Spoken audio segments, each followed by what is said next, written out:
Now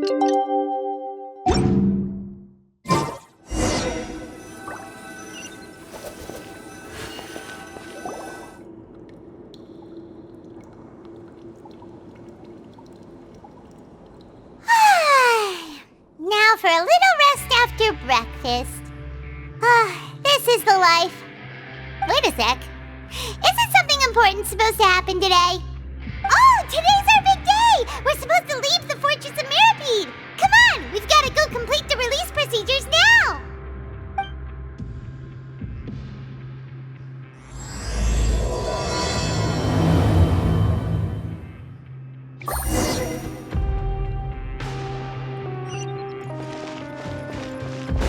Take it.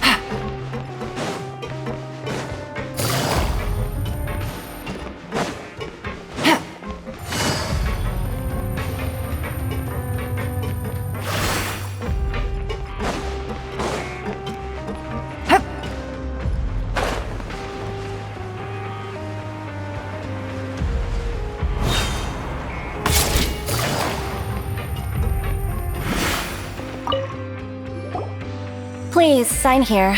This document will be effective immediately upon signing, and you two may exit the Fortress of Mirapede via the regular channels. It's been so long since we've been to the surface. Let's hurry up and... Huh? What's happening?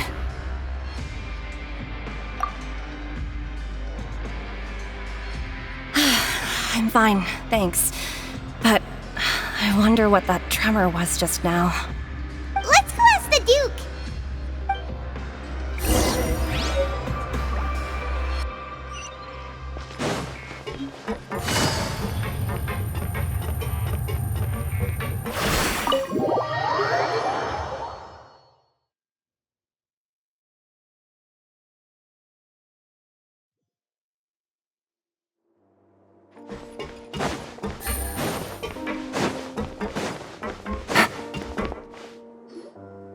Your Grace?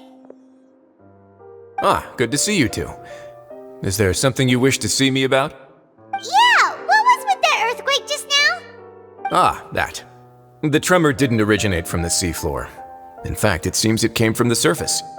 Over the years of serving as the warden here, I have developed a sense for distinguishing between what occurs on the surface and what occurs underwater. Besides, the seal that Monsieur Neuvillette set in place won't fail so easily. So the fortress is okay? If you recall our last incident, if there really were a problem, there would be crowds of inmates in a panic right now. Huh, you've got a point. Okay, seems we need to get back up to the surface and ask about what happened. By the way, do you know what day it is today? I believe today is this month's pipe cleaning day. Wait, seriously?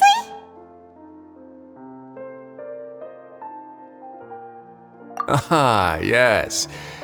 Have you completed your release papers? Yep. It's you two. Are you leaving now? That's right! Today is our last day in prison! But now that Paimon says that, it doesn't feel like we were confined here. It's actually been pretty nice! Oh yeah, Paimon feels fond of this place now! Then be sure to come back and visit. I'll miss you. If you've signed the release papers, then you're free to go. The guards will escort you out. You're not going to see us off? I knew you'd ask. All right, sure. Let's go. Well, you actually agreed. No worries, you must be busy. Paimon was just joking. Ah, so you do have a polite side, I see. After being down here for so long, I imagine you must feel like you're lacking companionship. Shall I come along too? Yeah, don't worry, we'll come back to see you. Paimon really likes the cafeteria here. The chefs sure do know how to make good grub. I hope you won't be here as convicts the next time I see you. We'll do our best to stay out of trouble. Well, it seems our work in the Fortress of Mirapede is finished. That's the end of another chapter in our journey. And since Neuvillette was the one who asked us to come here, we should probably go report to him now. Next up, the Palais Mermonia! You're going to see Monsieur Neuvillette? Please pass on our kind regards. I'm sure just your regards will do, no?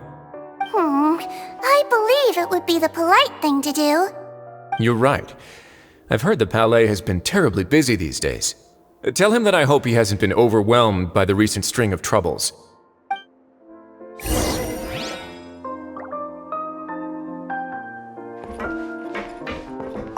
If you're concerned about things at the Palais, why don't you take some time to go up and check things out? I believe you should still have some vacation time to spend. Thank you for being so understanding.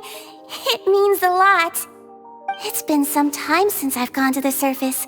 I must say that I've started to miss it a little.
The Palais Mermonia sure is buzzing with activity today.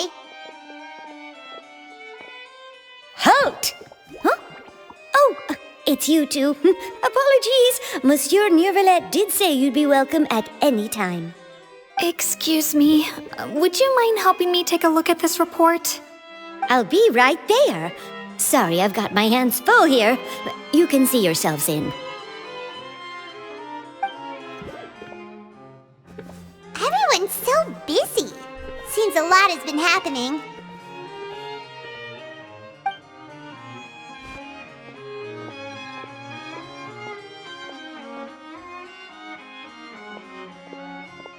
Neuvillette! Hello. You've come at the right time, but you'll have to wait for just a moment, as there are some urgent matters I must tend to first. In the meantime, please, have a seat. If you'd like to have something to drink, let the Melusine outside know. That's all right. We just ate. Very well, then. Let's take a break over there while we wait for him to finish his work.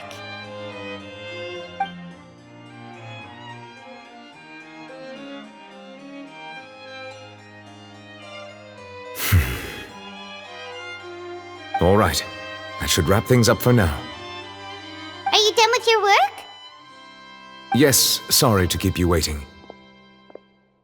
Today should be the day you were released from the Fortress of Meripede, and it appears that you've managed to complete all the release paperwork. That's right, and we came here to see you right away.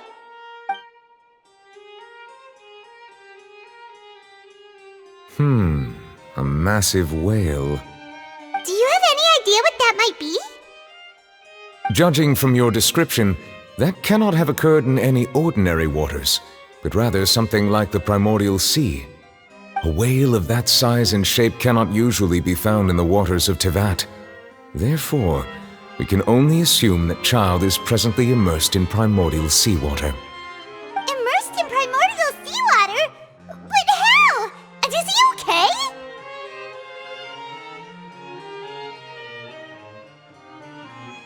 Most people wouldn't be capable of entering in the first place. I'm not completely sure how he could have gotten there myself.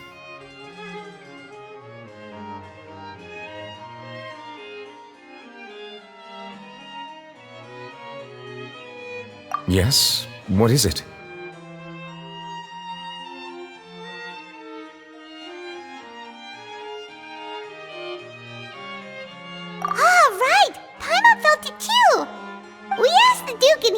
wasn't from underwater, so we figured you might know something about it. It turns out that I have just received a report about this particular matter. In fact, that's exactly what I was busy with a moment ago. The source of the tremor was here on the surface near Poisson. After the shaking stopped, the water levels in the Poisson area rose at an alarming rate. The water levels rose? Oh no! What about all the people there? Fortunately, the water levels only rose for a short period of time and have already returned to normal now.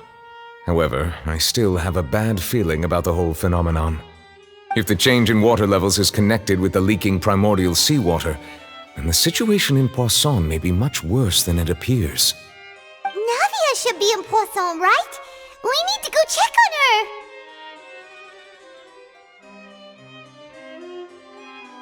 I would also like to go there as soon as possible, but I'm afraid I can't leave just yet. We must immediately formulate disaster prevention plans for the surrounding coastal areas to avoid potential catastrophes. I'll have to ask you two to go to Poisson first. I'll meet you there to check on the situation once I finish things here. There's no time to lose! Let's get going! Please be careful.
Ad Astra Abyssosk. Thank you for completing to Ad Astra Ab.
Navia should be around here, right?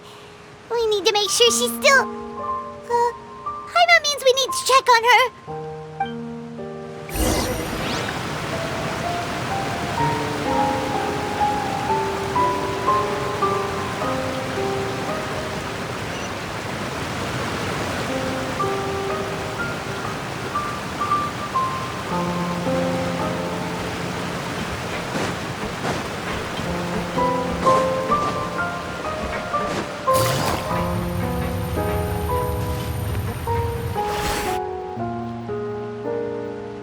haven't seen a single soul all the way here. Oh, this is getting scary. What will I ever do now? Look, there's someone on the roof over there. Just stay put! We're coming up! Watch your balance! All right, just hurry!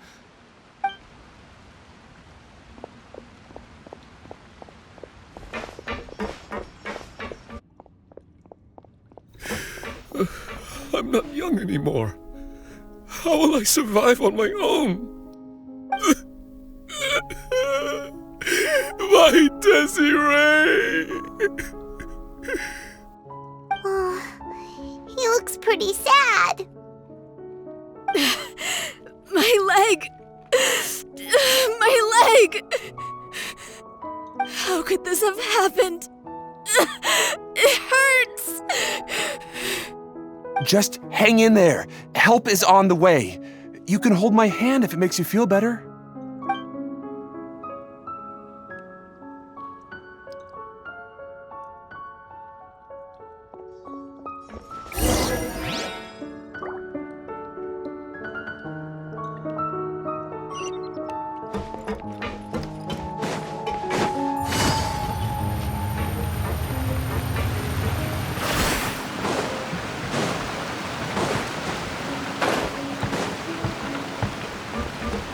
Take it easy.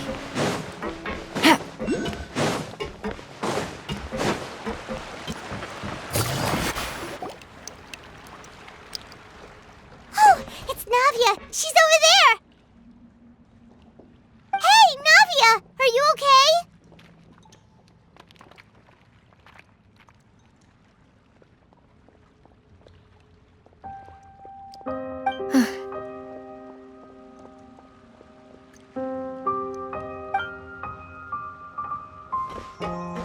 You're here. We heard there was a situation in Poisson, so we came as quickly as we could. Yes. As you can see, the water level suddenly rose. It caused quite the disturbance, in fact.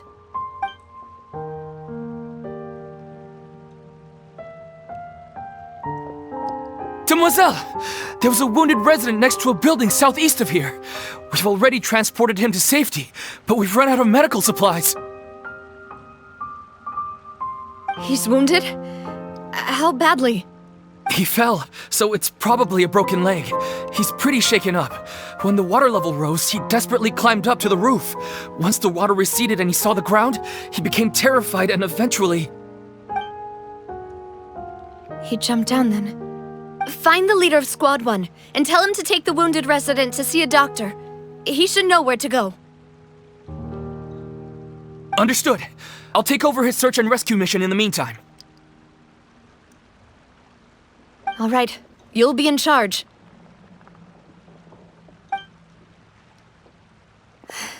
I'm sorry. Where were we? The situation in Poisson? Ah, right. Allow me to explain. A little earlier, we suddenly heard a loud noise. At first, everyone thought that something might have exploded on an aquabus. But before we knew it, water started pouring out from everywhere. The rushing water seemed a little odd, almost like the unique color of primordial seawater. Some people didn't realize the danger and thought it was just ordinary water, leaking from somewhere. Everyone on the street who happened to be close to the water didn't have a chance to escape. As the water levels rose, they suddenly disappeared. They were all dissolved. Those who realized what was happening started to flee in a panic, desperately trying to get to higher ground. Many were injured in the stampede, and some people fell from significant heights.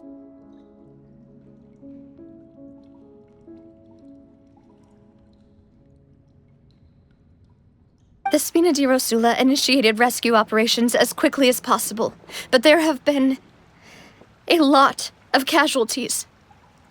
Fortunately, the water began to recede after some time, and the chaos came to an end. The water that flooded the area contained primordial seawater, so the lower levels of Poisson are still hazardous. To ensure everyone's safety, I've asked the people there to leave as soon as possible. No one knows if this could happen again. All we can do for now is try our best to help evacuate the residents. We still haven't completed the head count, but we'll have some numbers soon. How awful. And all of this just came out of nowhere. It was quite frightening indeed. I only wish that everything that just happened was a bad dream. Is there any way we can help, Navia?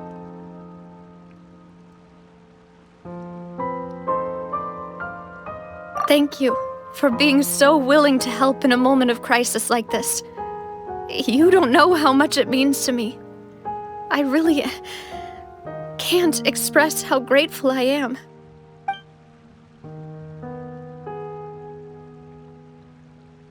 Don't say that, Navia. That's what friends are for.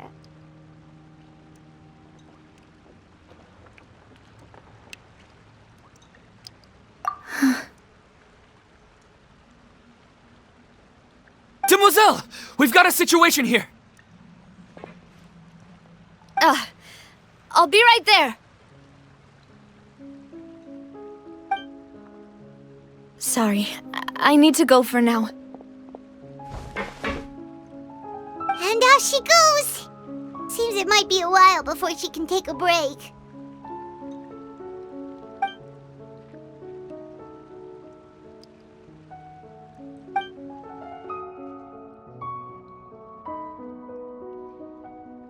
Okay, the wounded are being tended to, and we finished a preliminary head count. More support has just arrived, so I suppose I finally have a moment to focus on my own matters. Of course, we should remain ready for anything, and continue doing our best to rescue others. I'll be sure to have everyone at the Spina di Rosula ready to render assistance. Traveler, Paimon, would you two accompany me to my father's grave for a moment? Huh? Right now? Thank you.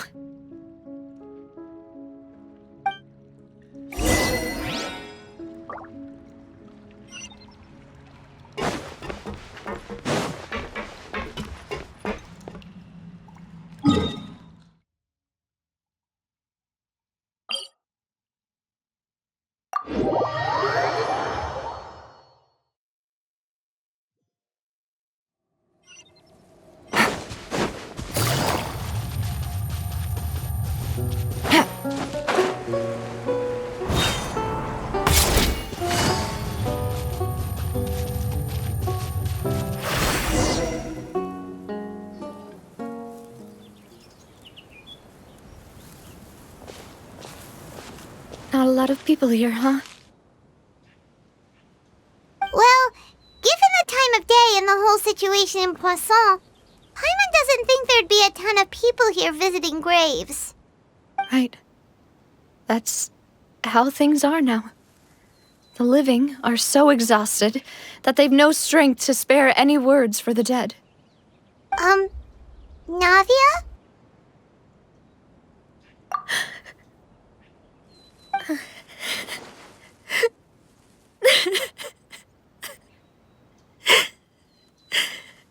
Navia, what's wrong? Sorry. I just... Malus and Silver. They won't ever come back here again. What should I do, Papa? Huh? What happened to them? Everyone agreed on the rescue plan, but still, I was the one who initiated it. They were helping evacuate the residents, but they couldn't leave in time. And they were caught in the seawater.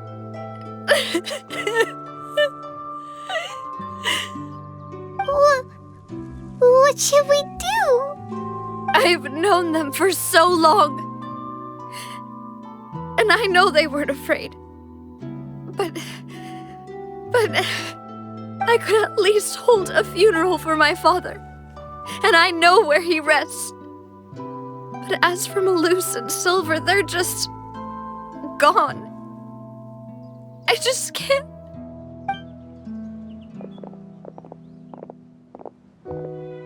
Everything looks so clean after it rains. Even the gravestones.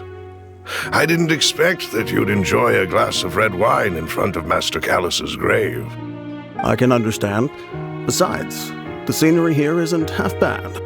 See, it's not just me. I always want to bring something when I visit Papa. Perhaps we might even have a picnic. He wouldn't be angry, would he? How could Master ever be upset with you, Demoiselle? Yet the cemetery is the home of those who have passed, is it not? Everyone ends up here sooner or later, no matter who you are. Buying yourself a plot in advance, are you? No need yet. But when I do, I hope you'll let me be buried beside Master Callus, Demoiselle. Hey, stop joking around. I'm quite serious. That way, it'll save us both the trip to see each other whenever you visit your father's grave. That makes sense. In that case, could I be buried on his other side? After all, besides you, Demoiselle, the two of us could certainly be considered Master's closest companions, no? Personally, I believe we fill those shoes just fine. Why are you bringing this up all of a sudden? Seriously. All right. I'll remember your requests. But I'd really prefer not to talk about this stuff. And what do you mean by saving me a trip? I'd make the journey even if I had to visit you two somewhere else. I'd promised to let them rest in peace here. But here I am breaking that promise.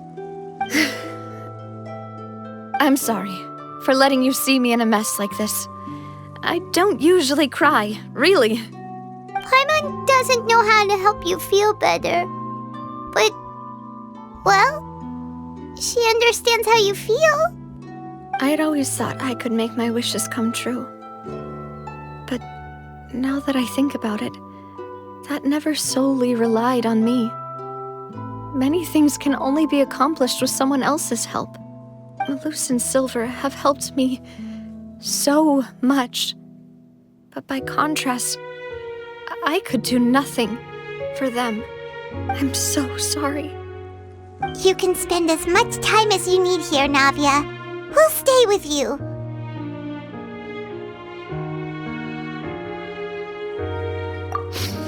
Thank you. Right now, you don't know how much that means. By the way, you can have a look at this. It's a list of victims from the incident that took place here. Obena, Khan, Burnett, Giverny, Francine, Karina, Daisy Ray, Joinville, Julianne, Esson, as well as Malus and Silver. So, everyone else is safe. But still... It's okay. I know what you're thinking. And you're right. We lost Malus and Silver. But we were able to save more than we anticipated. The overall outcome indicates that the cost was worth it.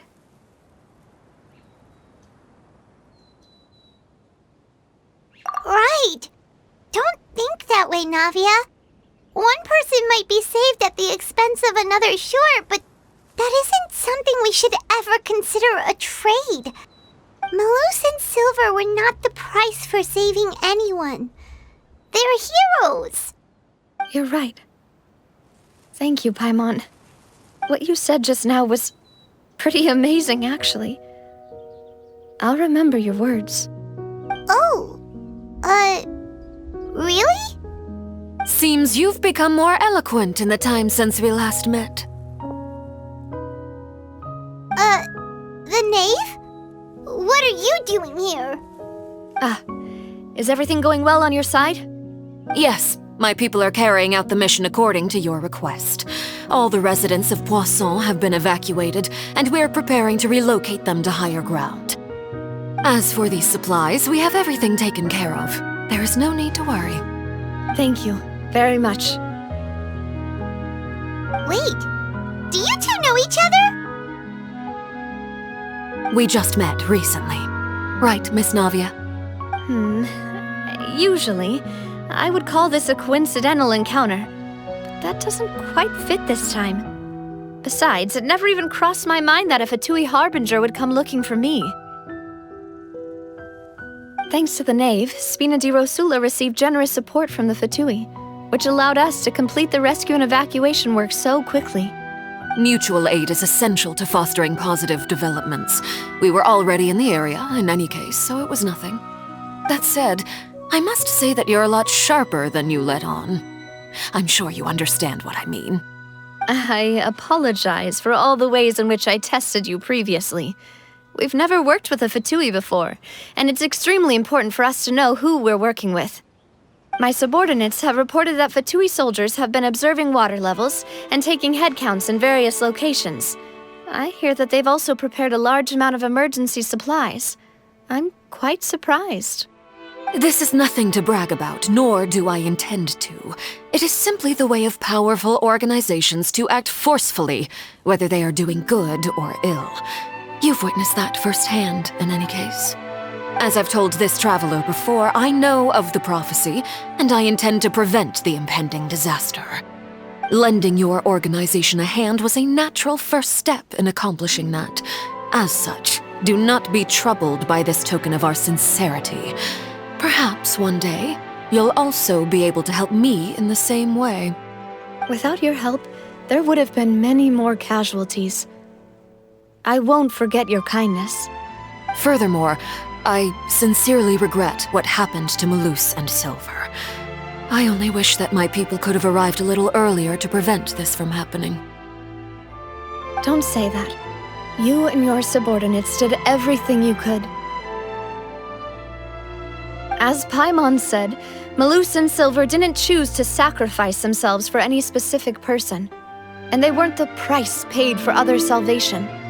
They chose to become heroes themselves. I've never liked hearing people put it that way. It's like trying to relieve pain by saying some noble-sounding words. But right now, there's nothing more suitable. They really did become heroes. You're right. I'm sorry for your loss, Miss Navia.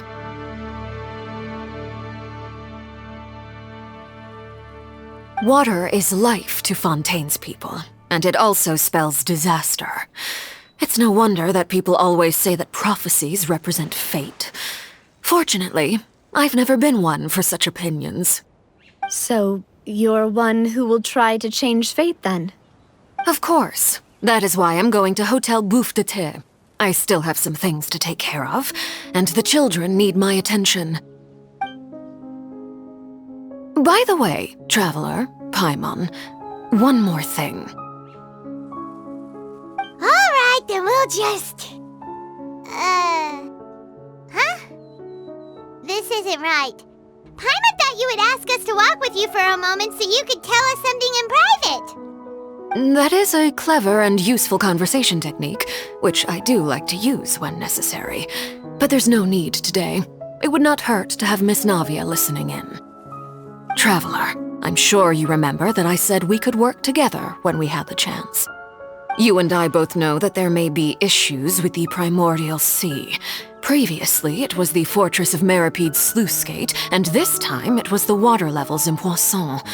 These are both signals.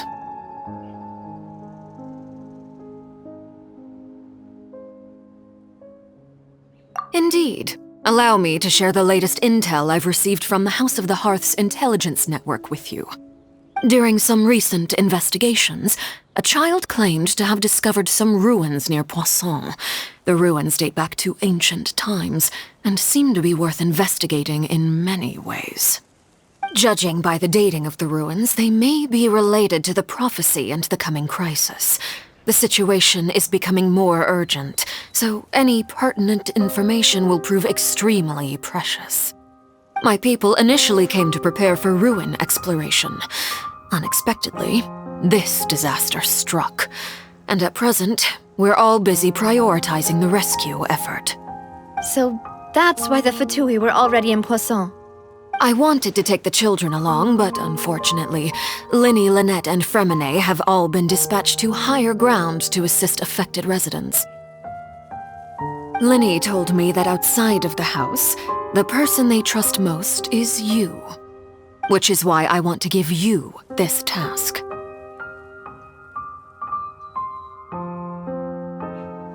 The House of the Hearth's members see each other as family, but Linny, Lynette, and Fremine said that they also see you as such, even though you are not from the house.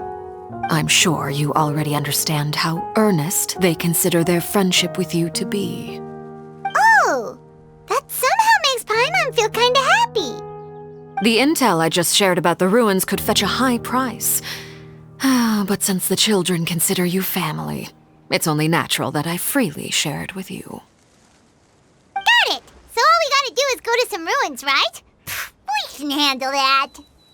Excuse me, but may I tag along? You wish to join, Miss Navia?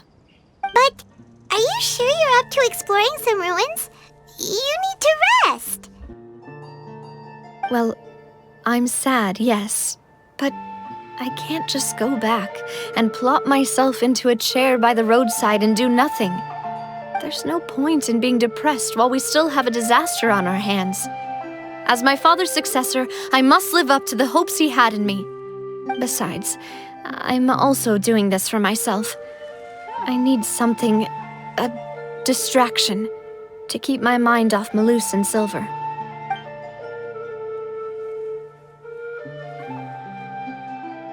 Since you put it that way, I have no objections. What do you say, traveler? All right. The ruins are to the south of Poisson. Here's the map. Okay, the three of us will handle it. Come on, let's pack up and get going.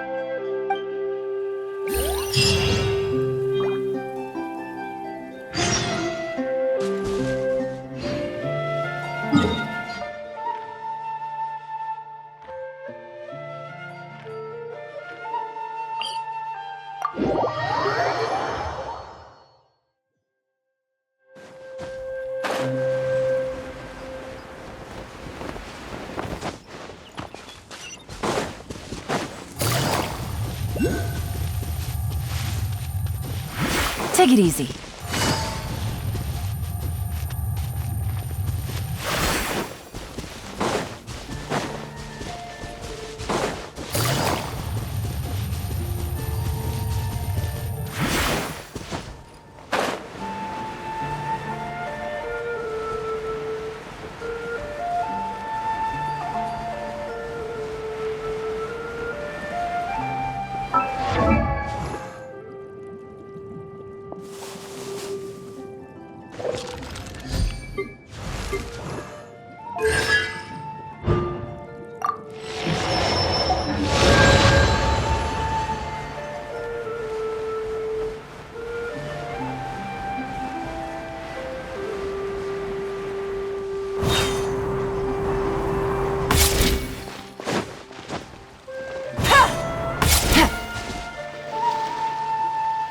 So, are these the ruins the knave was talking about?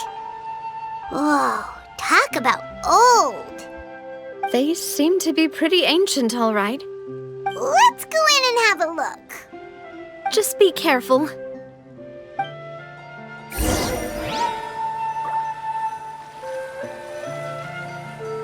Take it easy.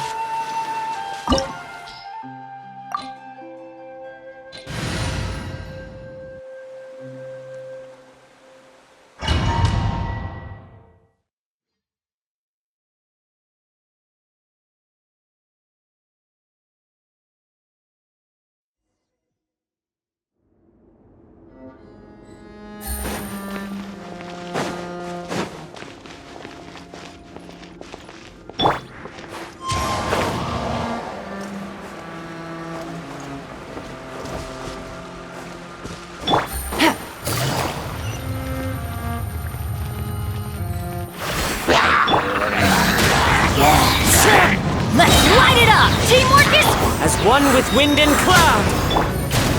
Busted. Quietly now. Take flight! Nada Kundala.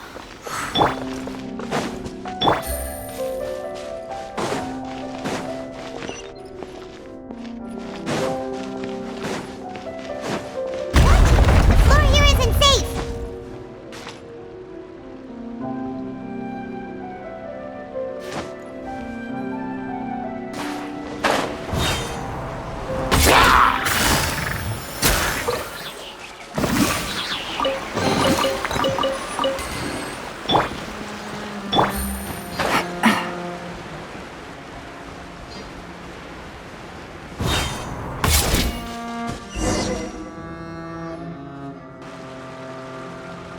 This place has also been contaminated by primordial seawater.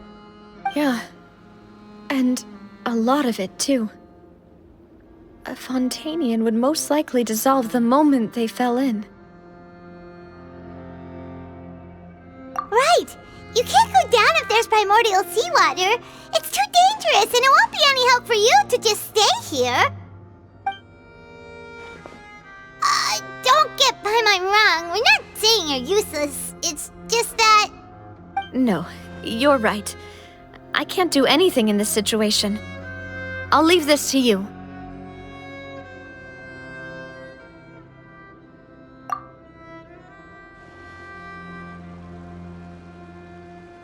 That complicates things. Maybe the only way left is forward. In that case, do you want to wait for us here? The water levels here are unstable, and there's a chance the water will rise. So staying here wouldn't be safe either. I'll go together with you. Perhaps we'll find the exit just up ahead. All right. Come with us for now then, but please be careful.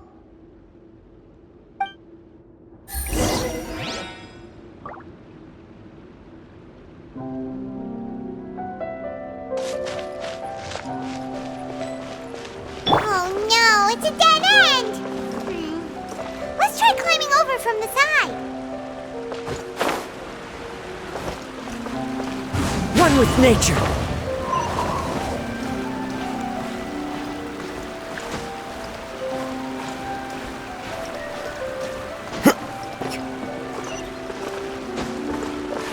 Time to go.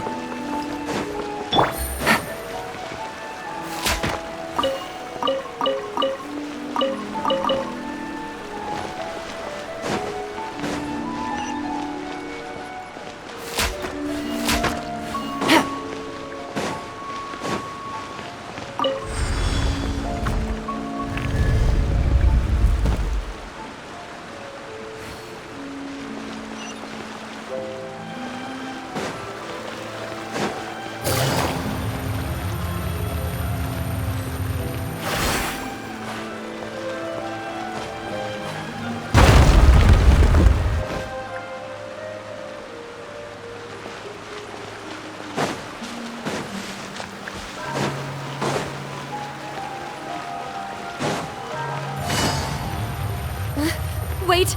There's something wrong with this bridge!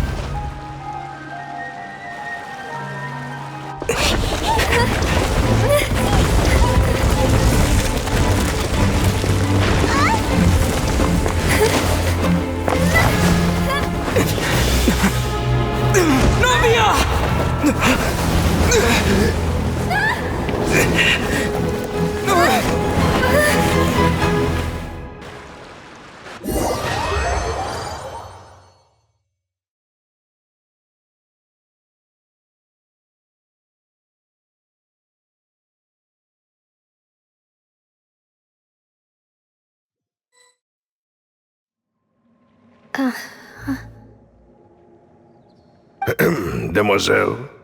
Huh? Demoiselle, what are you doing here by yourself? Would you be standing here till dark if I hadn't come to get you? Maybe she just wants some time to herself, Malus. Hmm? Oh. Was I sleeping? Yes, it would appear so. I must be tired. That's quite possible. However, you were the one that suggested we go out for a walk. Oh, right. I nearly forgot. It must have slipped my mind when I dozed off. I haven't had a nap today yet. Have I? This is a familiar feeling, yet something's a little strange. Is something the matter, Demoiselle? Oh, no. No, I'm fine. I was just trying to recall why we came out for a walk. Do you remember Mr. Giverny? He'd requested our help before with foreign merchants who had a debt dispute with him, and we'd resolved the matter not long ago. We were headed to see how things were going with him at the moment. Ah, right. Yes. I remember now. Oh, Miss Navia. Ah, Mr. Malus, and Mr. Silver, too. It's good to see all of you. How have you been? I've been great. Thanks to your help, those bothersome merchants finally realized that I wasn't the one they were looking for. Why, I wasn't even the guarantor for that person. They were knocking at my door day and night. Even my neighbor, Obina, was getting fed up with them. Sometimes force is required to calm someone down and get them to listen to what you have to say. That's right. Oh, by the way, Burnett, what was it that you wanted to give to Miss Navia again? Oh, yes. One moment, I have it right here. Miss Navia, these are some flower seeds that I prepared. Please take them. They're a very good variety, and they'll become very big and beautiful once they bloom. I don't know what we would have done without your help, so this is a little token of our appreciation. I hope you won't refuse. Ah, did you cultivate them yourself? Thank you so much. I'll certainly take them. Malus, we do still have some empty flower pots at home, right? Why, we can have as many pots as you'd like, Demoiselle. Perfect. In that case, we'll swap out some of the decorative plants for some of Mrs. Burnett's flowers. Very well. Wait. Something seems to be off here. Excuse me, madam. If I'm not mistaken, your name is Burnett, correct? That's right. Is something wrong? No, it's nothing. This is the first time we've ever met, but your name seemed familiar to me. I must have heard it when I was discussing things with your husband previously. I've heard this name before. Sometime recently, I'm sure of it. And why are there so few people around here? Where did everyone go? We must mind the time, Demoiselle. We still have important things to attend to today. Huh? We do? Like what? Well, now, did you forget? Miss Navia, here you are! I've been looking for you. Please, come to the Opera House. Your trial is about to begin. My trial? Wait, why would I need to go to the Opera House? Yes, she's right, Demoiselle. It's just about time now, so we should get going. Oh? All right then.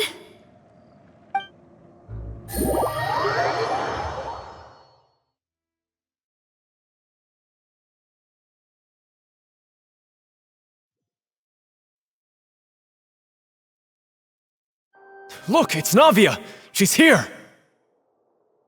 And her 2 attendants are with her! Goodness, everyone's finally here. There sure are a lot of people here to see the trial. And they all seem to be oddly excited about something. I even know some of these people. Karina, Desiree, Joyville, Julien, Essen. Why are so many people here? And why do I have no recollection of this case? And as for the judge... huh? Where's Monsieur Neuvillette? Please sit in the defendant's seat. Don't worry, Silver and I shall accompany you. All right.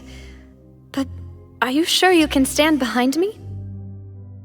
Typically, it wouldn't be allowed, but today is an exception.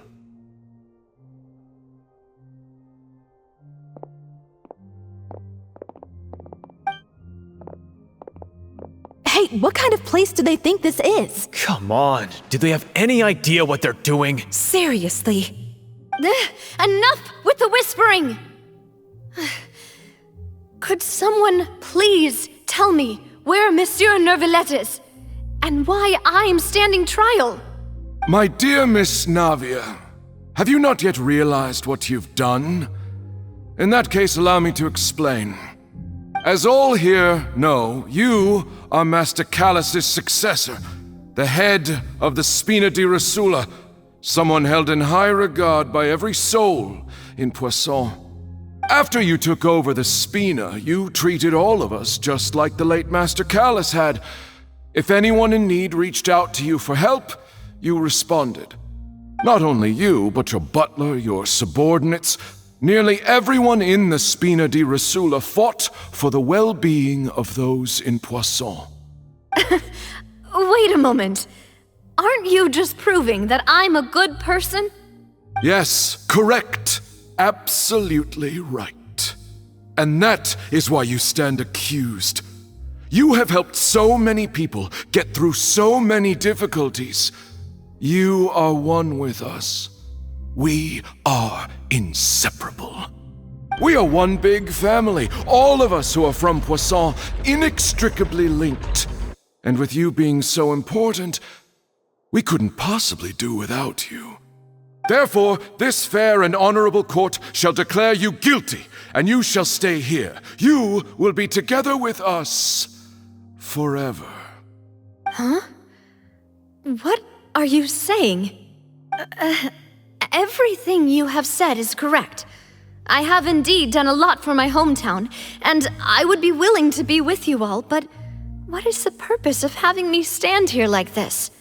What is there to discuss? Ah, well, if that's what you think, then I have no further comments. How wonderful, Miss Navia!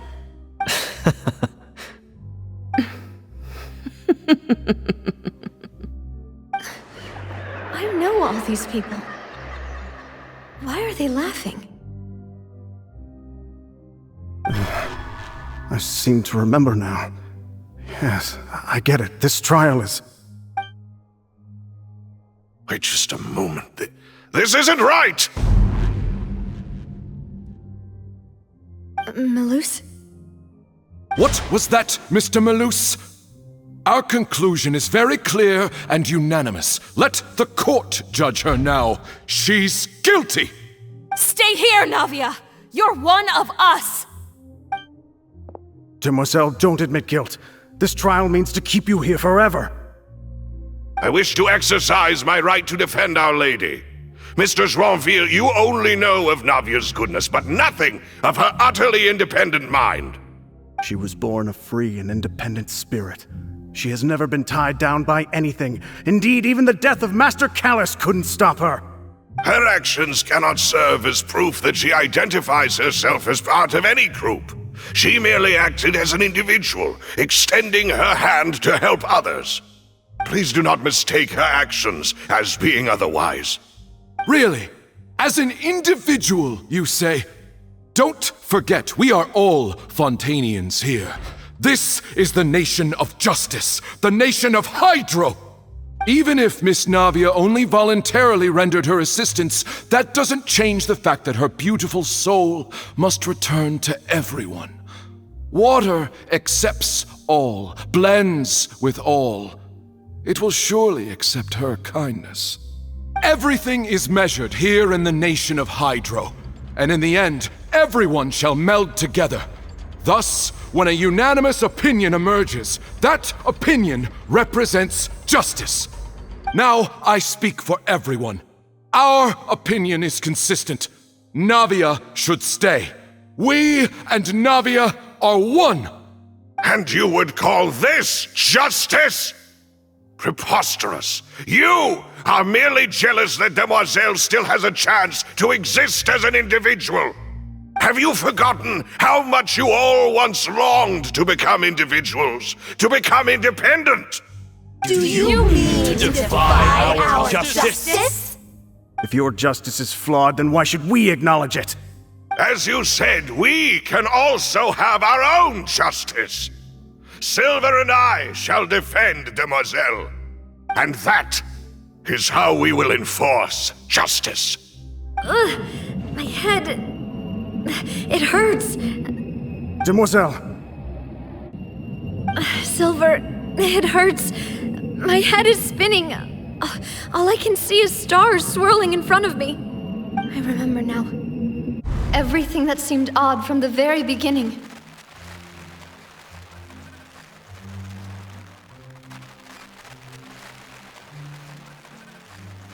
Karina, Desiree, Joyville, Jolien, Essen, and Mr. Giverny and Mrs. Burnett, who we met earlier. Even Malus and Silver. I don't want to admit it, but they're all dead. Don't be afraid, and don't admit guilt. We will protect you to the very end. Absurd! Who are you to say that she cannot be judged? We are the majority, and in the nation of trials, the majority is absolute justice. We are the will of all. Don't let them escape! We shall keep Navia here with us! Mr. Malus and Mr. Silver, must you be so stubborn? How could the two of you possibly hope to stand against the collective? Do not resist. This judgment is fair and just. Navia belongs to us. After all that happened, she should not be left alone in Poisson. What are you saying? No more excuses! He says we're jealous. Jealous? How could she possibly be an independent individual? What's with these people? Who's jealous of her? She belongs to us! Miss Navia, she... Silence! That's...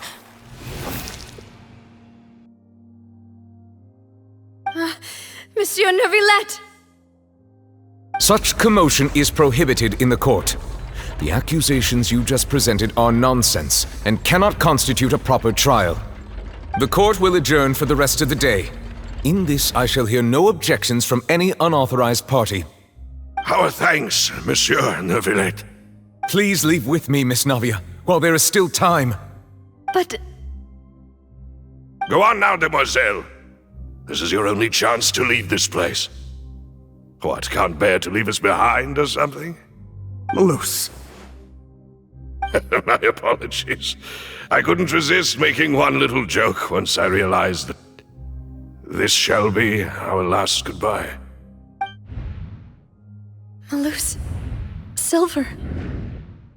Quickly, you must come now! Goodbye, Demoiselle. Farewell.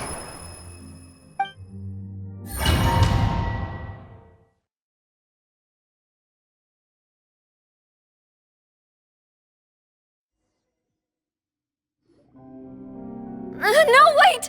Just a second! Navia? You're awake. Good. I must have been dreaming.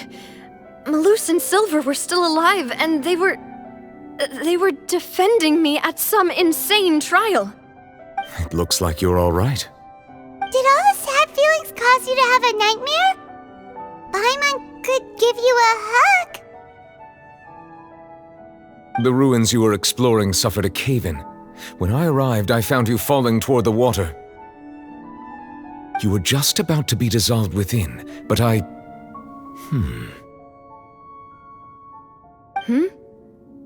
What is it? I think I saw 2 Oceanids protecting you. It was only for a moment, perhaps even a fraction of a second, but they gave me the chance to retrieve you. Were it not for their intervention, I would not have been able to rescue you before your consciousness dissipated. Wait, did you say Oceanids? You mean like what happened with Vache?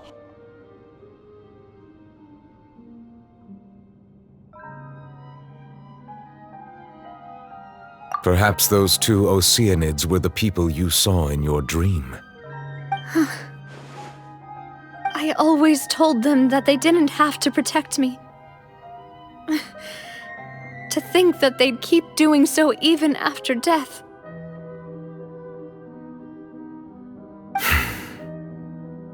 Please come with me.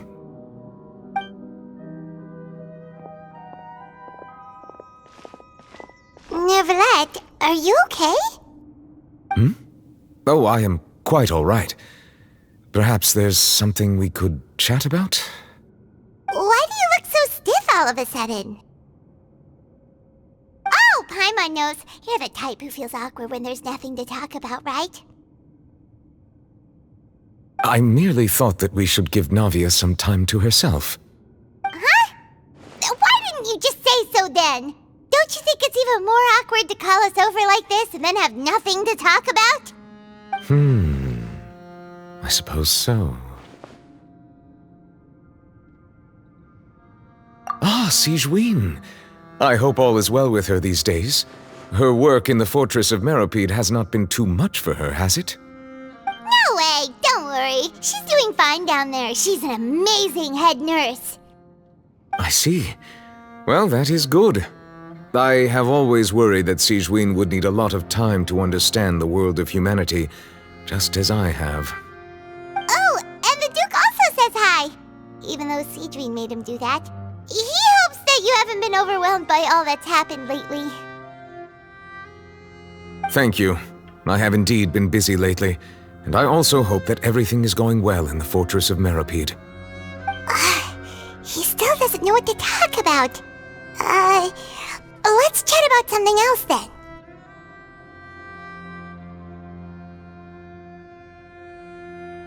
So, Neuvillette, you're probably quite the swimmer, huh? Yes, of course. This isn't going anywhere. Let's try something else. How did you find these ruins? Did the knave tell you? Yes, in fact. I had arranged to meet you in Poisson, but when I arrived, I discovered that the Fatui were helping the residents evacuate. They had even transported a large quantity of supplies to the area. Amid my astonishment, I ran into the knave, and we had a chat. She informed me that she had asked you to investigate the ancient ruins here. Yeah, we originally planned to meet up with you, but we thought you might still be busy with all those official documents. We didn't think exploring the ruins would take very long, and who would have thought you'd wrap things up so quickly?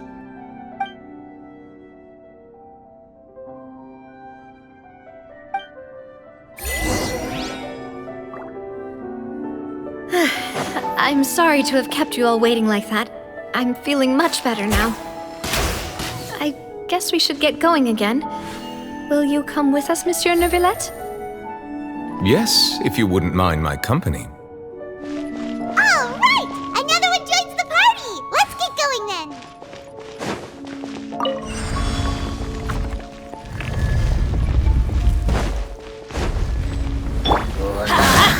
Yeah! Everybody stand back! Nada kondala.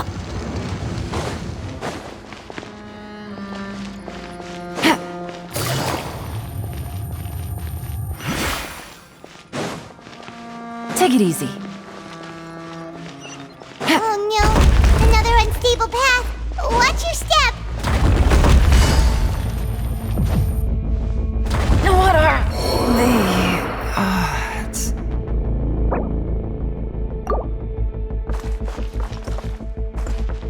Into the wind. Follow the wind.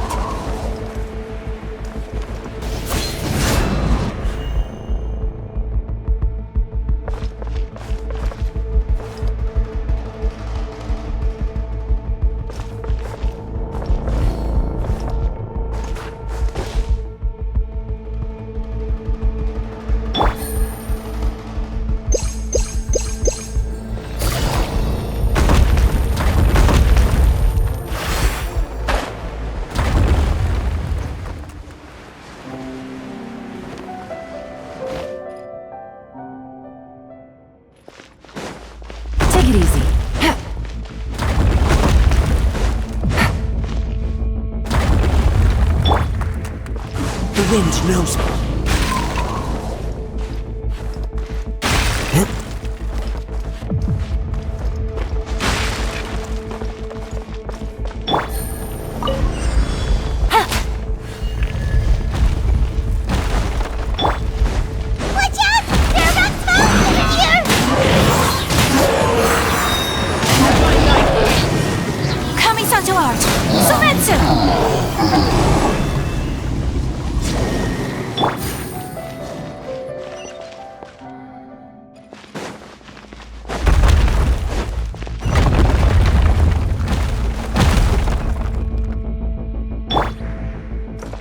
The wind knows me.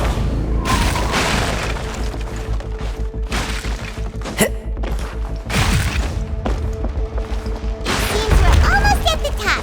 Keep it up!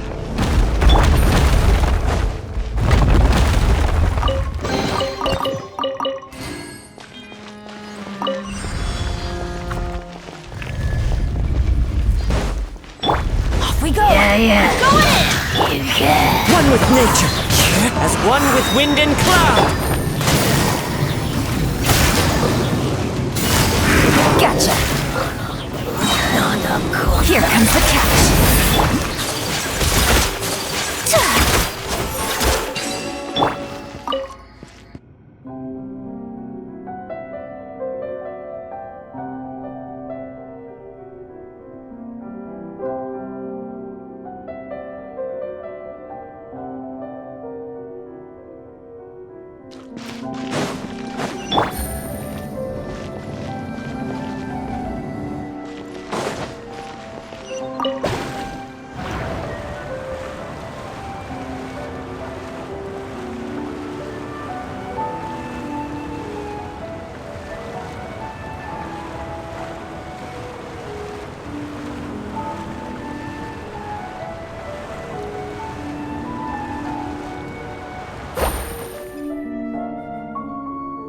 Take it easy.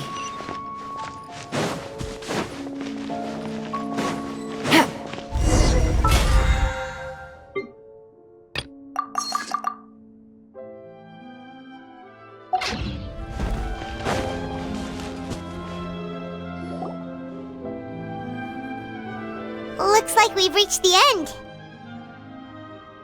This is the place? There should not be any other hidden spaces in the vicinity. The path sure had some twists and turns, but it turns out that this place isn't actually that big.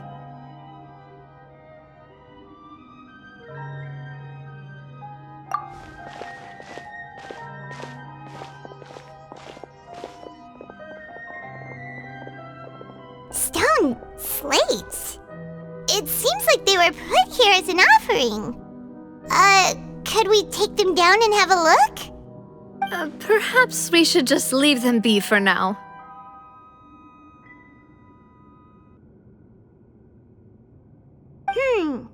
There are 4 locations in total, but only 3 stone slates. The slate that should be in the first empty spot is missing. The surrounding walls also show signs of damage. There's something written below. Let Paimon see. Reason dictates that this nation be destroyed. I shall record the history of its future here in its past. Say what? It feels like someone left these slates and these words here for a purpose. But does he mean that Fontaine should be destroyed? That would fit the circumstances dictated by the prophecy, yes. Indeed, the slate's contents correspond to it. Take the second slate, for example. There's a person kneeling here. She seems so dedicated. And there's a whole bunch of other people behind her doing the same. She's facing this... what is this? Some kind of island in the sky? And is that Lady Furina in the third image? Did the Hydro Archon fall into the water? And is that a ring of people around her? Paimon doesn't quite get it. Are they all in the water? The fourth image. I know this one. This exactly matches the content of the prophecy. The people will all be dissolved into the waters, and only the Hydro Archon will remain, weeping on her throne.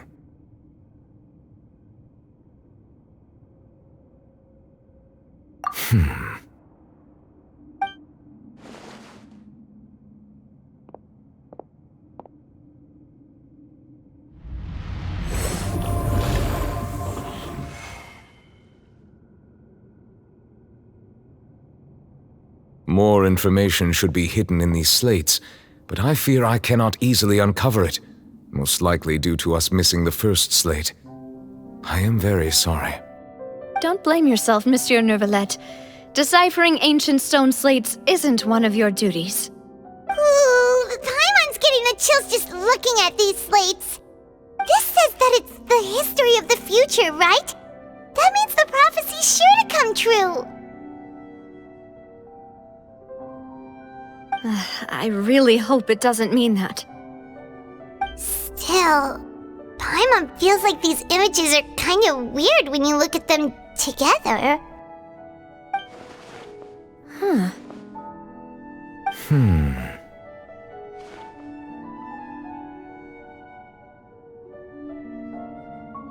That's right! If the images are in chronological order, shouldn't the fourth, the waters drowning Fontaine, come before the third, where the Hydro Archon herself falls into the water? And yet the order is reversed here.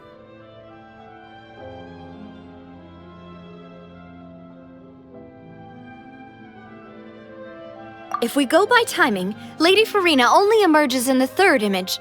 That means that the person in the second image might be the previous Hydro Archon. Egeria, then. I had never met her, but her appearance here does match the records. The previous Archon kneeling before the floating island in the skies, as if confessing a sin. Did she herself commit that sin? And if not, why would she be in such a posture? Also, I'm still wondering why these ancient stone slates are here at all. Judging from their contents, could this place be the origin of the prophecy? Does that mean that someone, or some people, once saw these slates? But who would have created these slates and left these words here?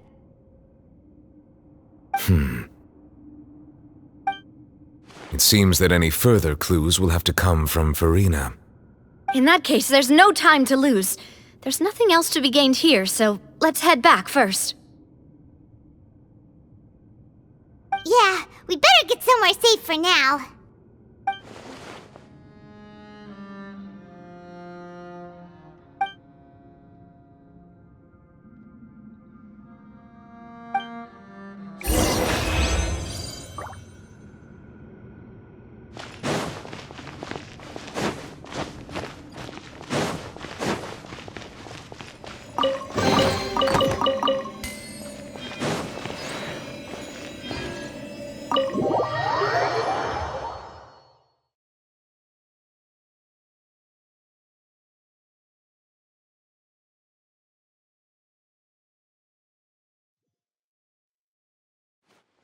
Let's split up here. I'm going to check on what's happening with the Spina. You know how it is. There's some things you just need to be there for yourself. You still have energy for that, Navia? Paimon's already beat.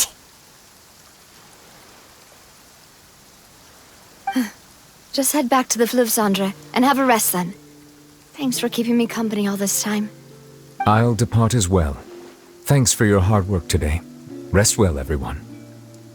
Traveler, I will go talk to Furina tomorrow morning to ask about the stone slates. I'm sure that you're concerned about this matter as well. If you have time, drop by my office. I will share the results of our discussion with you. Are you really gonna talk to her about this directly? Will that be a problem? Paimon's getting a little scared now that it's come to this. She has long been harboring secrets and will not give them up easily, which makes it all the more my duty to ensure that she understands the present situation. All right, we'll leave it in your hands then. You're probably the best person to talk to her anyway. I will be carefully considering my words tonight. Traveler, Paimon, our safe house at the Fleuve Cendre is always open to you, as ever. So please don't think you're an imposition. All right. I'll be on my way then.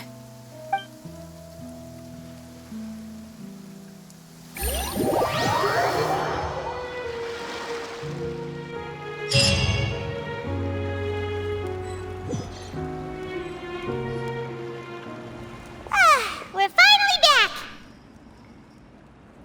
Welcome back. We've got a special menu prepared for you two tonight.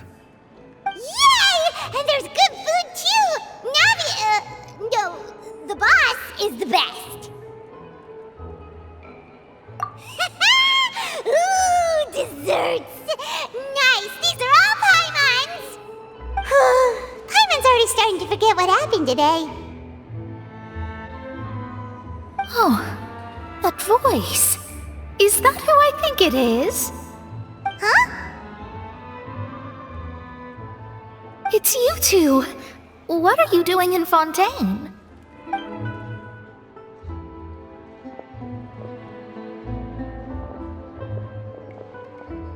Mona?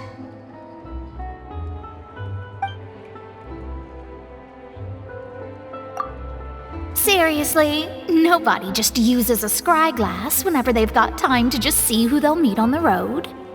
Still, we didn't expect to see you here. Wait, you're not a Fontanian, are you, Mona? Well, I have some business to attend to here, so I booked a hotel in the city. I was just out for a stroll when I bumped into you. Quite unexpectedly, if I might add. Why did you think I was from Fontaine, though? Is that because Magistus doesn't sound much like a Mondstadter surname? Yeah, let's go with that.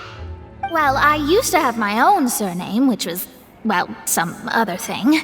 Either way, the old hag told me when she took me as her disciple that the first step to being a great astrologist's pupil was to change that name.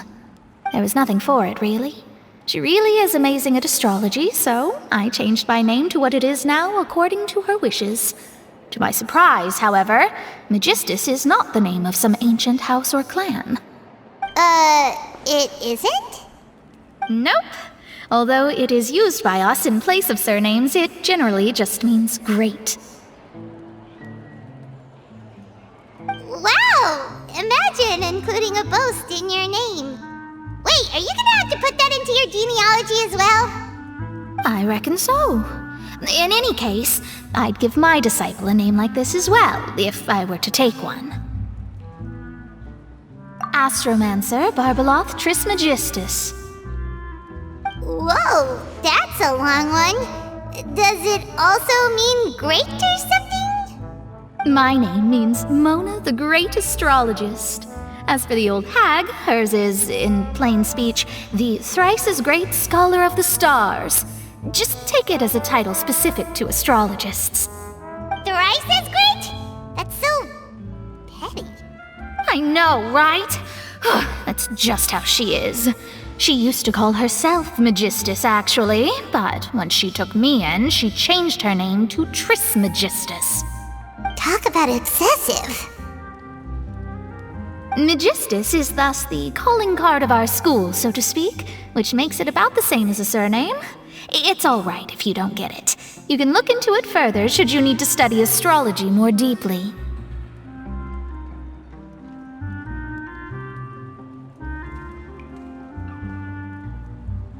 That sounds terrible! But anyway, you're not Fontanian, are you, Mona? You're from Mondstadt, right?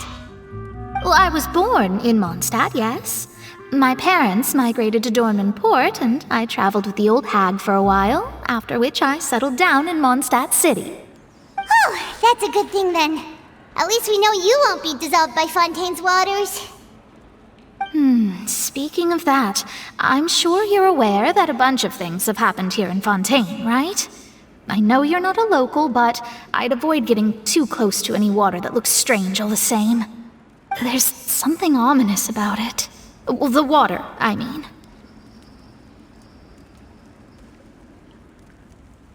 That was the main reason, yes. Just a while back, the Steambird invited me to take part in a panel and speak about the circulation of the prophecy as an astrologist. The invitation was sent quite early on.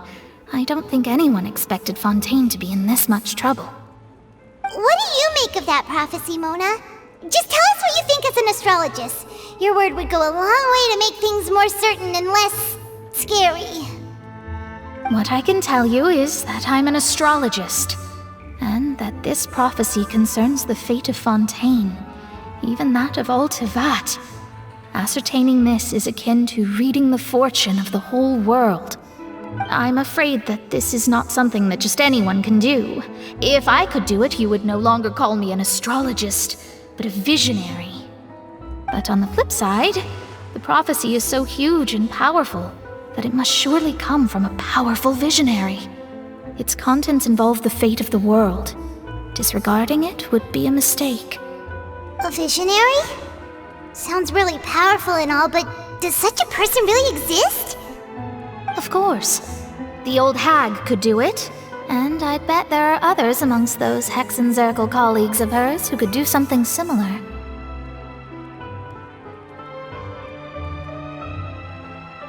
Huh? Are you sure? All right, I'll help you. It isn't often that I see you with such a serious look on your face. I'll tell you once I hear back from her. Thanks, Mona! You're amazing as always! Oh, well, this is something only I can do after all.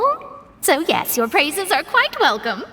That's the greatest of astrologists for you! Of all the people we know, you know the star's the best! Indeed, indeed. That's the spirit. Oh, sorry. I came to see what all the commotion was about. If there's anything you need, do not hesitate to inform the Spina di Rosula. Oh, whoops. Guess we were getting a little too carried away there. Well, I'll go tend to my own business now. If I receive any news, I'll be sure to come find you two again. And there she goes, quick as rushing water. And here we are with the Spina guy giving us suspicious looks.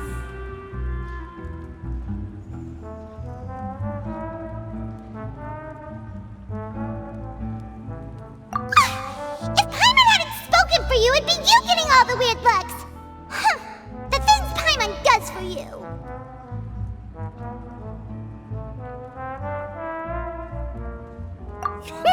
That's more like it.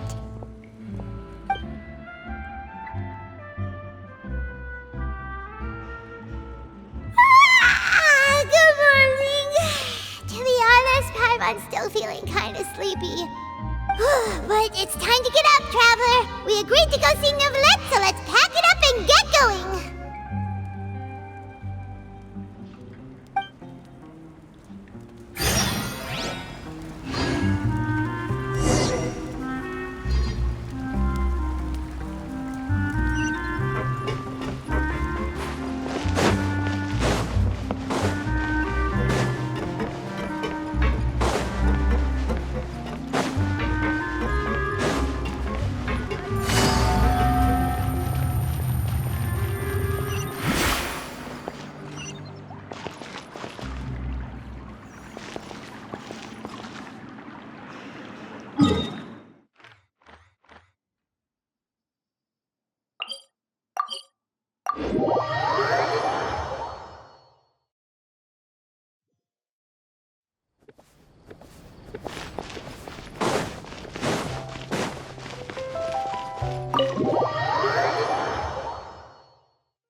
You're here! Finally! Is something wrong? Monsieur Neuvillette and Lady Furina, they seem to have gotten into a dispute. Please go see for yourself.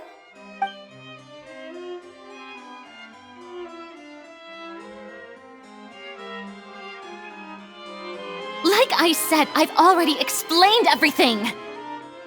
And yet the problem has not been properly solved. There is little space for excuses between us. It is not my intention to offend you, but please, tell me where you stand. You are the Hydro Archon Focalor, are you not? Look at this. This is a list of the victims from the recent Poisson incident.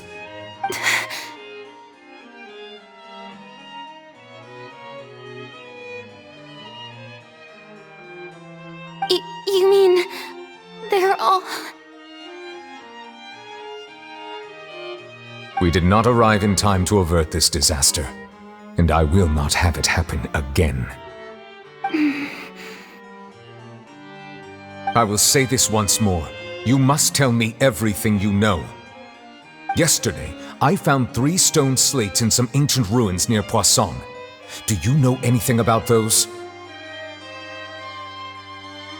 Seriously? You're questioning me like this is a court case now. I don't know anything about that. But you found them in some ancient ruins, you say? That's correct, which is why I came to ask you some questions. There should have been 4 slates, but one of them was missing. The other 3 featured different images that seemed to correlate to the prophecy. The prophecy? The second of these slates depicts the previous Hydro Archon Egeria kneeling before a floating island in the sky, as if confessing something. Do you know nothing of this either? I don't. I've never seen such slates. I'll ask you again. Do you really have no information regarding the previous Archon?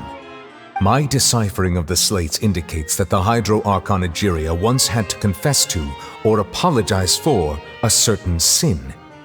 If anyone would know about it, it should be you. All gods don't have the same secrets, you know. She was herself and I'm me. Is it really so strange that I know nothing?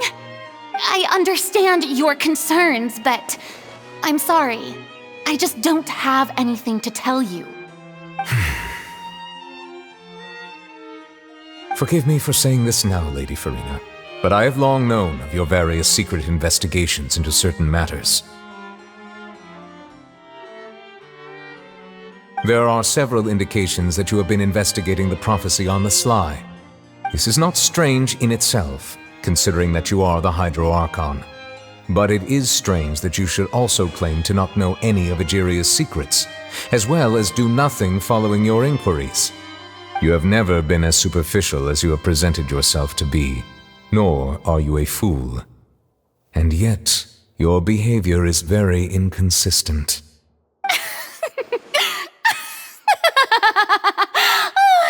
So you've been watching me all this time, have you? I didn't think you were that type. You... Well, since you know about my secret investigations, then you should know I'm actually working to take care of it. There's no point questioning or suspecting me. You're the Eudix, but you're still my subordinate. You should be following my lead. Just trust in me, you're Archon, and do as I say. Never mind whether you can truly convince yourself to or not. It'll all turn out fine. That's all I have to say. We do not discuss this matter again. Oh, the opera's about to start. Toodles!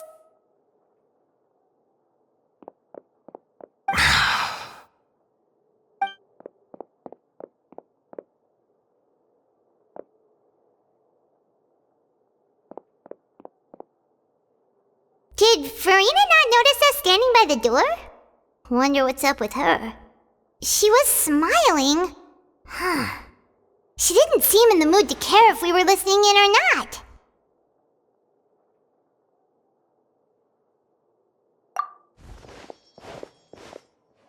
I assume you've been outside for a while now? Oh! You noticed! Seems Furina didn't even realize we were here.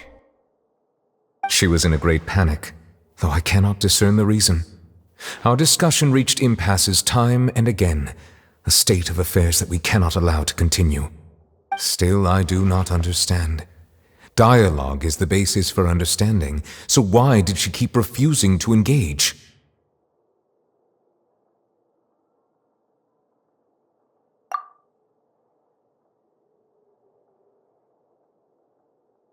Everyone in her inner circle has noticed that she is hiding some secret. The issue is her attitude. I fear that she will not reveal anything unless absolutely forced to. We may have to create a situation in which she will have no choice but to speak. Oh? Like what? Normally, people will only reveal the truth when standing trial. Perhaps we must have the Hydro Archon experience just such a scenario. But Furina's seen so many trials, and she's really good at dodging questions. How do we make sure that she won't just slip away at the first chance she gets? We will need to consider this thoroughly, join forces with various parties, and then do what we can. If at all possible, I would prefer to recuse myself from this affair, but we must prevent the prophecy from coming to pass. This may be cruel to her, but all Fontaine is in crisis. The information a god possesses is too precious, and so we must take a chance on this. But who will lend us their aid to do such a thing?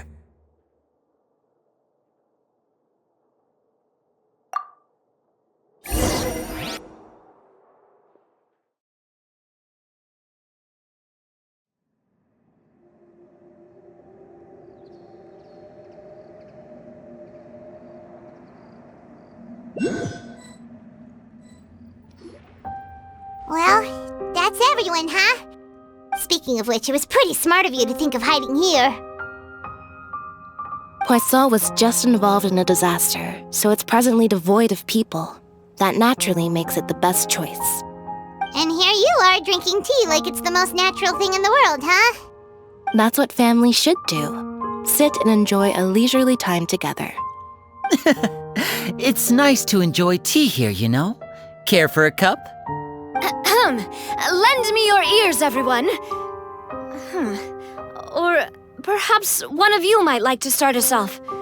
How about you, friend? Me? No, I don't think I can. Then, how about you, good sir? I fear that I will cause the mood on this boat to become as somber as it is in court. Well then, I guess we're lucky we've got a local like me to organize things. Wonderful, the spotlight at last. I guess I'll be facilitating things from here. That was a little long-winded, don't you think? Oh, you might be right.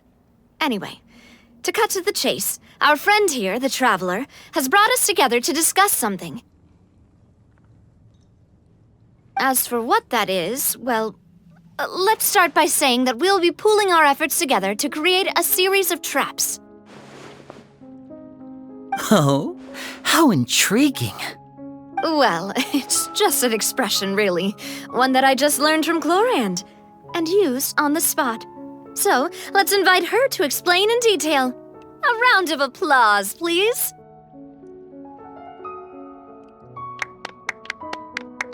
Huh? Didn't you say that you would be facilitating this? Oh, come now. Your work doesn't involve much public speaking, right? This is a good chance to practice. You might even pick up some fancy oratory tricks to impress your boss with in the future. I see. And what does my boss say? He is glad that you consider him your boss. Do go on.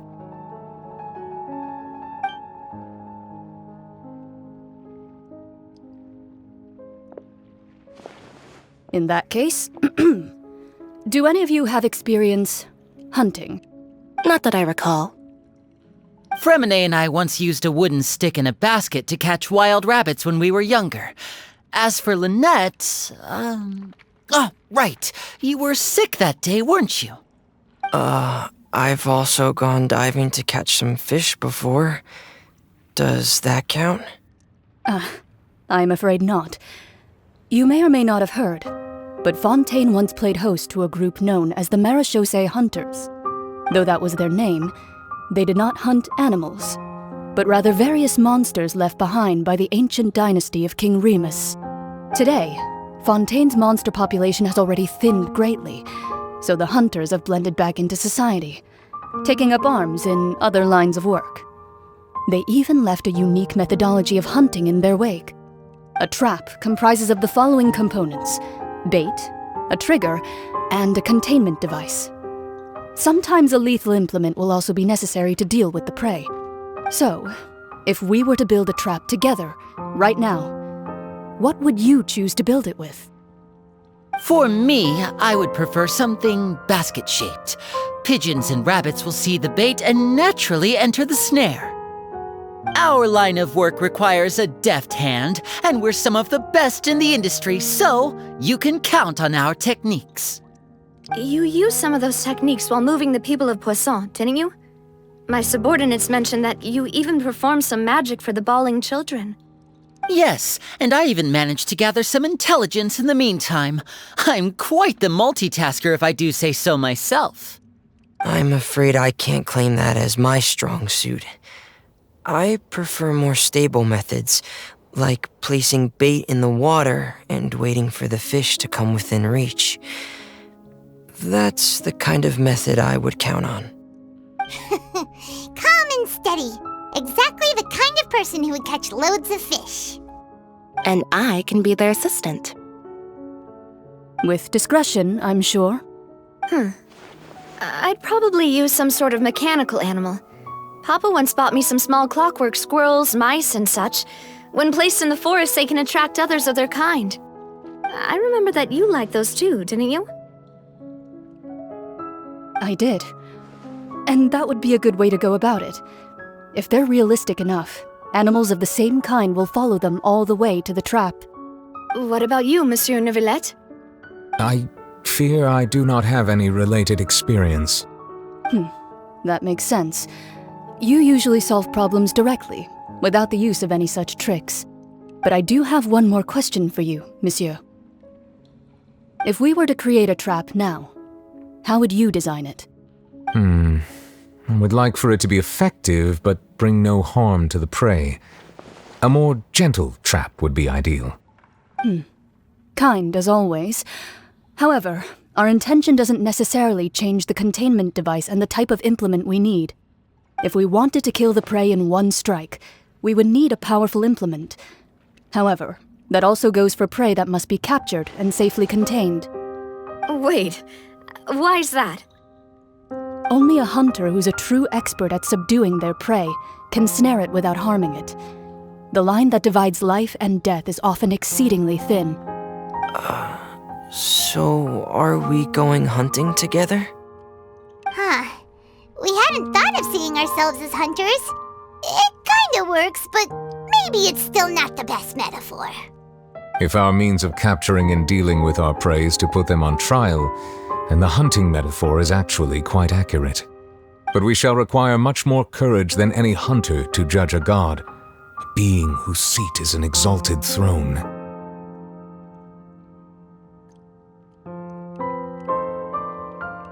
Oh, so that's what's going on. Sounds very interesting.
It's been a tough few days, hasn't it?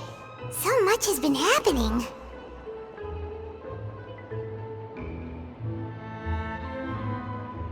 Hyman didn't think the meetings would go on for so long, but everyone seemed pretty fired up, huh? Hyman thought thought they'd be at least a little frightened. Well, Fremine was, now that Paimon thinks about it, but everyone else just looked a little surprised. Well... It's hard to say. Paimon doesn't have any experience with this sort of thing. But with you around, Paimon sure will do great. After all, you're the most reliable person in the world, aren't you? Huh? Did you just pour some tea? Paimon didn't notice you doing that at all. Then what's that? Paimon's never seen that cup before. Don't be frightened. I'm just joining you two for tea. I merely refrained from saying anything till now. Who's that voice? But there's no one here. Ah, have you forgotten me already? Wait, you are familiar. You're the voice we heard from the sky in Sumeru. The voice from the sky, I fear that description is wrong. Though, not completely wrong. You're feeling lost now, just as you were feeling previously. I sensed that confusion and thus came to you. Guiding people is an irresistible hobby of mine, after all.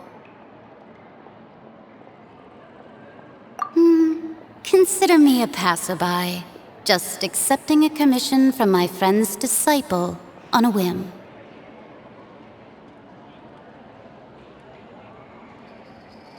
The prophecy. Yes, what has been prophesied will be fulfilled. You may view such things as the history of the future. What? Then is there any way we can stop it? I believe you have witnessed a failed attempt with your own eyes. Can everything in Teyvat so easily be changed?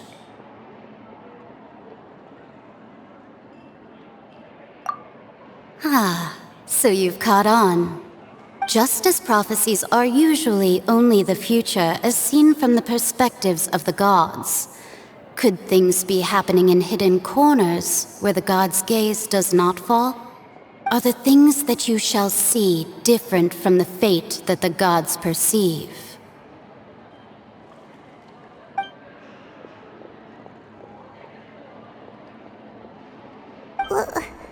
What is she talking about? It all sounds really impressive and important and stuff, but it also sounds kind of scary.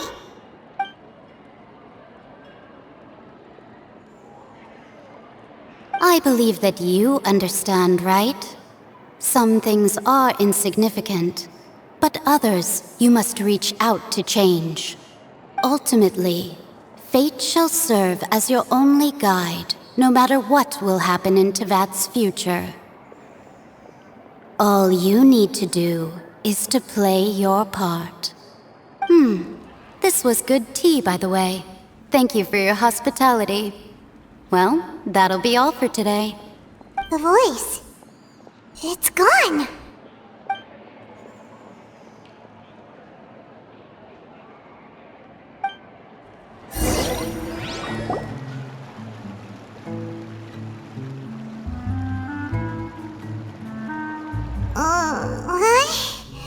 I want to hear someone talking. All right, coming!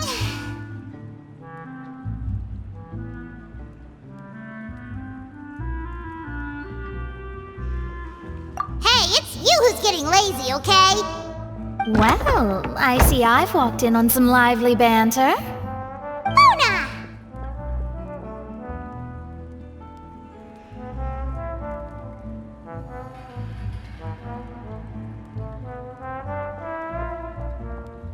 Fine, just fine.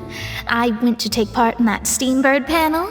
It turned out to be more interesting than I expected. Not all Fontainians are pessimistic about this. One journalist mentioned that sitting around and waiting for the end to come would be wrong, and that they should make their own rescue preparations. I agreed, so we had a brief chat with her. Did she have pink hair by any chance? Why, yes, it was Charlotte. I assume you've heard of her, no? That daredevil journalist? I'm in full support of her view. Prophecies are very important, but how can people allow their lives to be commandeered by just a few words? That's right! Paimon's glad to hear something sensible for once. Ah, yes. About what we had discussed before. I did try, but I'm afraid I couldn't reach the old hag. I'll try again tonight, but I wouldn't get your hopes up. Huh?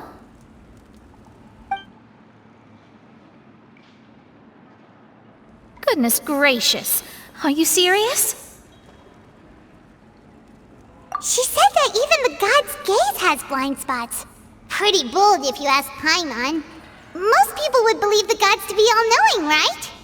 The Hexen Circle members are certainly anything but ordinary. As for the mage named N, the old hag has mentioned her a few times. She said that N's sense of direction is incredible, and that she loves guiding those who are lost. But I've never met her, and if she were still alive, she'd be... well, suffice it to say that the hag's at least a few hundred now, and N's been around for longer than that. Whoa. The Hexen Circle sounds like a scary group. But they must really stay in shape to live so long. Their abilities alone are pretty terrifying. If she came to see you personally, then the problem you're facing must truly be of great importance. Well, it's not like Paimon could understand anything she said. Yes, she was quite cryptic, but I suspect she means that there is still a way to turn things around. She didn't say when or what that would be, though, so... perhaps it is something that you cannot know right now.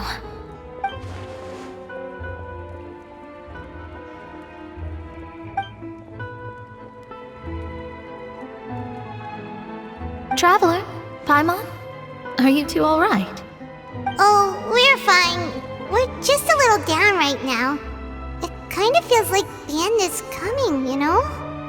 I see. I feel that same sense of desperation, too. I guess you could consider me someone who has often witnessed fate. So far as I have seen, it cannot be swayed. But even so, I still hope for, and believe in, miracles. Astrology is eternal and rational, but fate may not be. It is cruel, but it can also be beautiful. Perhaps that's what En was trying to tell you. Not to lose heart, and to believe that what you are seeing playing out before you is not yet set in stone. I did originally think of steering clear of all this, but I couldn't. Even if this is all futile, I still wish to help everyone. If we don't struggle to the last, then how can we face the end when it comes? Huh. You do have a point. There I go, talking about astrological principles again. Sorry about that. The moment I start talking about work-related stuff... I need to get going. It was worth trying to comfort you, even if only a little. I believe that you'll help those who are struggling in the same way I did. I suppose that might be why we always seem to meet by coincidence.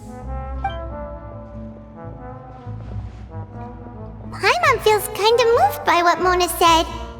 But also kinda sad, too. Hey, Traveler. Paimon suddenly feels like going outside for a walk. Let's go. Let's walk around the city, shall we? There's a few spots we always like to walk by.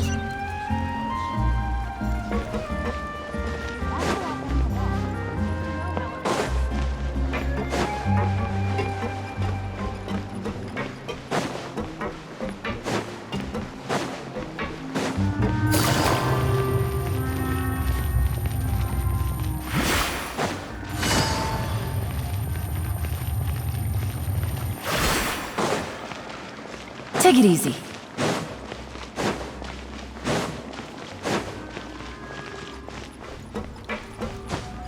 Hit. Hit.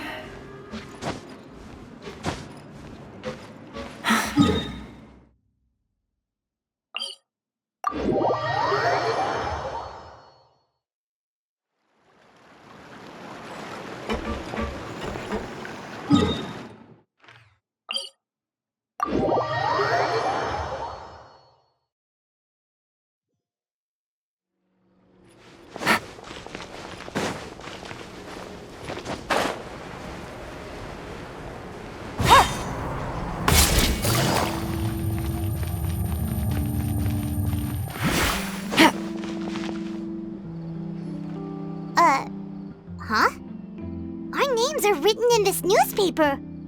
What's going on?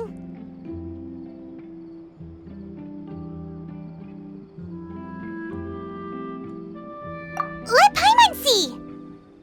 The underwater stronghold, the Fortress of Meripede, has continued in its noble autonomy, but that does not mean that others cannot interact with it.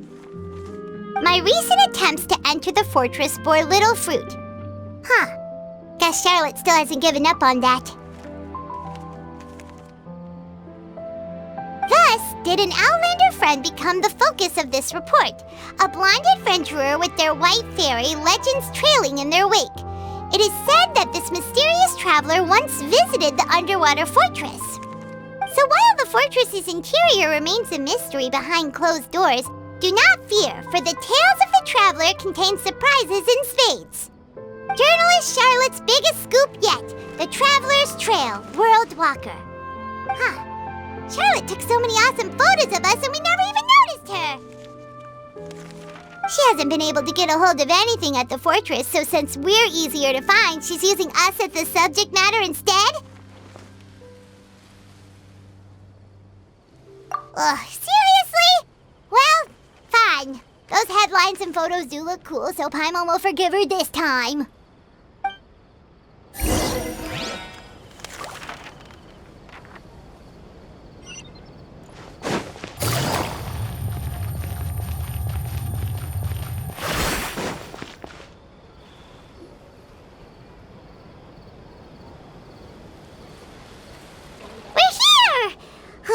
Paimon's hungry. Should we go in and get something to eat?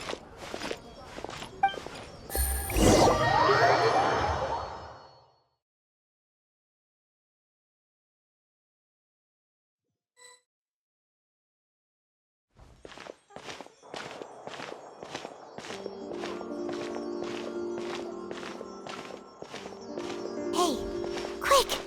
Look! That's the limited edition, only 16 slices a day cake!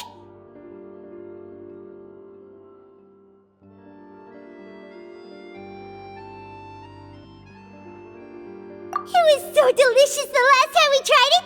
Despite the tense situation we were in, let's give it another go! Paimon's sure it'll be great!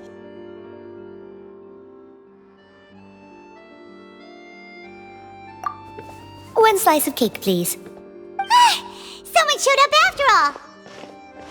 Oh, wait, you're the one from the Palais Mermonia. Oh, are you here to buy cake too? It seems Monsieur Neuvillette was right. You really can eat. Wait, did he really say something like that? That's right. Even he has his own preferences when it comes to food. As for me, I love the cake and coffee here. Do you come here often? Usually every day. Every day? It's part of my daily schedule, apart from work. I shall have my cake and coffee. Then what if someone told you one day that this place would be closing soon, and you wouldn't get to eat cake here anymore? What would you think? But why would it close? Well, Paimon doesn't know either, but maybe the waters will rise tomorrow. You know, like in the prophecy. Oh, the prophecy. To be honest, I haven't paid much attention to that. No, still, even if there'd be no more cake tomorrow, that wouldn't keep me from having some today. No, it's the same for eating in general. You might not be able to eat tomorrow, but if you can do so today, then you should carry on. That's what people call living, you know.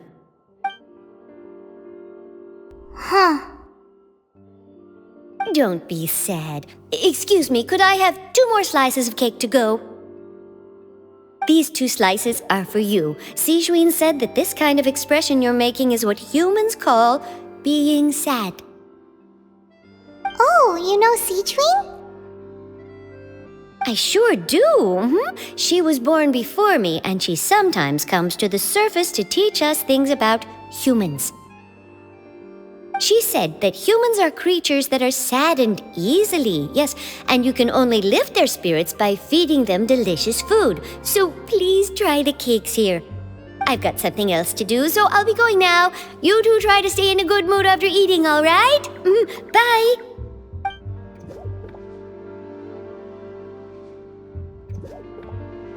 And there she goes. All right, let's dig in. Paimon's sure this cake will be delicious.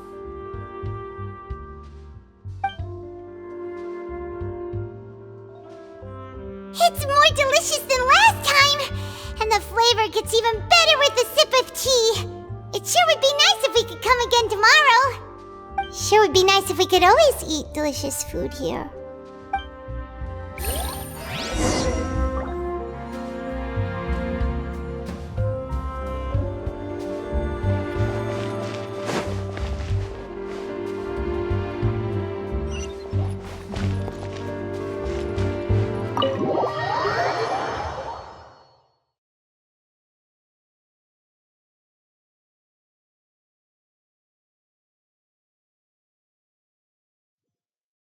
Oh, we're near the Steambird office.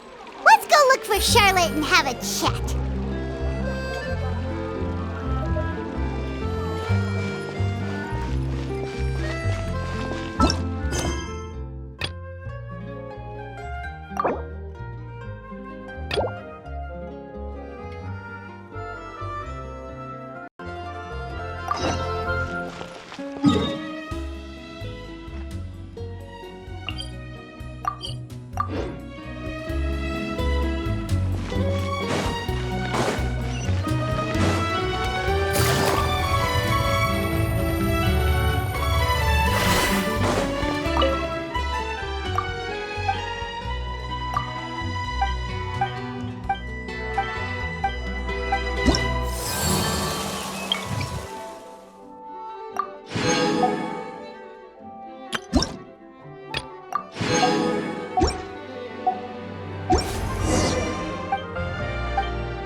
Wow! If it isn't the Traveler and Paimon! Oh, have you seen the article I wrote about you? Ha! You've got some nerve! You just used us to make some quick mora! Oh, you needn't worry about that. I heard that you were in Poisson some time back, so I sent you a letter to discuss just that. It appears you didn't receive it, though. It's all right, though. I've set aside the amount intended for you. I've even set the table with some food. Really? Oh, you're the best! You're almost a little too easy to win over, Paimon. If I were a journalist with ulterior motives, you'd be in trouble now, you know. Oh, Paimon knows you're not like that. Still, what brings you here all of a sudden? Were you looking for me? A friend of ours met you a while back, and when she mentioned it, we thought of coming to see you. Her name's Mona. Ah, so you know Miss Mona as well. She's a guest columnist for our paper. A really good one, too. She's so young and already such a brilliant astrologist. So she mentioned me? What did she say? She said that you're a real daredevil of a journalist. Nice. In which case, can this daredevil journalist dare to request an exclusive interview with the legendary Traveler and Paimon? Huh? So your article in the paper today doesn't count? Oh, of course it doesn't. That was more like live photography. What I'd like to do is dive deeper and ask you to talk about the things you've seen and experienced. Yeah, are we even qualified enough? Why not? If I say you're worth an interview, then you're worth it. But not right now, of course. I'll need a few days to prepare. Oh, in that case, we'll just chat when you have the time then? Oh, so that's a yes? Ooh, splendid! I'll tell the editor-in-chief immediately. I'll have to apply for lighting, a venue, some props, and... Whew, so much to get done now. Talk to you later. Wait, Charlotte, Paimon's still got a question for you. And what's that? If, just for example, Fontaine were to be flooded tomorrow, what would you do today? Huh. That's the prophecy you're talking about, isn't it? I mean, I do hear about it often, but I've never once thought that the day could be tomorrow. If you're seriously asking, then I might try and think of a way to leave Fontaine. Oh, but I'm still a journalist first and foremost. That means I have a duty to be reporting from the scene. And secondly, I wouldn't forsake my homeland that easily. From what I've seen, most people don't know what they'd do should the worst come to pass. In truth, it might be better just to behave like normal rather than worry over such an end. So in all likelihood, I'd probably still be prepping at the office for that interview of ours. I know what you're thinking. That sounds a bit sad, but I've always believed that it's best to do what you enjoy. Just think about it. If this nation really were to be suddenly destroyed tomorrow, but I still successfully finish an exclusive interview with a truly unique person, then the story I would wind up writing would truly be timeless. And then do you know what I'd do? Well, I'd write that story, send it for printing, and use messenger pigeons to get copies out to the various nations as soon as possible. I'm not a dreamer, nor am I a workaholic, but I do love my job, and I'd be proud of leaving such an article behind. I guess you could say that I was born to be a journalist.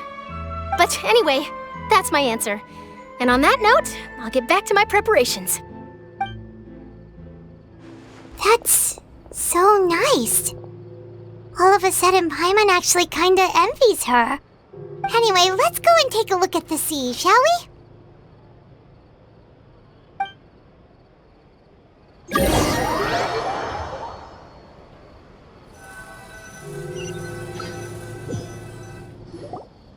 The sea breeze and scenery can be a pretty soothing combo, huh? Paimon's been thinking. If it wasn't Fontaine, but all of Tevat that would be destroyed tomorrow, where would we go and what would we do? No, Paimon should ask, if you could choose, what would you like to do?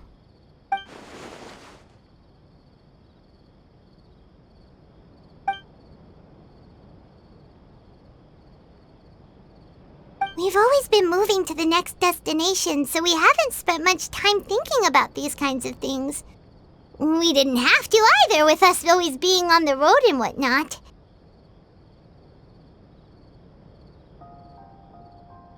You mean, still traveling?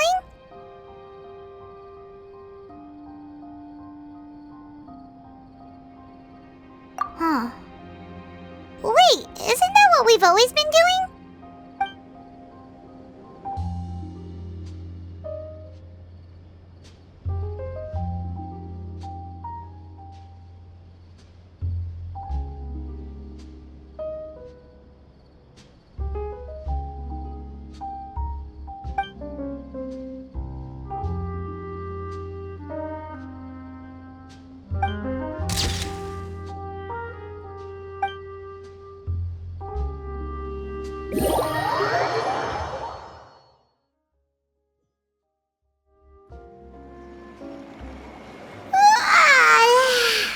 Feels like you'll grow mold if you stay here long enough.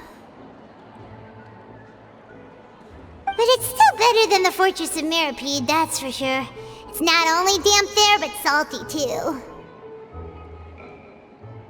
Ah, so the two of you are still here. Wonderful. Oh, you're from the Palais Mermonia, aren't you? Yes, I'm Isadora. Monsieur Neuvillette sent me to look for you two before. I heard that afterward you went to the Fortress of Mirapede.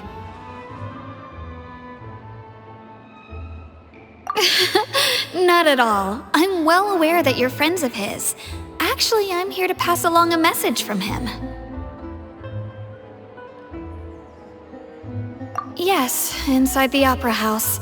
The Maréchaussée Phantom has declared the incident a small-scale riot. A riot? Well, that said, I don't personally think it was that serious. Lady Furina was watching a performance at the Opera House, and while she was resting during an intermission, some other audience members suddenly started harassing her, loudly accusing her of doing nothing about the prophecy crisis. And before she could respond, others started to join in. The crowd continued to grow, and protests against the Hydro Archon started to break out. So people have started to put the blame on Furina. Guess they finally found an outlet for the pressure they've been under due to the prophecy. I agree. People will naturally rely on gods, as is customary. But the moment people feel threatened, gods are also the first to be blamed. So what happened after that? Is Furina okay? Seeing that the situation was spiraling out of control and that further argument was pointless, she claimed that she'd gotten tired of this and left in a hurry. The Marechaussee Phantom had their hands full maintaining order and did not catch where Lady Furina had gone. Only when things had stabilized did we realize that she had gone missing. So, you mean she's still missing? That's right. The Marechaussee has dispatched many people to search for her, but we don't have any leads yet. That said, I don't think there's much to worry about. She is a god after all. Even if she were to fall into the hands of rioters, what could ordinary people do to her? Good. Monsieur Neuvillette sent me to tell you about the situation, but he didn't say anything else. Don't worry, this is more than enough to go on. Thanks for keeping us informed. Ah, is that so? Well, alright then. In that case, you two take care. I'll be heading back to the Palais now.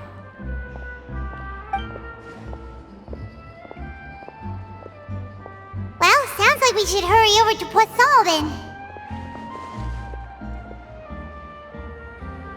If we know Furina, she won't try to fix things in this situation. Instead, she'll look for a place to wait out the heat. And, as we also know, she may be loud and dramatic, but she doesn't have a heart of stone. When Neuvillette was talking to her in the Palais Mermonia, and she heard about Poisson, she couldn't hide her sadness and remorse. It would be hard for her to ignore being accused by the public today. Paimon thinks Furina's probably taken the opportunity to slip away to Poisson and try to relieve the sense of guilt that she's feeling. Huh. Well, what do you think? Paimon knows the answer, of course, but Paimon can do the analysis to back it up, too. Cool, huh?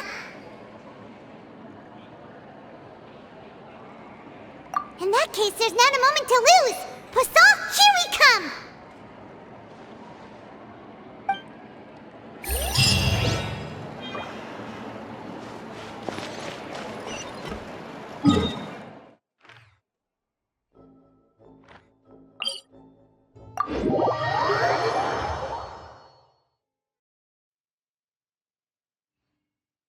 This place looks deserted. Guess all the survivors must have evacuated already. All that's left here are signs of devastation. Could Furina really be here? Let's try to find her as soon as possible.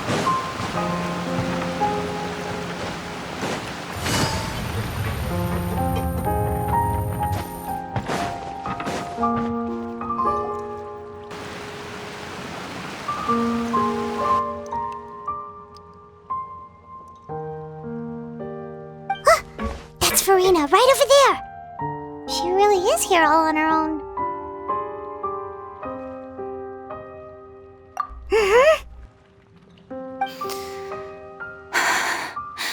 Should I just give up? This is all meaningless. What was meant to happen did happen after all. Everyone's dead. I'm sorry. I'm so sorry. Give up, Furina. There's no point in holding out. I'm sorry. But what can I even do other than to repeat meaningless apologies over and over?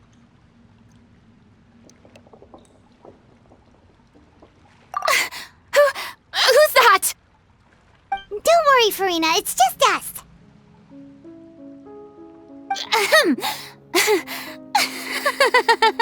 So it is you, blonde traveler from another land.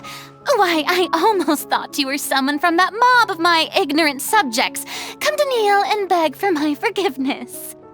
Furina, you were crying just now, weren't you? The tear stains on your face are obvious.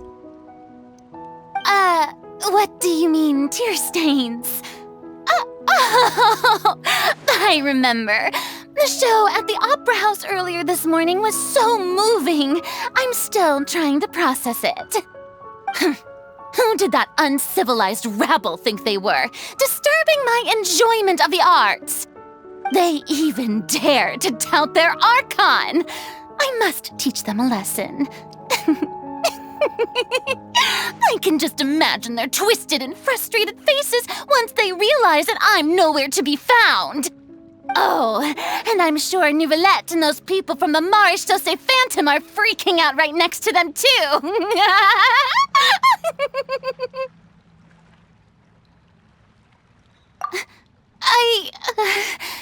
Of course not.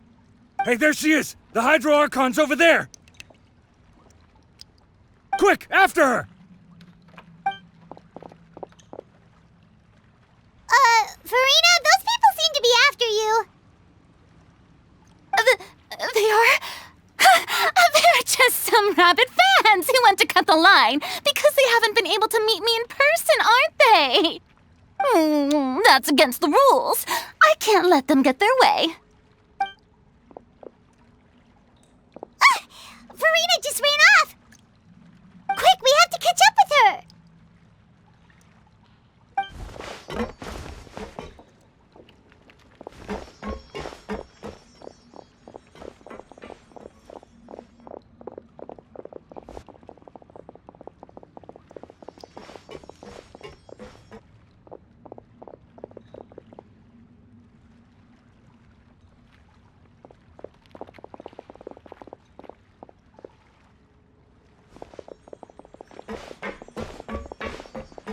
This should be the place, right? Hey, Furina! There's a good hiding spot over here. Quick, come to Paimon before the rest of them catch up to you. What is this place? Hurry, they're almost here! Fine. I suppose haste is warranted. Lead the way.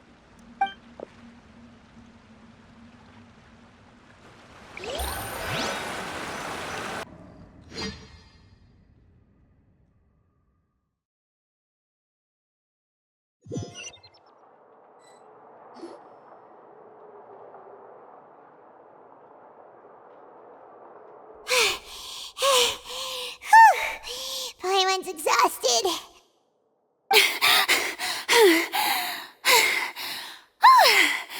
I'm so tired. I totally thought they had caught me. No, I merely gave in to the sheer enthusiasm they displayed.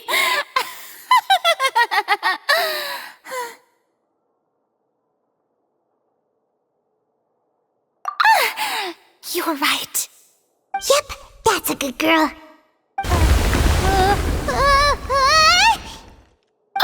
What's happening? The ground's shaking. Is it an earthquake? Yeah, a quake of this kind preceded the flooding in Poisson, didn't it? It can't be. It's happening again. Well, there's no need to worry too much about that.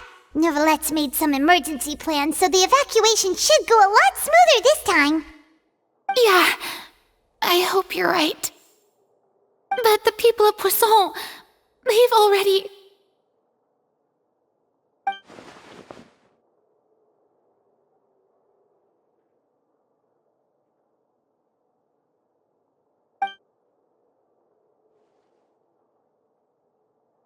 It's true.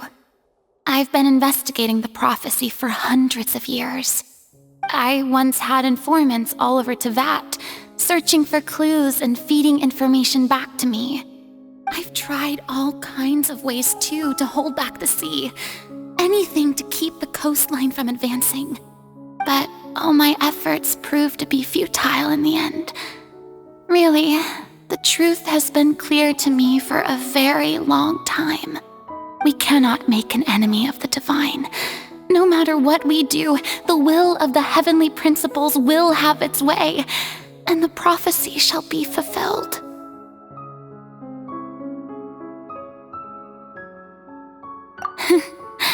Give up. I do love the sound of that phrase. It would mean finally coming to terms with fate, but also for me to finally be free.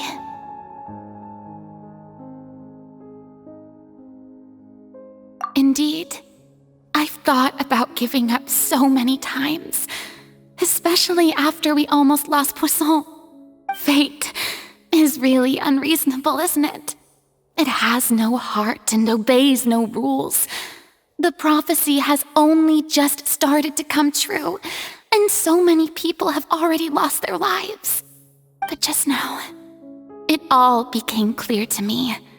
I still don't have the right to come to terms with fate on behalf of everyone else. As long as the final moment hasn't come, it's still not too late. Don't worry. I will keep hope alive for everyone until the very end. Well, that's enough for now. I got the impulse to play the stricken maiden, but honestly, considering my rank and station, that wasn't a good fit at all. Don't take any of what I just said seriously. How could I possibly let Fontaine fall to the whims of trivial prophecy? Come on! Paimon could have sworn you were actually being honest just now.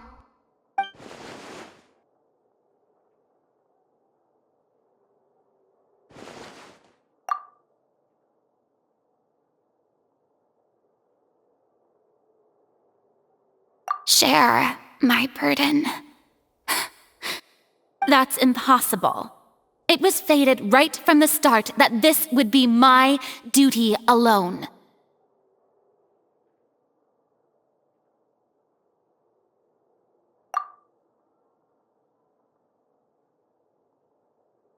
A witness. Yes, I've heard that you came to Teyvat from beyond the stars, yes. In other words, you never belonged here. And if Teyvat is, in its entirety, a show on a stage, then you're just a spectator, aren't you? If that's the case...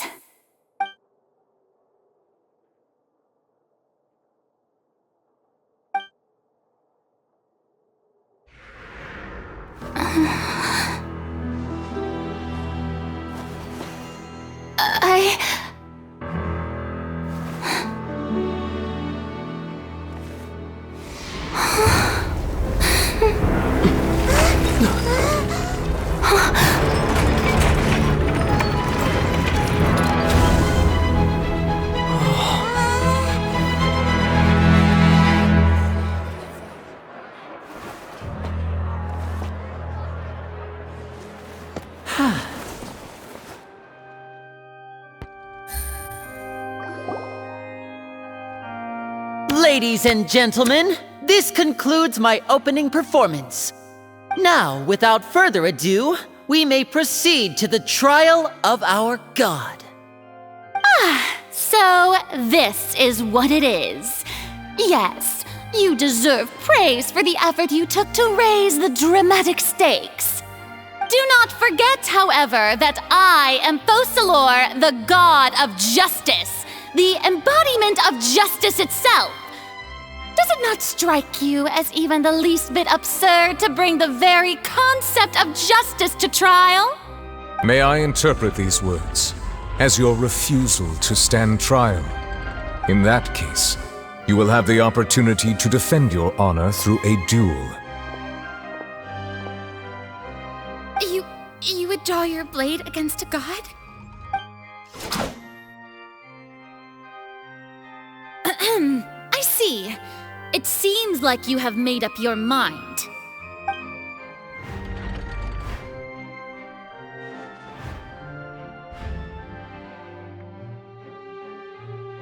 Archon can't believe it.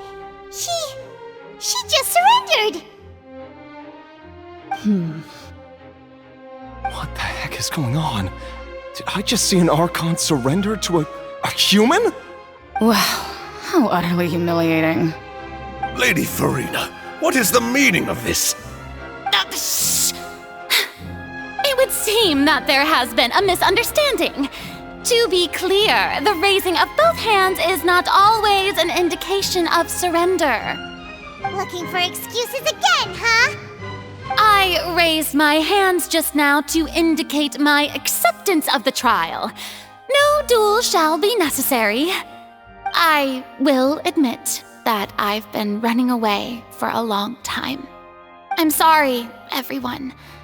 I was unable to protect the people of Poisson. It is my duty to stand trial for my crimes.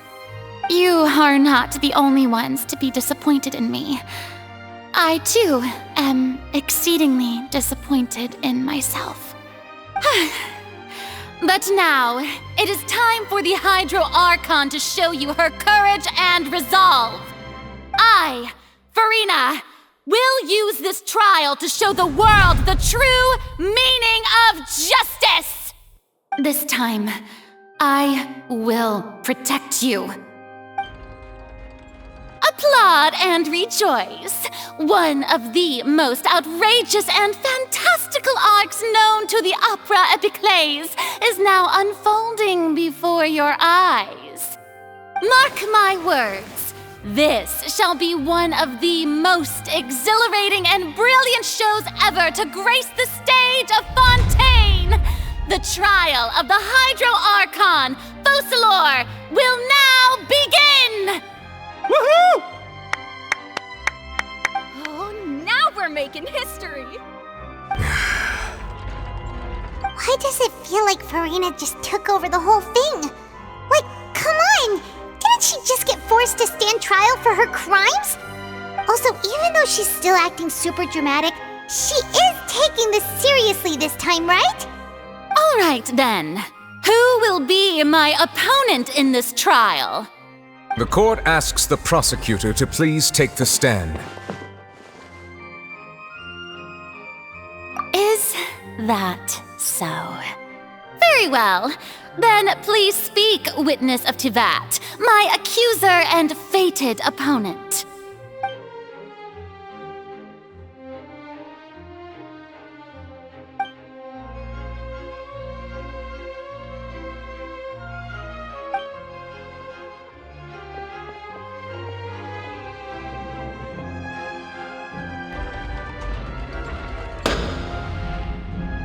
Also, please allow me to ask, as a final question before the trial begins.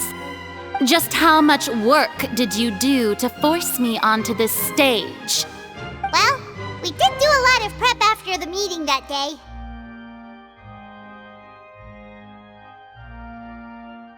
I can go over the tasks assigned to the Spina di Rosula, since they were rather straightforward and easy.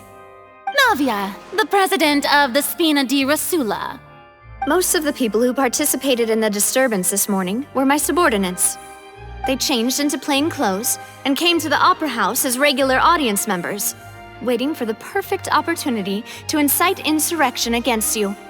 The people's resentment against their Archon has been building as more and more of the prophecy is fulfilled. A spark was all we needed to turn smoldering anger into a flame. Moreover, according to our understanding and analysis of you, when something like that occurred, you would likely flee the scene and head to Poisson by yourself. So, we arranged for a second group to lie in wait there. So, you mean, the ones who scoured the settlement for me were also from the Spina? And their goal was to force you to step into the giant magic box so you may personally participate in the greatest magic performance in all of Fontainian history. That's right. That house was a magic box, rather than someone's residence. As the super ultimate version of the setup that I used when I first performed at the Opera Epiclese, the volume of the box was increased by a whole order of magnitude, and the distance it traversed was the entire gap between Poisson and Araneas. Its cargo, of course, was an Archon instead of a human. My thanks, Furina. Without your help, we could never have pulled off such an extraordinary performance. You're welcome? Of course, this performance was only made possible with Father's support. The House of the Hearth spent a massive amount of labor in Mora to pull this off. We had to select a location, construct a giant magic box, dig a tunnel, and open up a path through the water. It was a lot of work for all of us. So, in other words, the earthquake that we felt within the giant magic box was just a normal tremor from the transportation of the whole house? That's right. It wasn't a sign of another disaster to come.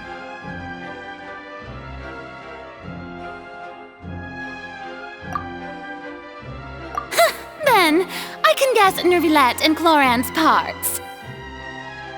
You gathered a crowd, prepared a stage, and made sure that the champion duelist would be immediately ready for a fight. Also that as soon as I appeared on the stage, the trial may commence without a hitch. Am I right? Yes, that is correct. Well, Clorand, I must commend you for your courage. Only the most outstanding champion duelist in all of Fontaine would accept a duel with an Archon without flinching. Thank you. As for you, Traveler, I suppose your role was to keep me distracted with conversation once you found me in Poisson. You'd make sure that I didn't notice anything amiss before revealing yourself as my prosecutor once we'd arrived onto the stage.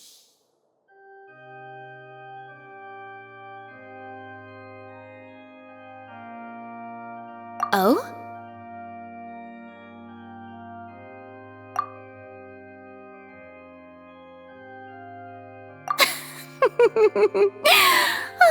Is that so? Then I suppose I must have missed my final chance. It's fine. It matters not. What's done is done. The stage is already set, so there's no reason to disappoint the audience. Let's see this trial through to the very end.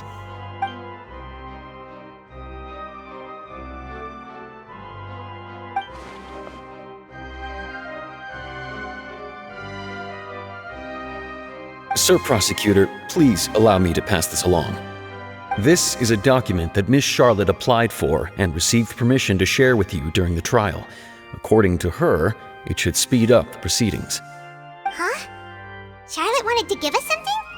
Oh, so she's here too! Hey, Charlotte! Oh, let Paimon see. Isn't this the exclusive interview that she did with us before? So she's already finished it, huh? Wait, then that means this document is a perfect timeline of everything that's happened ever since we stepped foot in Fontaine! So in other words, we can refer to this anthology of evidence every time we want to use something from our journey as evidence for an argument!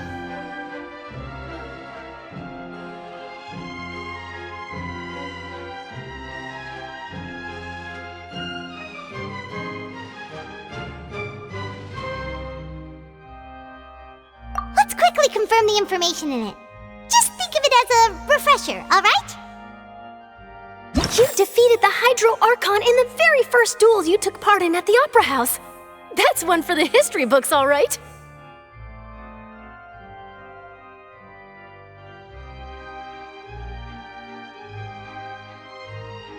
I didn't think that you'd wind up getting to the bottom of the case I'd been following all this time. I guess you could also see this as a happy coincidence. This is the first time Monsieur Neuvillette had a difference of opinion with the Oratrice. Even the Hydro Archon can't figure it out. A Fatui harbinger. She's an extraordinary person. Her instinct must mean something. The fortress of Maripede was almost destroyed in a single day. That I didn't witness that scene personally will always be a source of professional regret, I think. According to Monsieur Neuvillette, both Child and that whale should have been in the primordial sea at that time. I nearly lost my awesome friend Navia. To be honest, that still gives me shivers. The words of someone as extraordinary as a witch can probably only be truly understood when something surreal happens to you.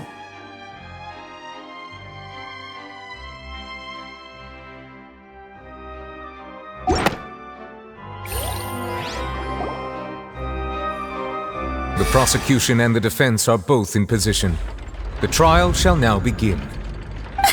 Oh, come on, Neuvillette. There's no need to repeat all the unimportant legalese. Just fast forward to the part where the prosecution lays out my offenses. As the defendant and the lead actress of this performance, I still haven't even been informed of my supposed guilt in all of this. Of course, it is only natural for humans to struggle to understand the actions of a god. However, you will need more than that to convict me of a crime. That's true, but my charge here is unrelated to your conduct as an Archon. Instead, I would like to charge you as a fraud who's never been the Archon in the first place. Wait, what was that? Lady Furina's a fraud? Hey, I came here thinking that we were going to try the Hydro Archon for forsaking her duty, but did I hear that right?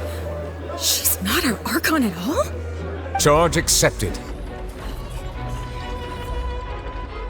Lady Furina, do you plead guilty to the charge?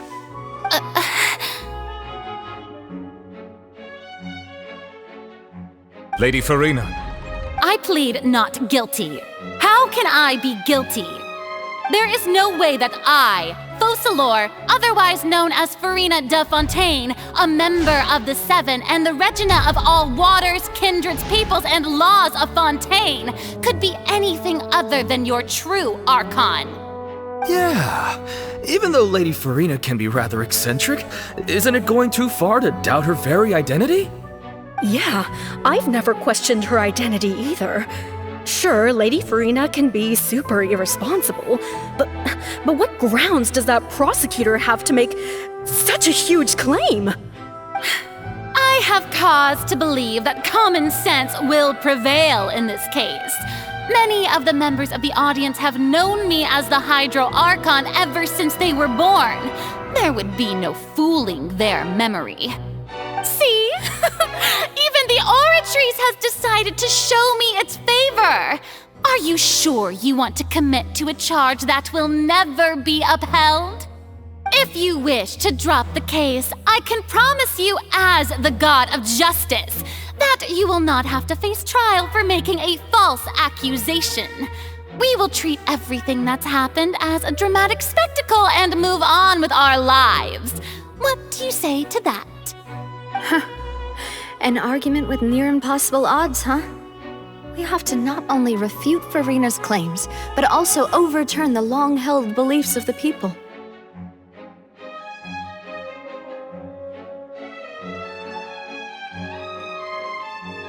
Well, I tried to give you the chance to surrender. If you must persist, then let me ask.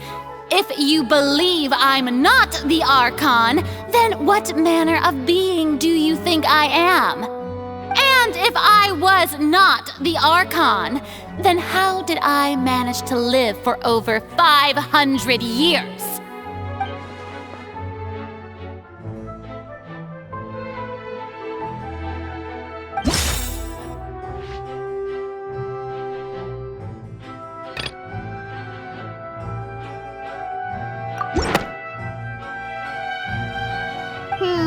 That doesn't sound right.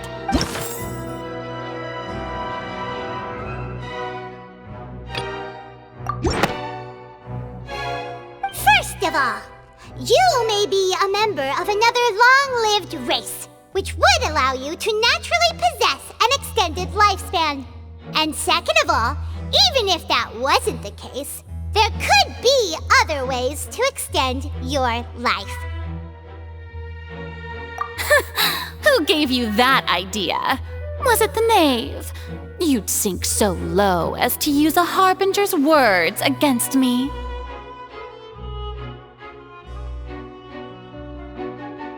A curse? I once thought it possible that the aura of an Archon might naturally resemble a type of curse.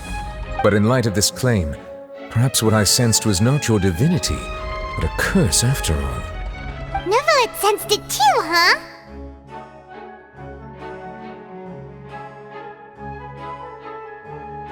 Lady Furina is actually a human?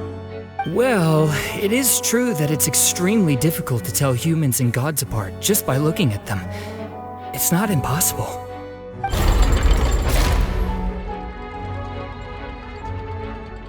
Well, don't start celebrating too early now.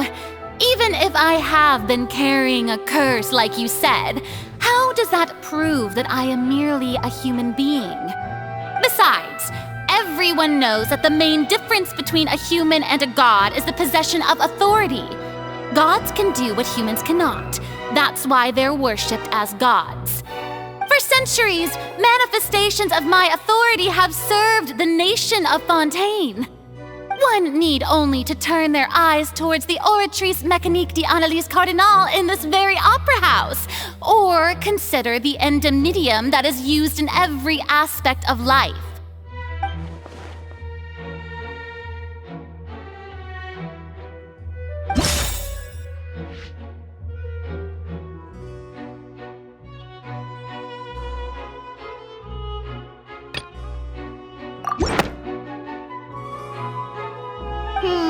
That doesn't sound right.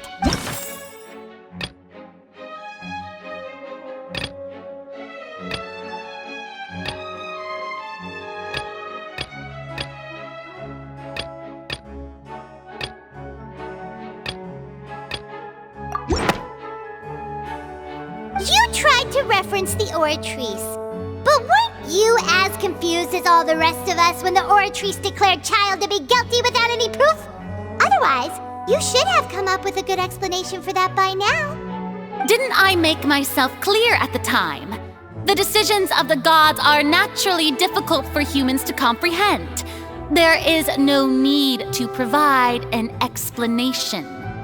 Lady Furina, I believe a reminder of your current circumstances is in order. While the court is in session, the principles of justice and the law must come before all else.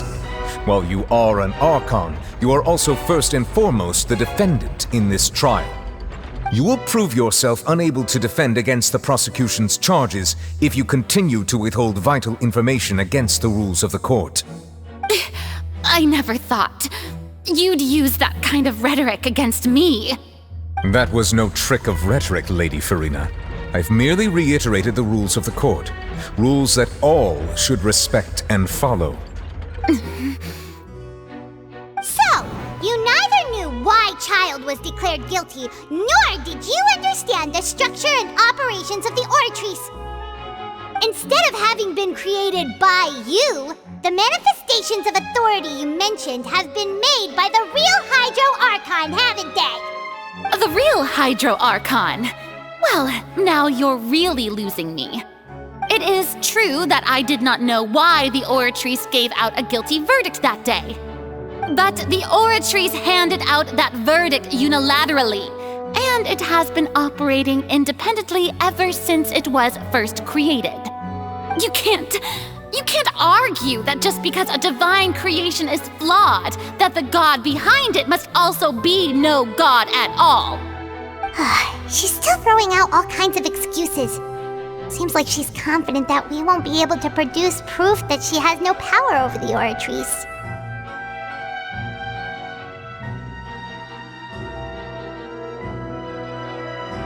My power as an Archon. There are many ordinary citizens in the audience. How can I just carelessly demonstrate the formidable power of an Archon? If that poses a concern, I'm prepared to extend my protection to the audience. You don't need to go that far.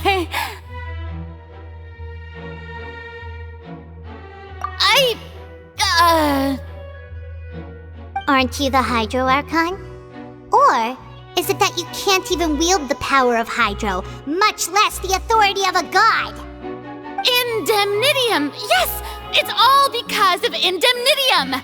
all Archons derive their power from the faith of the people, and I've converted the people's faith in justice into indemnitium. Thus did I give up all of my divine power to provide everyone with energy for their daily lives. Have you ever seen a more magnanimous god? Isn't that a huge stretch? Yeah, no matter how generous an Archon can be, how could they give up all their power? Can a god with no power even still be called a god? It seems like nobody's buying Furina's excuse. Hey, come now, everyone! Please don't stare at me as if I was a liar! I'm still the same Furina you knew, right? The one that you loved! Shouldn't you want to believe in me? Please? You've got to believe me! If what the prosecutor said is true, she really has committed a grave offense. Did she deceive all of us? And all of our parents and grandparents too? And then all of our ancestors? Ever since they were born? Enough! That's enough. Tell me then, if I'm not the real Hydro Archon, then who is? If you have no evidence of another Hydro Archon's existence, nor can you find anyone who can back up their claim to be such, then what grounds have you to say that I'm not actually the real deal? Wow, she came up with yet another argument. How can we refute her now? Seems like she really doesn't want to give up.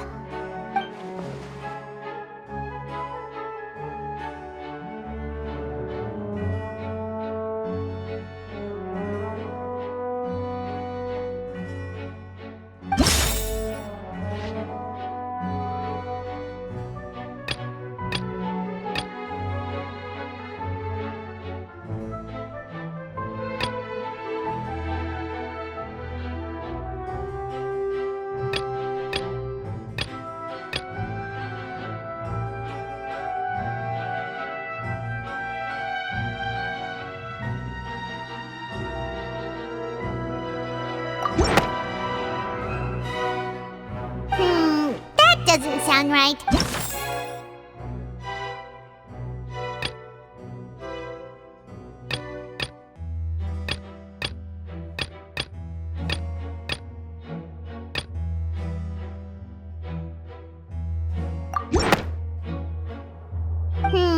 That doesn't...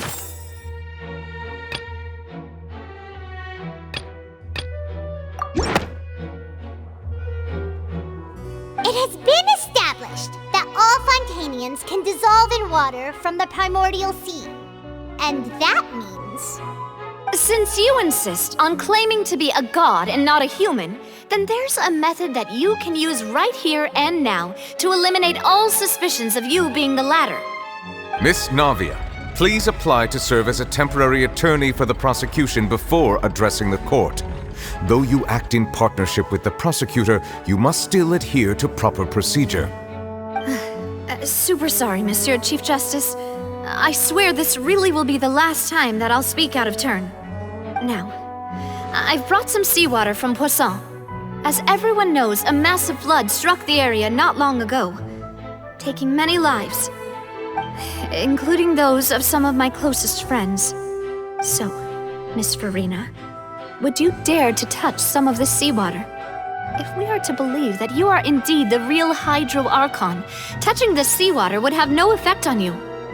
All it should do is strengthen your case. But if you don't dare to touch it, then we would have basically proved the reverse. Oh, and I must remind you that after the disaster at Poisson, nobody wants to see any more people dissolve. I do hope you'll act prudently and choose the simpler path of admitting guilt. Navia from the Spina di Rasula. The Spina has governed Poisson for many years. I guess her suggestion is valid. If Lady Furina is indeed just a human, she's probably Fontanian like all the rest of us. Would she really dare to try?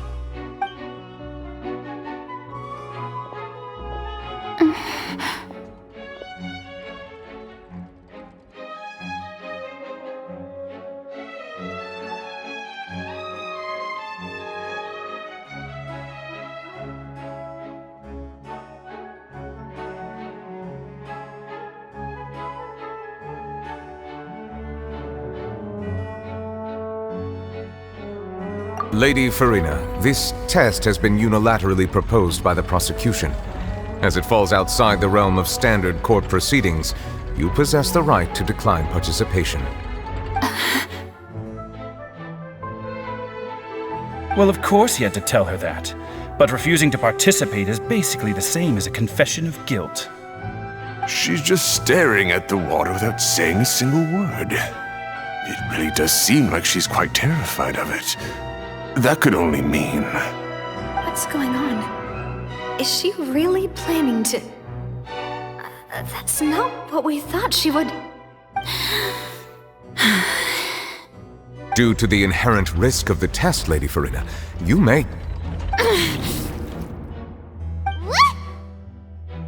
Hey!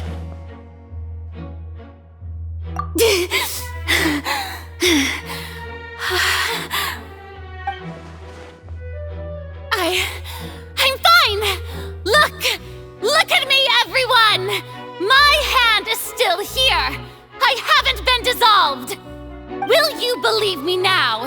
I really am your Archon! I'm nothing like a normal human who would fall apart as soon as they touch this water! Really, was this not the most obvious thing in the world? Miss Siegewing? If you're present, Miss Siegewing, please come forward and attend to the defendant. Siegewing? Don't be nervous. It'll just take a few seconds. Let me see. That should be enough. Please announce the results of your evaluation to the court, Miss Siegewing. As everyone doubtlessly saw, Miss Furina was displaying symptoms of hyperventilation and flushed skin. These indicate that she was experiencing the adverse effects of exposure to primordial seawater. The extent to which she was affected is the same as other humans when exposed to primordial seawater of a similar concentration. Thank you, Miss Siegewing. Lady Furina, you may return to the defendant's stand. Oh wait, what did she just say? I didn't get dissolved! Shouldn't that be enough to prove my innocence? Well, considering your tendency to run from your problems, we did originally prepare a direct sample of the seawater around Poisson. However, after extensive discussion, we exchanged it for a sample that is not concentrated enough to dissolve an actual human. After all, on the off chance that something entirely unexpected might occur, we don't want anyone else to lose their life to the sea. Yeah, so out of regard for Furina's life, you secured a low-concentration sample and asked the head nurse to serve as an expert witness. It's a great thing that the direct sample wasn't actually used. Furina could have... I can't believe... You...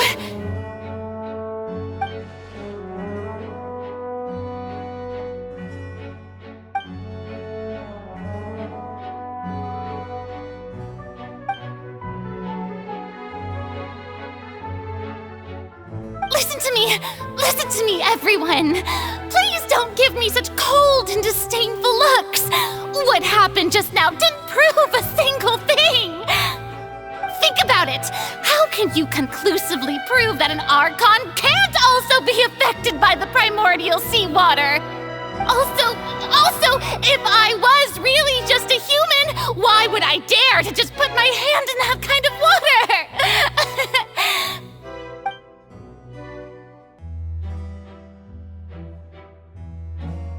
Please, anyone, just listen to me! I swear, I really am your Archon!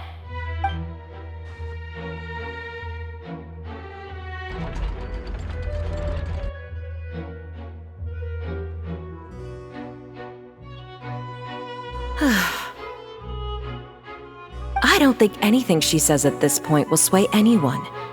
The odds are just too stacked against her now. With all the things that have been said, Paimon doesn't think there's any way left for Furina to win. I believe the time for arguments and presentation of evidence has come to an end. If there are no objections, we will move on to the final judgment.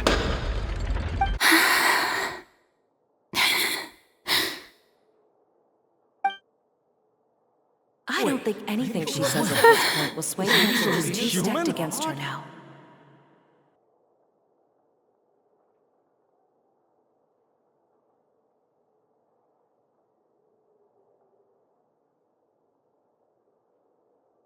In my capacity as Chief Justice, I shall now render judgment on Furina's misrepresentation of herself as the Archon of Fontaine. As a human who knowingly deceived her fellow citizens, Furina is guilty.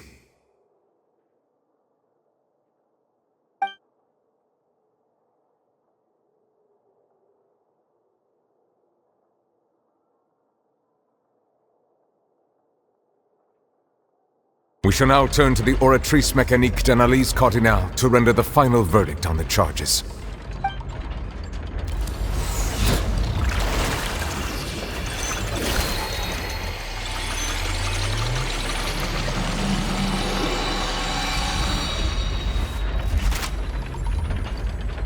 According to the judgment of the Oratrice mécanique d'analyse cardinale, Furina is... Well, what's wrong? What's the Oratrice's verdict? No, the Oratrice also displays a guilty verdict. Isn't that correct then? However, the exact wording of the verdict is thus: the Hydro Archon, guilty, to be punished via the death sentence. The death sentence? That's actually one of the available sentences? I've always thought that it was just a myth. The one and only time the death sentence has been handed out at the court, and it's been given to the very person we've worshipped as the god of justice? What an unexpected twist. Furina's been sentenced to death by the Oratrice? We just wanted to use the trial to show her the seriousness of things so she'd tell us the truth. How did things escalate this quickly? This outcome is indeed quite strange. According to Fontaine's current definitions of justice, as well as its recommendations for criminal sentences, is this sentence really appropriate for the crimes that have been committed? Yeah! Even Fauché wasn't sentenced to death by the Oratrice. You know, the real evil mastermind behind the serial disappearances case. Indeed.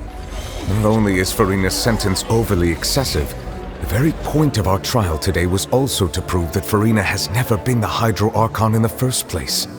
But now, the Oratrice seems to have deliberately invoked the title of the Hydro Archon. What does this mean?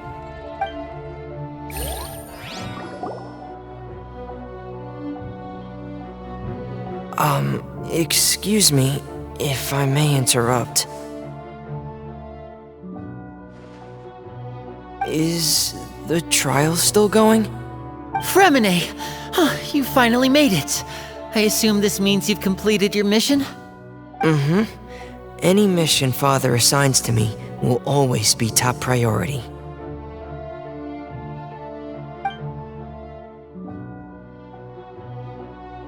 Is that the first prophecy slate? Huh. So the knave privately arranged for Fremine to try and find the missing slate. I looked everywhere and finally found it at the bottom of the sea. It took me a long time to get around some dangerous stretches of water.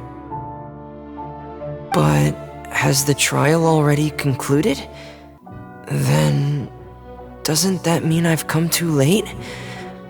Oh no. Father will be disappointed in me. Thank you for your hard work, Mr. Fremine. Please allow me to review the record left on the slate. Traveler, I believe that you have already seen the other existing slates, and would like you to come here and confirm their contents.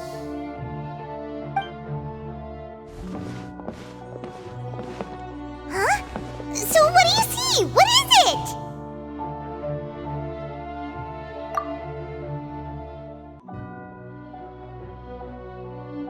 I believe I have now made sense of the Hydro Archon's crime. It has to do with Fontaine's lost history. Huh? Isn't the Hydro Archon just guilty of deceiving her people? Oh, wait, no, that's Furina, and we've already proven that she's not the Hydro Archon. So when you say Hydro Archon, do you mean the real Hydro Archon we've been kinda talking about? In truth, everything that you've encountered in Fontaine up until this point can be traced back to the contents of these stone slates. However, I'm uncertain as to how much sense they currently make to you. Okay, let's try to recall the contents of the other 3 stone slates. Paimon will do her best to help you remember.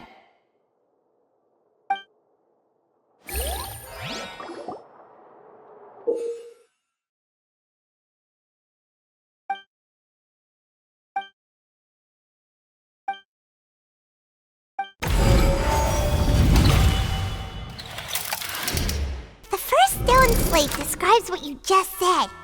It seems to show the previous Hydro Archon using her divine power, and then the Oceanids turn into humans.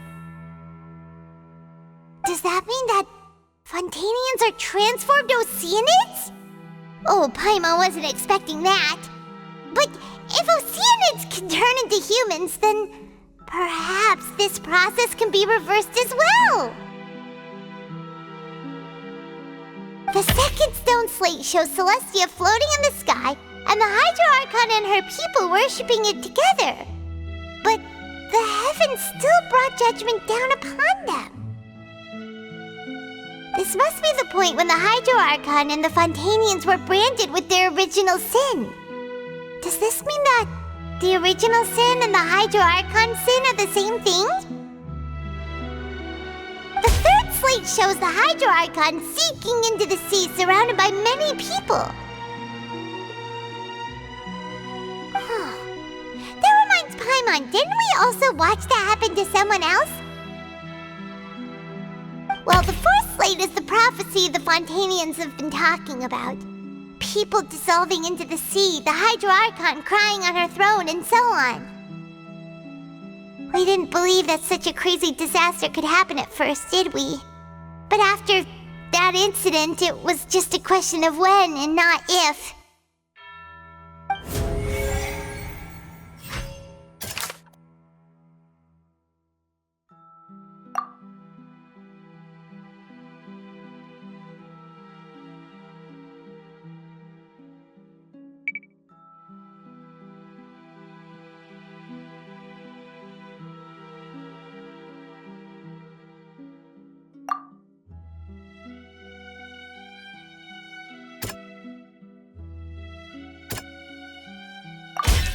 We know from the case of the serial disappearances of young women that Fontainians can be dissolved in primordial seawater, and the first stone slate tells us that long ago, the Hydro Archon used her power to turn Oceanids into humans. This might be the reason that Fontainians can dissolve.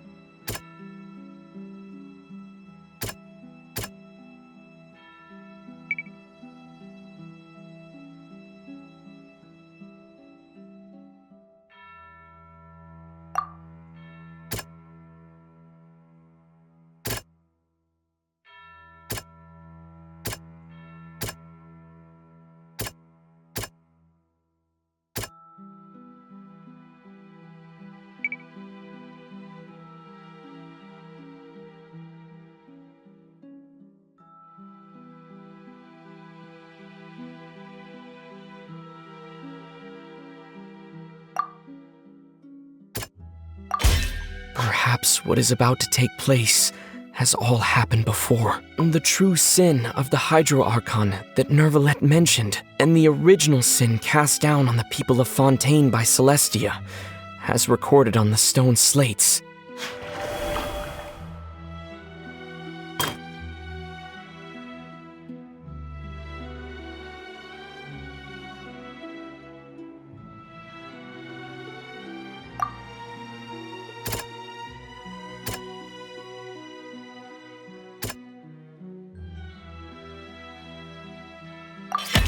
It's not as simple as falling into the sea. When Navia fell into the sea, her consciousness was subjected to judgment. The stone slates show the people gathered around the Hydro Archon in the sea.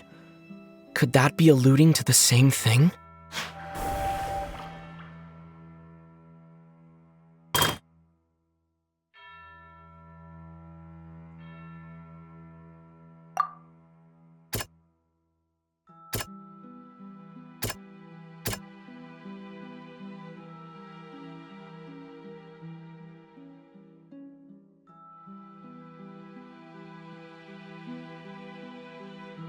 That doesn't sound quite right.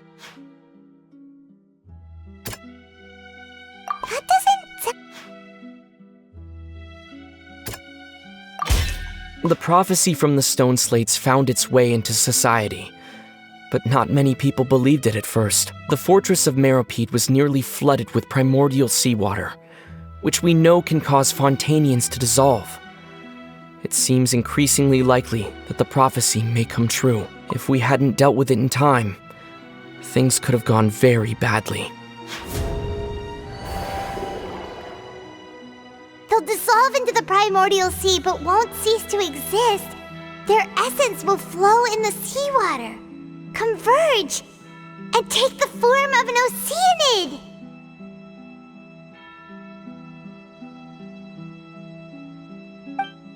The Hydro Archon was sentenced to death in court, shocking everyone present. Perhaps this means that her sin was actually Fontaine's original sin.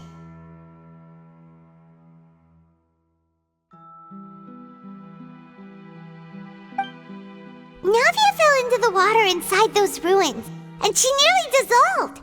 She was surrounded by the people of Poisson in a court within her consciousness, and was forced to take part in a trial meant to make her stay.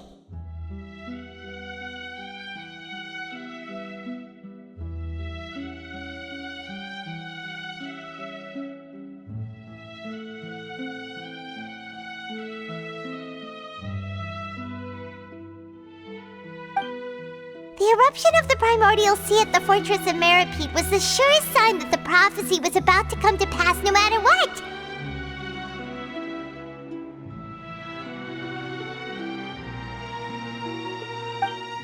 The stone slate's contents can all be verified by recent events. If we combine what we know together, loads of truths should come to light.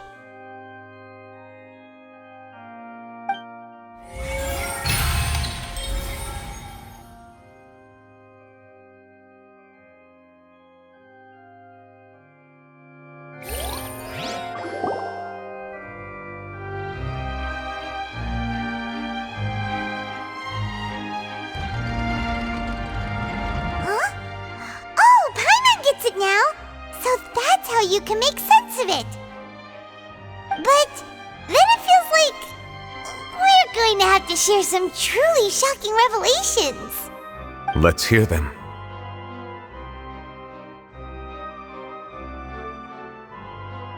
Incredible. Linny, did you hear that? We're not real humans. All Fontanians were originally created by the late previous Hydro Archon, with oceanids as their basis. The evidence for that can be found in how only Fontanians could dissolve in primordial seawater, and how all the girls Vacher dissolved were also turned into oceanids. Oh, and according to Navia, when she was about to get dissolved, she also saw everyone gathered around for a trial. All of them in the shape of oceanids. Indeed. Yeah, and it follows from the content of the first slate that she probably angered Celestia by creating humans without prior permission. That could also explain why the Oratrice judged the Hydro Archon to be guilty. It's to account for that ancient sin. The Hydro Archon's true sin was creating us? And yet, after many hundreds of years, the Hydro Archon's creations have turned around to try to judge the Archon within the Opera Epiclese. The twists of history are often the most unexpected of all. Yeah, isn't the image here just like when Navia fell into the sea? So wouldn't it be trying to show the image of the Hydro Archon also falling into the sea once the prophecy has been fulfilled in the fourth slate?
In the end, the people will all be dissolved into the waters, and only the Hydro Archon will remain weeping on her throne.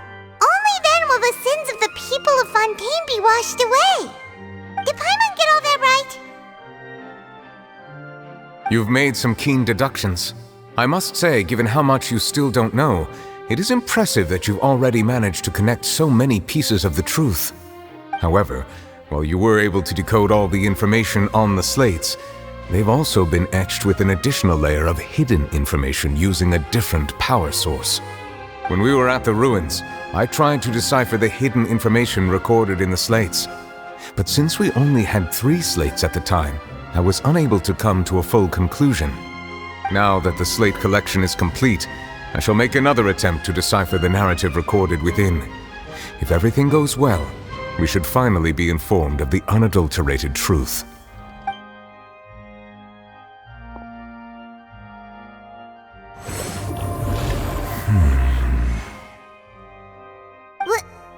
Well? Did you get it? I believe I should share this truth not only with you, but with all the people of Fontaine as well. I will try to briefly summarize it for you.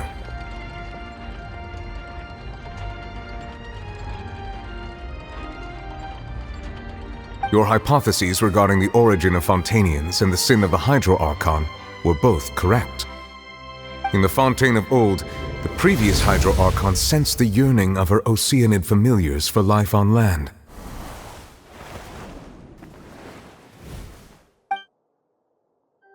The Oceanids were enamored with the beauty and romanticism of human beings, and wishing to have those experiences for themselves, expressed to the Hydro Archon their desire to become of a similar kind. However, even though water as an element is intricately linked with the power of life, the Hydro Archon, as one of the 7, did not possess the authority to create a new form of human life. Not one to give in, she eventually found a way to create permanent humanoid bodies for her familiars by appropriating the power of this planet's primordial sea.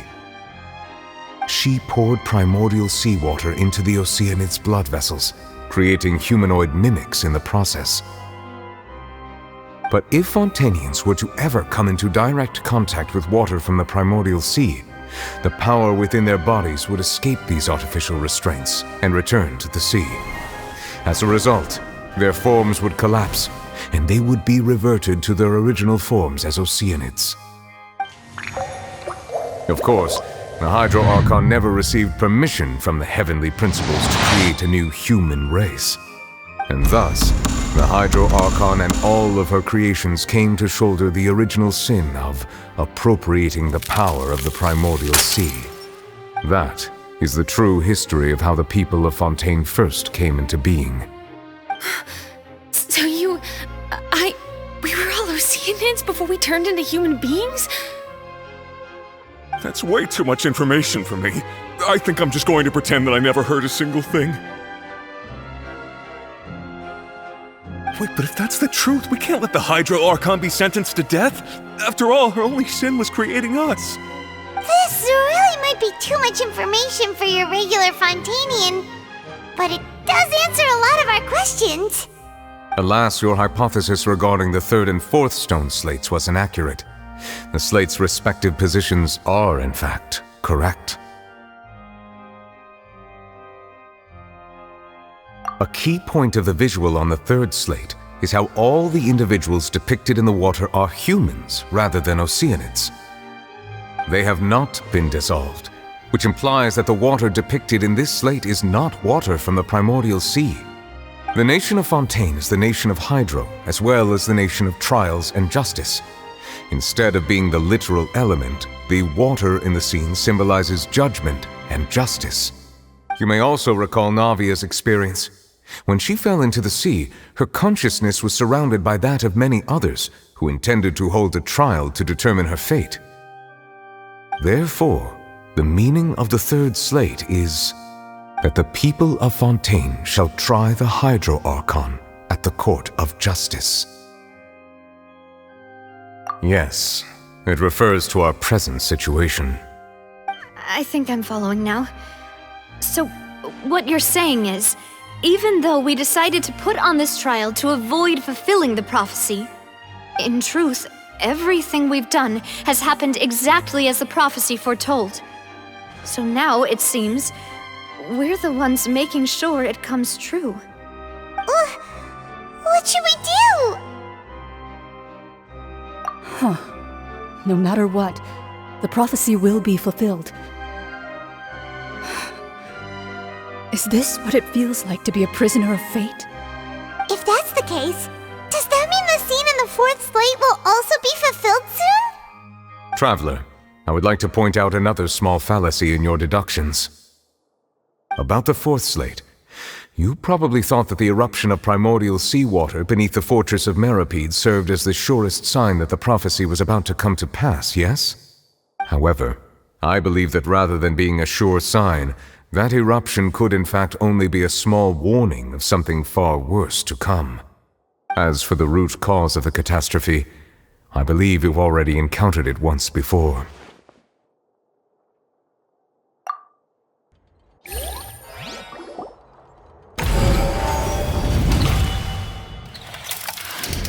This eruption was just a small warning of the things to come. We must find the root cause of the disaster.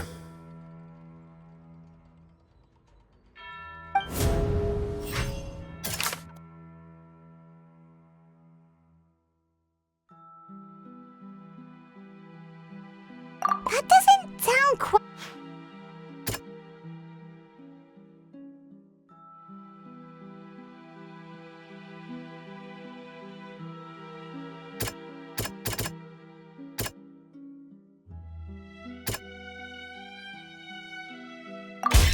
It was both dream and reality. If we're talking about a true culprit, that could only be that thing inside the primordial sea, right?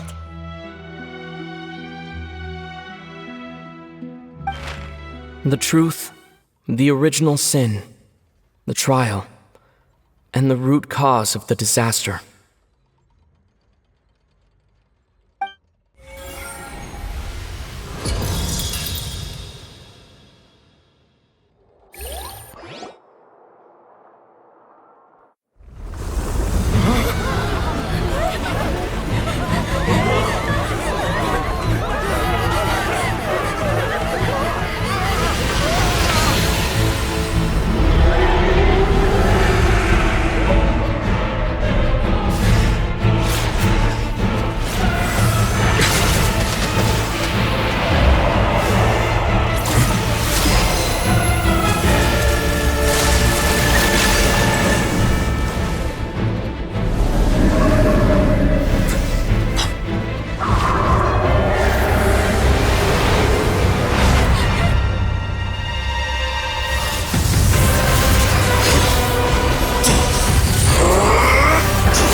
That was way too close!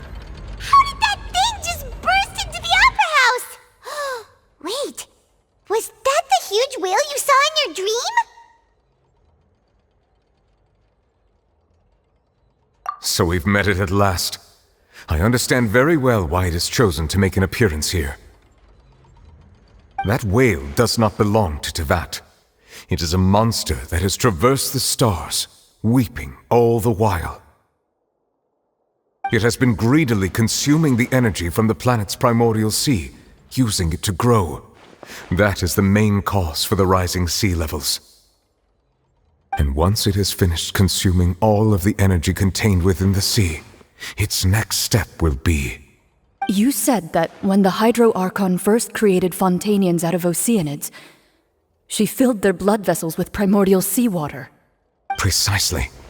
That whale finds the blood of Fontainians nigh impossible to resist. Therefore, when it left the primordial sea, it decided to make its next stop a packed opera house full of food. Food in the form of Fontainians. We just barely managed to push it back, right? In that case, won't it come back to target the people again once it's managed to recover its strength? That is correct. Indeed, it is more accurate to say that we should thank that Harbinger for buying us some time. Without him, the whale would have likely come onto land far sooner. From the way he looked, he must have been fighting the creature for quite a long time. That battle maniac. We've always known that he had a special connection with that whale, but we definitely didn't expect it to help us out like this. Anyway, now that we know that this whale is the actual cause of the disaster recorded in the prophecy, all we need to do to stop the prophecy would be to find a way to beat it up, right? It is too late. It had already absorbed too much of the primordial sea's energy before we could notice it. At this point, it has become practically integrated with the sea itself. Even if the entirety of Teyvat were to be destroyed, it could still survive and swim off towards some other world. That's not something I will accept. We've already done everything we can, and we even found the true culprit. We've come so far. You can't just tell me that the last hurdle is some impossible foe. That's just not fair.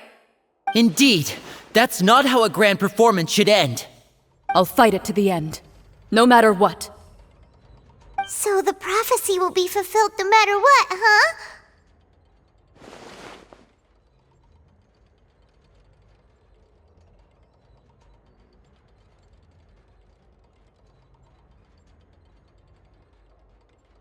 The prophecy. Yes, what has been prophesied will be fulfilled. You may view such things as the history of the future.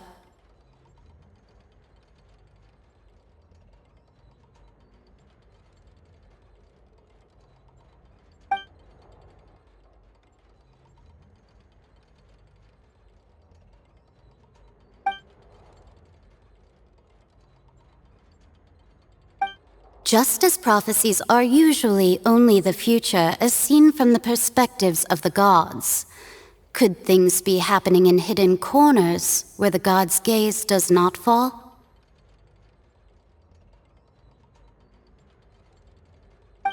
Ultimately, fate shall serve as your only guide, no matter what will happen in Teyvat's future. All you need to do is to play your part.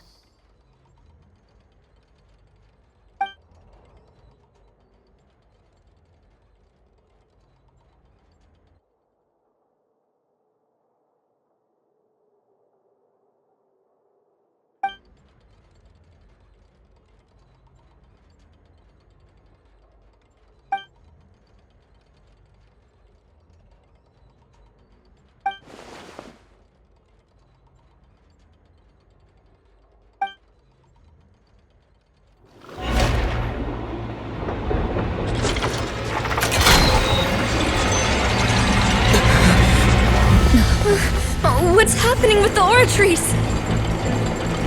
I believe it is preparing to carry out the death sentence.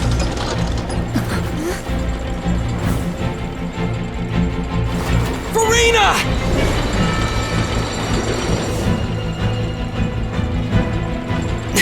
No, I still need answers.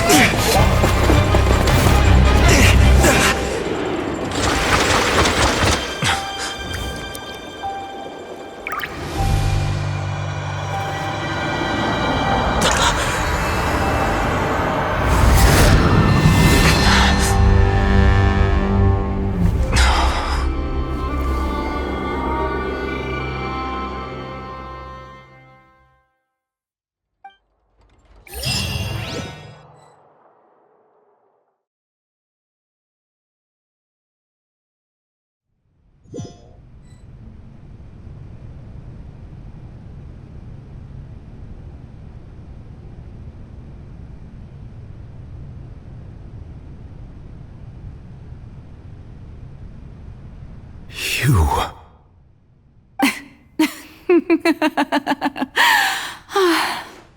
Sorry. That shocked expression on your face is just too amusing. I couldn't help myself. You are not Furina. Who are you? The sweet sound of bewilderment. Marvelous. A sure sign that my attempt to deceive everyone was a resounding success. But to answer your question, I am Focalor. You know, the god. Focalor? Why did you deceive us? Oh, that wasn't my goal, of course. Goodness, no. But I had to fool everyone else too, if I was to stand any chance of deceiving the heavenly principles. Deceiving the heavenly principles? It's all because of that pernicious prophecy. Dreadful, wasn't it? Everyone doomed to dissolve. Fontaine condemned to be flooded. One was not amused. In fact, one was positively bemused when that problem was thrust upon me by my dearest predecessor. That's the former Hydro Archon Egeria, for the uninitiated. It hardly gets more disastrous than a preordained national catastrophe, now does it? She knew full well that the prophecy would surely come to pass. And as one of the seven, she also knew full well that one defies the heavenly principles at one's peril. So yes, as you have no doubt surmised, it was a rather impossible situation that I found myself in. I spent a terribly long time mulling it over, alone on the ocean floor. And I was almost growing barnacles by the time I finally realized there was only one possible solution to this confounding conundrum.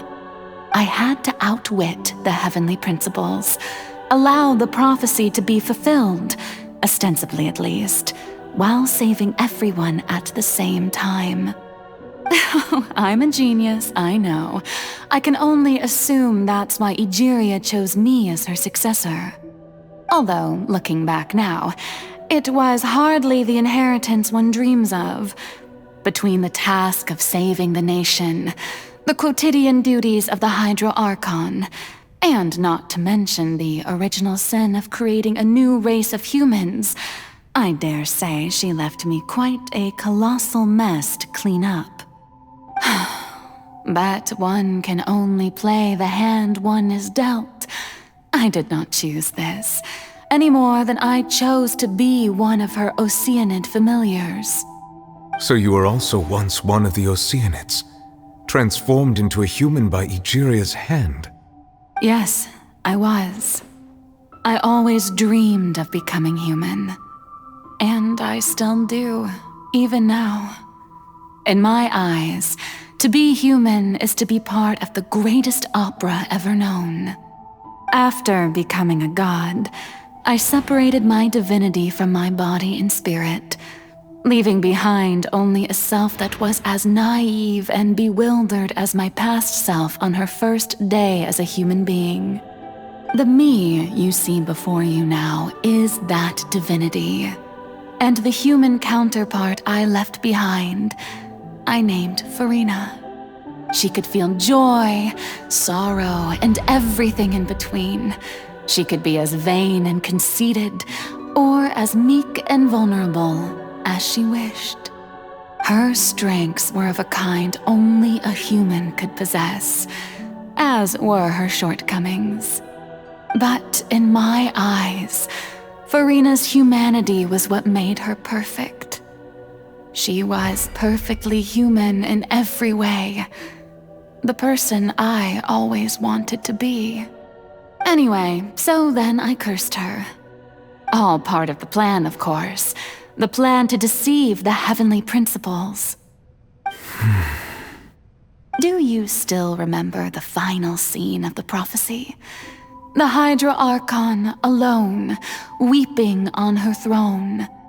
In order that the prophecy might appear fulfilled, I invited Furina to be an actress, to play the part of the Hydra Archon in the prophecy.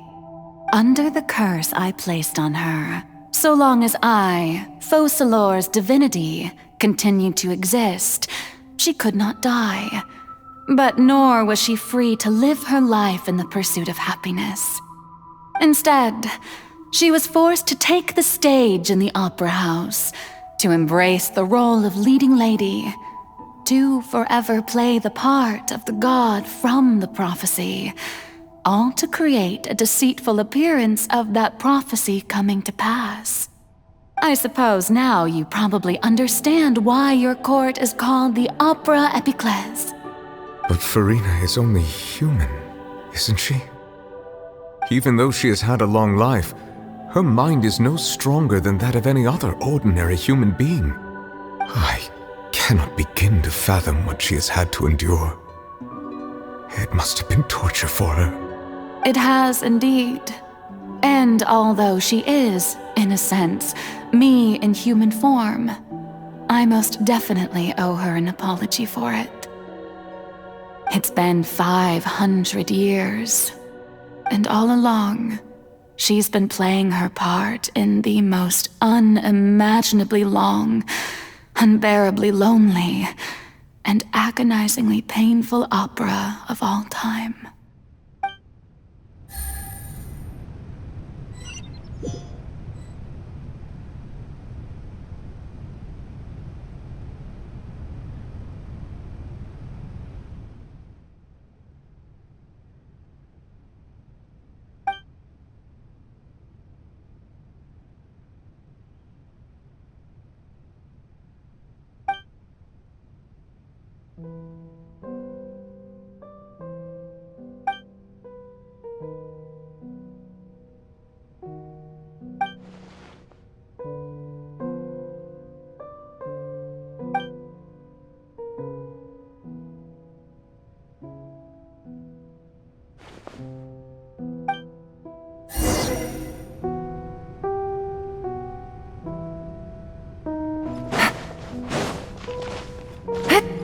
Take it easy.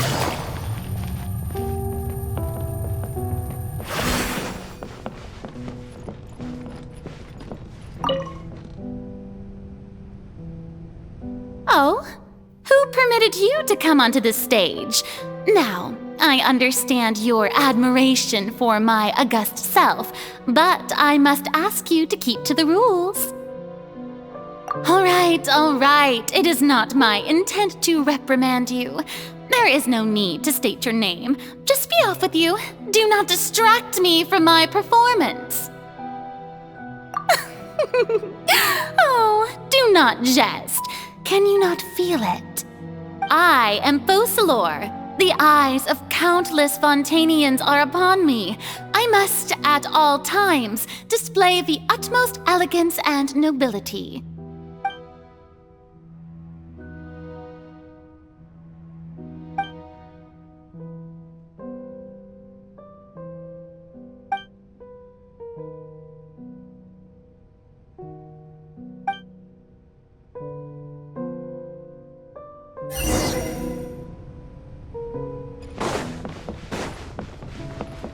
Dear audience, The performance is experiencing a technical difficulty, but worry not. The guards shall resolve it soon enough.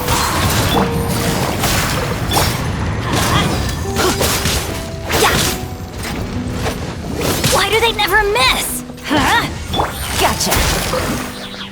Let's light it up! I'm going in! Hey, what gives? The audience is still watching me, you know. Guards? Wait, where are the guards? Guards!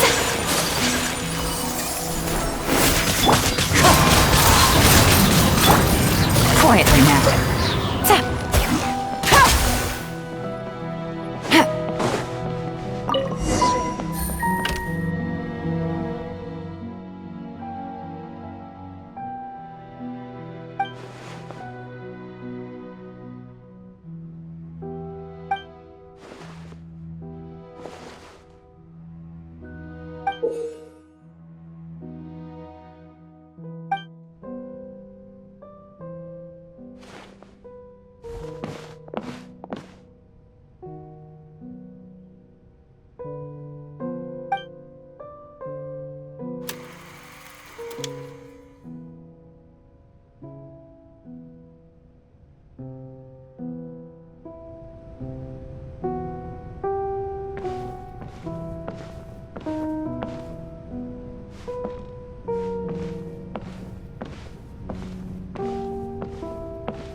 Furina.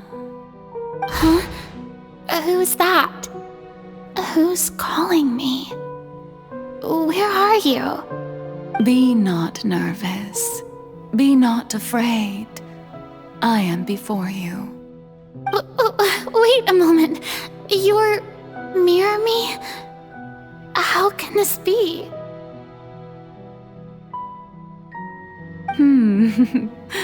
Mirror you, huh? You know what? That's not bad. Let's go with that. Mirror me? What do you wish to say? The prophecy. Have you heard of it? What prophecy? Wait. I know. I think. I don't know why, but it's in my head somehow. The people will all be dissolved into the waters, and only the Hydro Archon will remain, weeping on her throne. Only then will the sins of the people of Fontaine be washed away. Oh, very good. You know it well. What's going on? I can't seem to remember anything clearly. The only thing I know for sure is this prophecy. Will it really come to pass? Yes, it will. And that is why I've come to you. Disaster will come to Fontaine sooner or later. Things will develop just as the prophecy declared. There is no escaping it. But doesn't that mean everyone will die? I'm a Fontainian just like them. Will I dissolve too? Oh, don't worry. Magical meetings exist in this world precisely to give people a chance to turn things around. It is the reason why you met me today. I will tell you how to save everyone, but you may have to suffer somewhat. Oh, so there's still hope after all. Goodness, you frightened me. You spoke so much and with so much certainty. As for the suffering, well, I will admit that the first thing that came to mind was, why do I have to be the one to suffer? But if the prophecy will come true, I'll also die anyway, right? So if I've already met you as my magical meeting in this world, if there were scales, with all the people of Fontaine on one side and my pain on the other. Is it not obvious where the scales should tilt? You truly are the perfect human, my ideal. I suppose this would also be the justice that belongs to you. Huh? Don't worry, it's nothing. Listen well. Fontaine has just lost its Hydro Archon. I need you to play a role, that of the new Archon. Play as a god? That's right.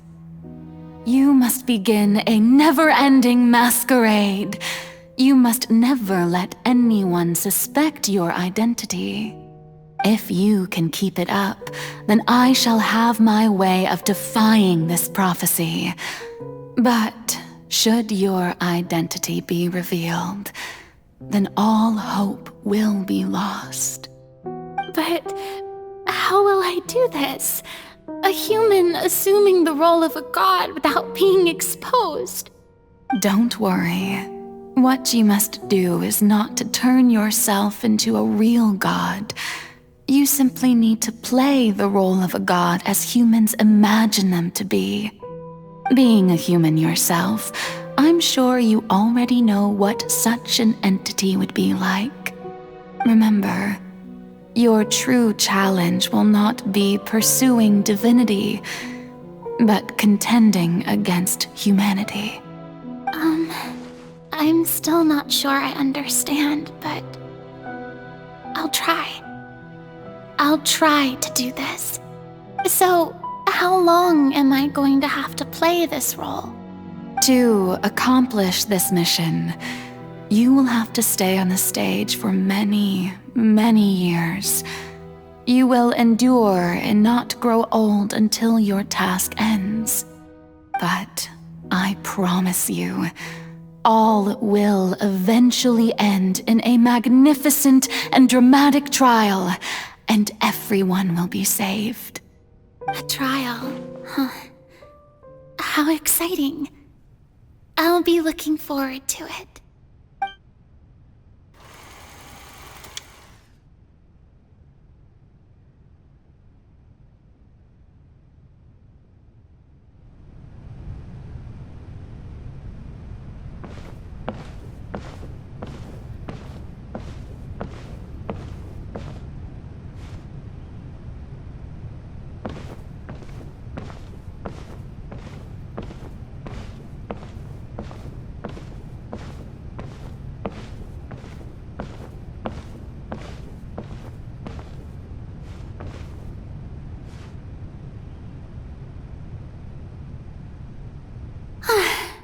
The Maison Cardinalise has announced my accession, but this is my first time facing the people.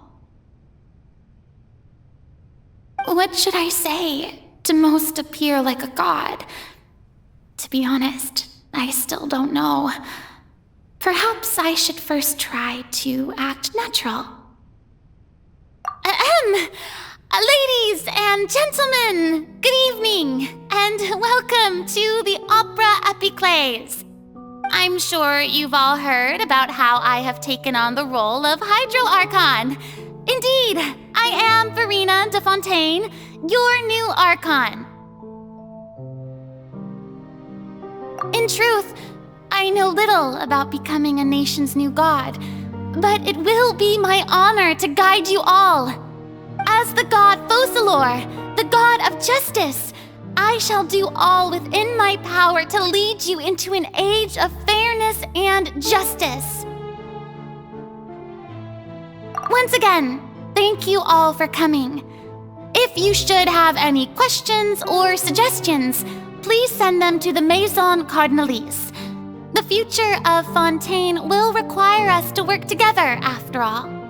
This should do it. I thought I might stammer, but thankfully, I was able to convey my thoughts just fine. Okay, and next. That's the new Hydro Archon. Is this some kind of joke by the Maison? I would have thought that a being that surpasses humanity would be a bit more assertive. Hey, did you hear that? She even told us to send her suggestions there at the end. Shouldn't gods be all-powerful? She's being so modest. What's the difference between her and an ordinary person, then? If you ask me, perhaps the succession didn't actually happen. She might just be a maison back puppet. Wait, what's going on? Why is everyone suspecting me of being a fake? Oh, this is bad. If I get exposed here, there'll be no saving the people from the prophecy. Right. Mirmi said that I just need to play the role of a god as humans imagine them to be. Calm down, Furina. Think. What do the people want? How would they imagine a god to speak and act? Assertive, with a strong sense of presence. One who can dispel all doubt. That is the character I'm fated to play.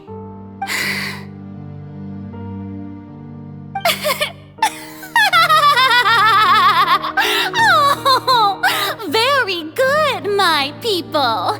Only ones such as you are deserving of my rule.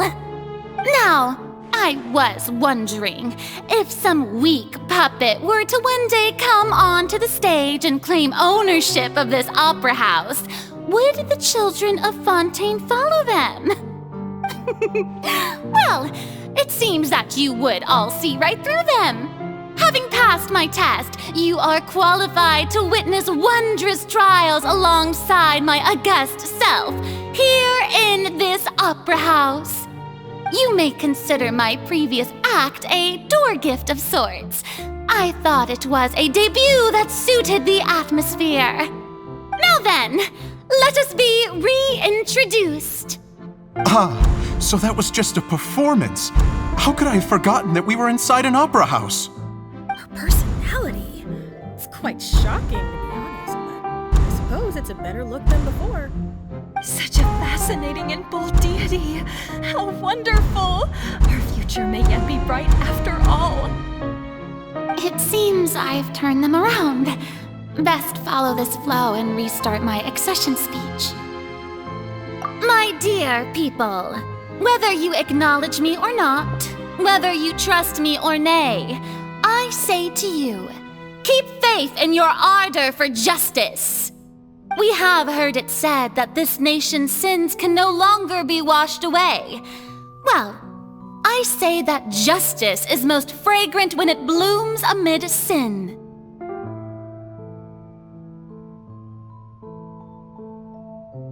The scales of justice should not weigh heavy in the hands of its god. On one side, it must carry fairness and justice. And on the other, praise and applause. May law be the prayer on our lips. May judgment be our worship. Let us light the fires and drink to the future of Fontaine. There is no trouble in this world that justice cannot solve. All that is needed is for you, my people, to believe in it, heart and soul.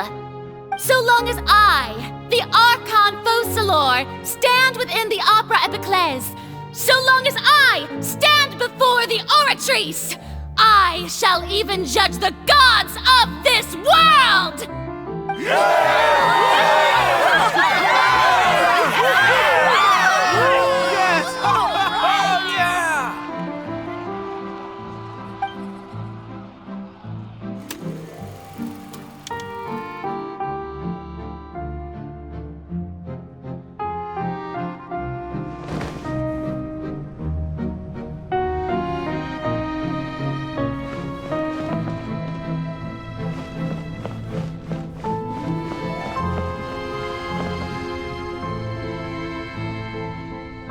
Lady Furina, here are today's case reports, as well as a summary of the follow-up for your perusal.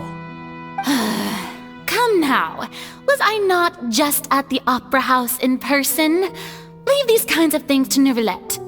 Besides, none of these trials were the one that I'm looking forward to the most.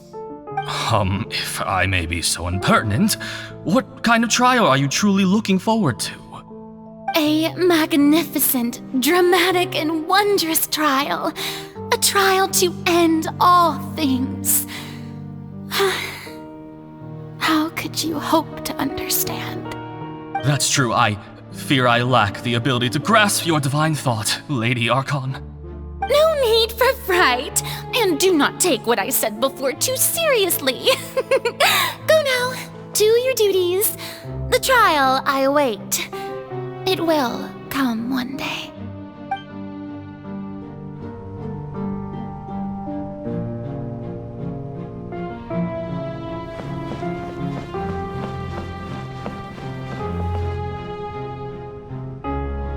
Lady Furina, I don't know what to say. Thank you for agreeing to see me.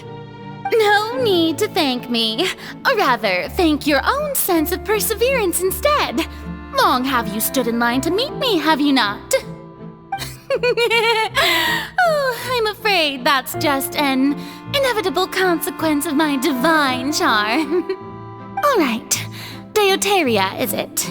How is your son's illness? You remembered me, and you knew of my family, too.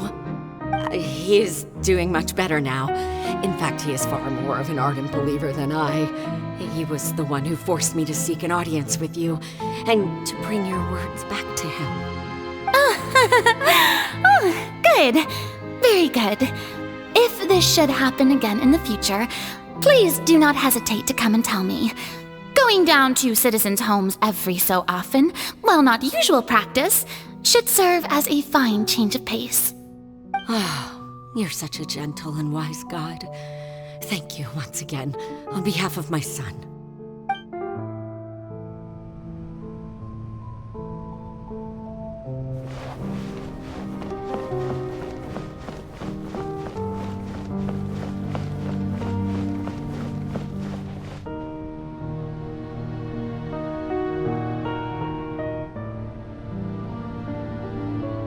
Lady Furina, here are the latest hydrological reports.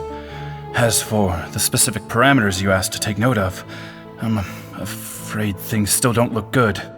I see. It's as I thought then.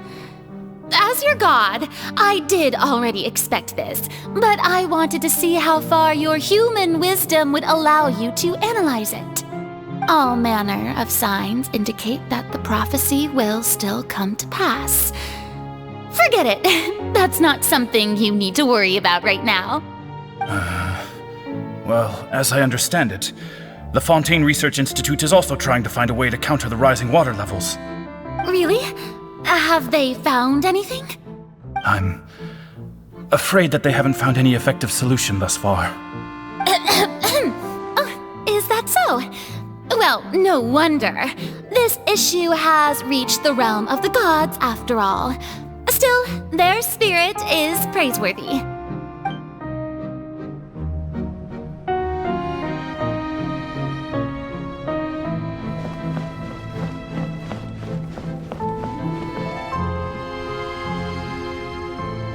The day is finally over. I haven't had a moment to breathe this whole time. But it's good to see that everything's getting on track.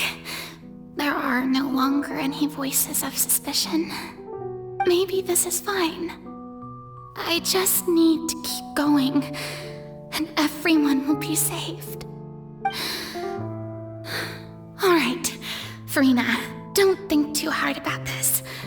You need rest. Tomorrow's a new day.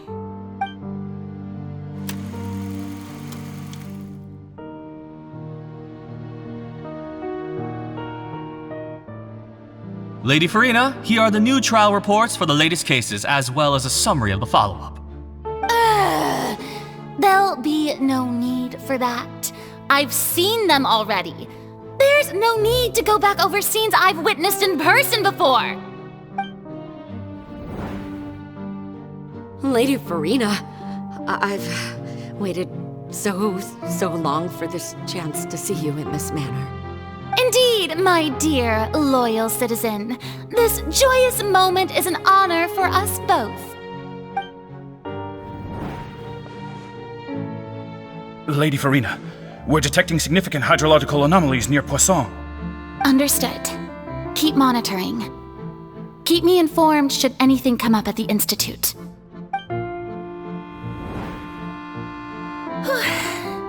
I don't think I let anything slip today. I must show the people that there is nothing to worry about. I just don't know when these days will end. I feel utterly exhausted. Best to rest early today, too.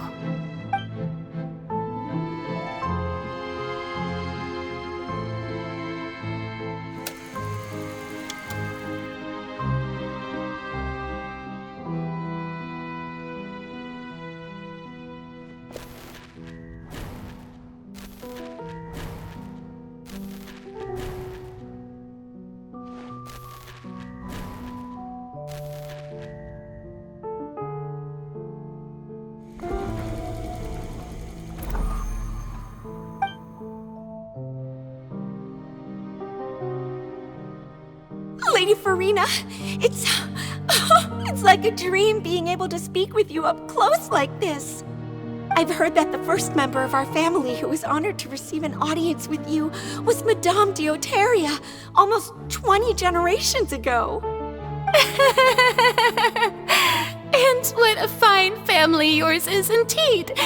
It brings me great joy to meet such a faithful believer, a descendant of a line most ardent. Surely you exaggerate, Lady Furina. My lady? What is it, good citizen? Are you crying?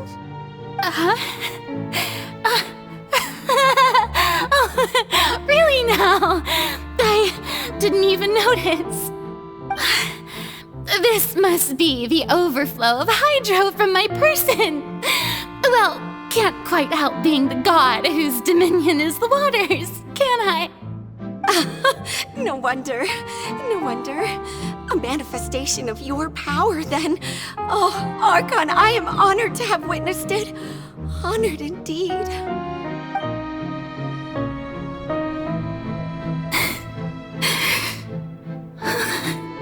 So interminable.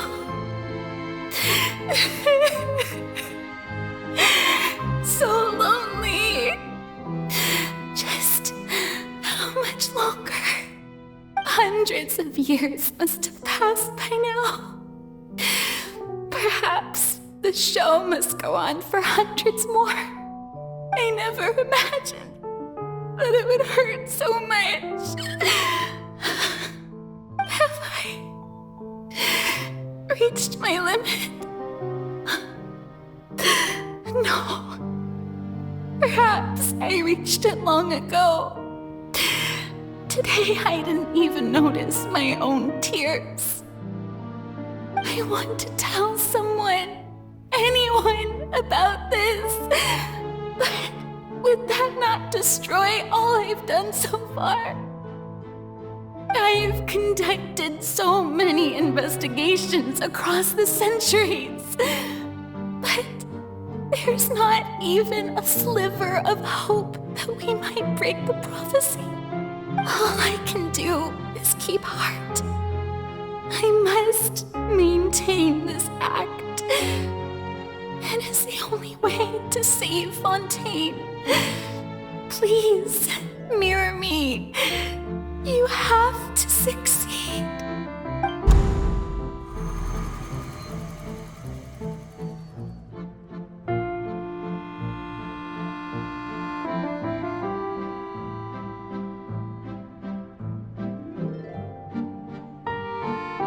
Furina, you don't have to shoulder this burden alone. Although I don't know what you might be keeping from everyone. Your people are more than willing to share your burden with you.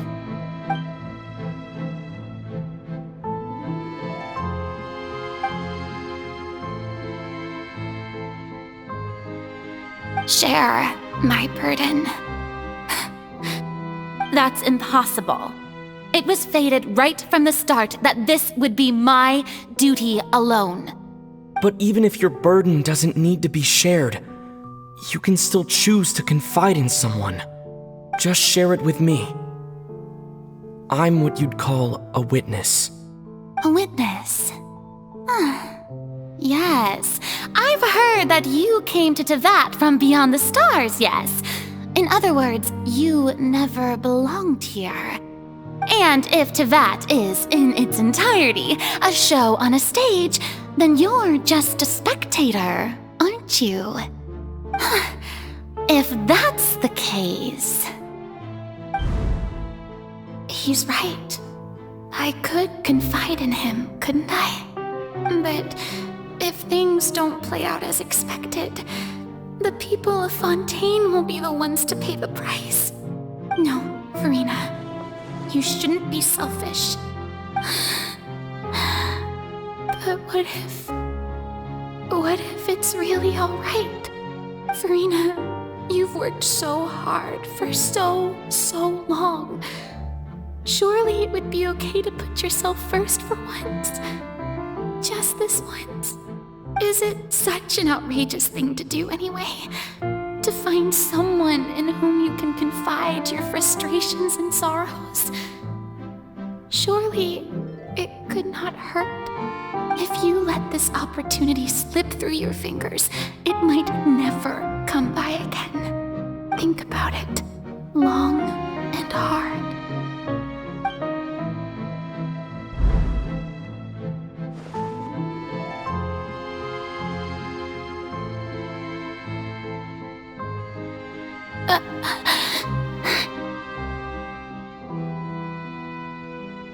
No, I have nothing to say. I am Furina, the Archon of Fontaine. Everything will surely get better. All you need to do, dear spectator, is to witness my performance until the curtains fall.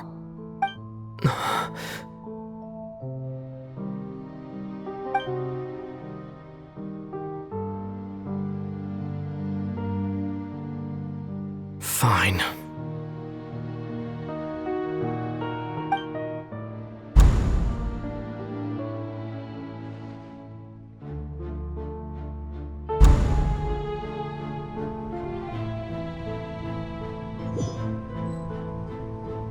So even Furina doesn't know the truth? You've never once let her in on the full plan? Yes, it had to be done. To deceive the heavenly principles, you must first deceive yourself. She did very well. If she had let her resolve falter even once in these 5 centuries, Fontaine would have been doomed to the most tragic fate.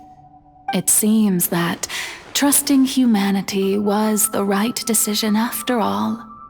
I believe that I understand how your deception works, but that is only half the truth, is it not? How would you build on this foundation to save the people of Fontaine? That is the most important thing.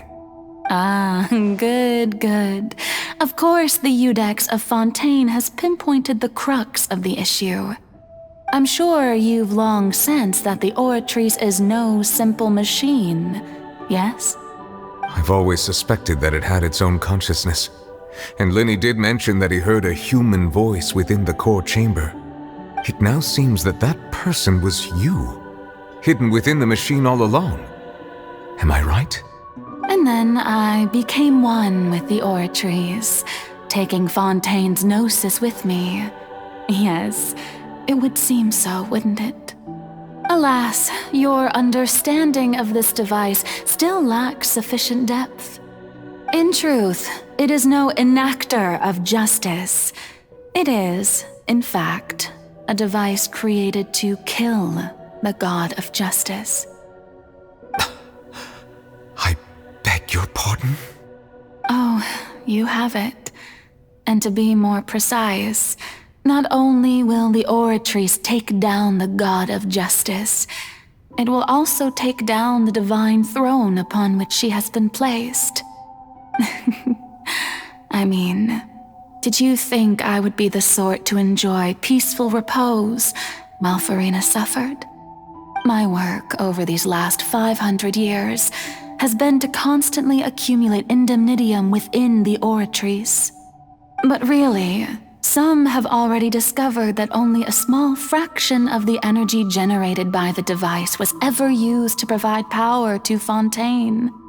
The vast majority had to be, accumulated to enact this death sentence. It was all a part of your plan then? Both the trial and the sentence? Indeed. This power, accrued over 5 centuries, could have sustained Fontainians for millennia had it only been used for that purpose. Almost all of it has now been stored within the Oratrice. But only power of this magnitude could hope to destroy the Hydro Archon's divine throne, shaking the rules established by Celestia and breaking through the institution that is the Seven.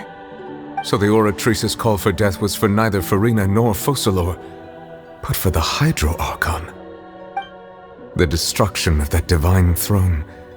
If I do not misunderstand your intent, you must be... returning what's rightfully yours to you, of course. In other words, this was all done to return the authority of the Hydro Archon to the Hydro Dragon of this planet. But...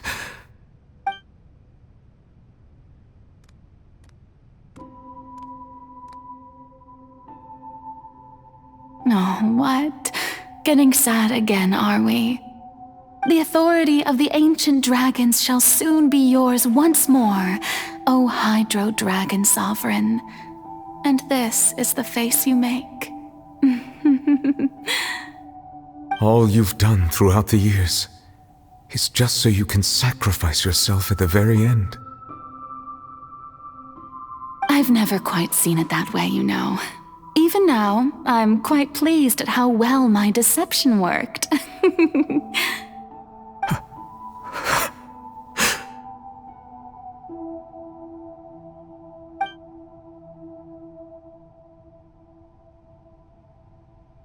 Hydro Dragon, don't cry. I must say, had it been within my rights, I would have loved to judge the heavenly principles themselves. Were they not guilty of essentially the same crime?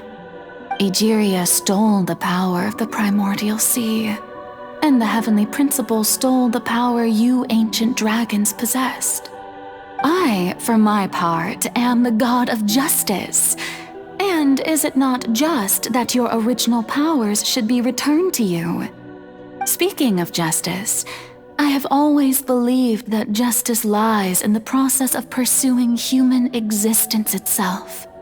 So, if the theft of the primordial sea's might was Fontaine's original sin, then, leaving matters of procedural right and wrong aside, the descent of the Fontainians as humans and their right to exist in this world would be Fontaine's original justice. In other words, existence was Egeria's justice, and to me, justice is the continuation of that existence.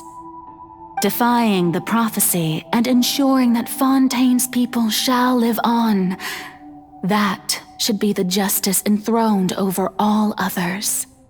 At this point, we, whether it be myself or all other Fontainians, have shouldered the burden of this sin for far too long. Iudex Neuvillette, the highest judge in our land, when you regain your full power as an elemental sovereign, what verdict shall you pass upon us? So when I was invited to the court of Fontaine to serve as Iudex, I see now that that was your idea too. At last, I now understand the true purpose behind this position. In the beginning, I was uninterested in human existence. But these 5 centuries of living alongside them have gradually brought about mutual understanding between us. And I have even attempted to feel as they feel. You are a devious one, Focalor. Things being as they are, Surely you know that I could never declare them to be guilty.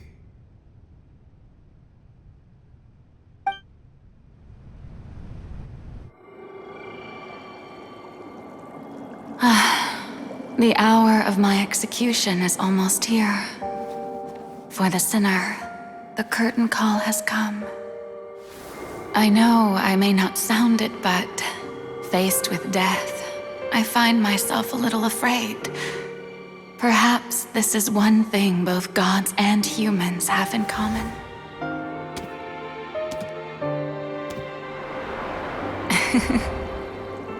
Farewell, Neuvillette. I hope you've enjoyed the part you played these 500 years.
Neuvillette, hereby declare,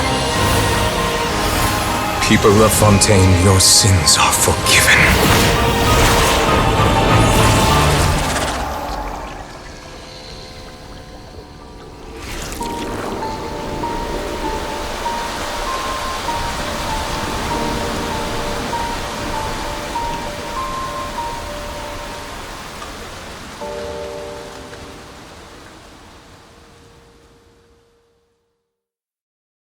Wherever in...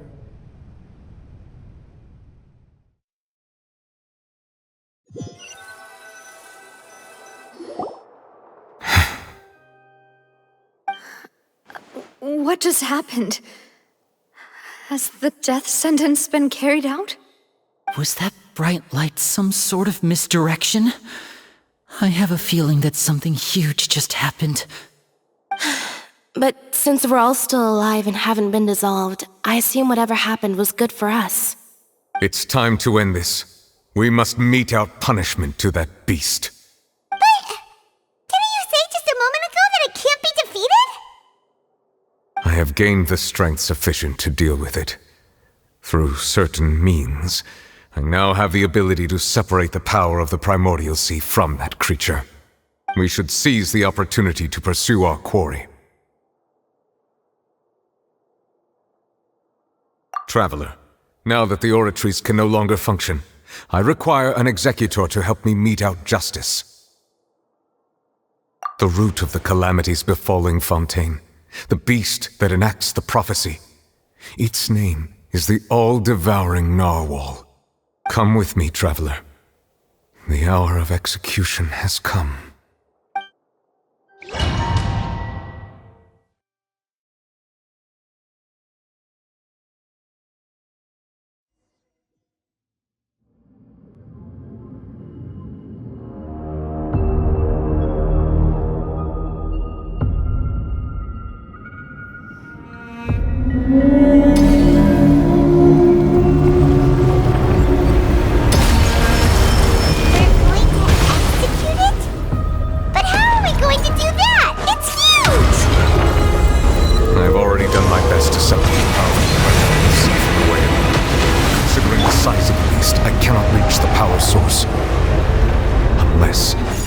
find a way to attack it from within. I shall share a part of the ancient dragon's power with you.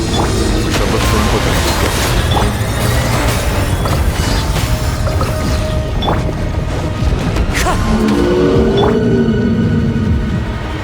I can feel its sorrow turning into hostility.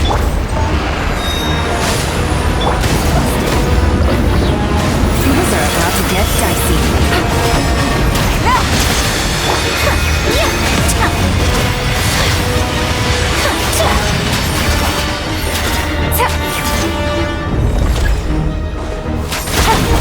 The all-devouring narwhal cannot resist its instinct to devour.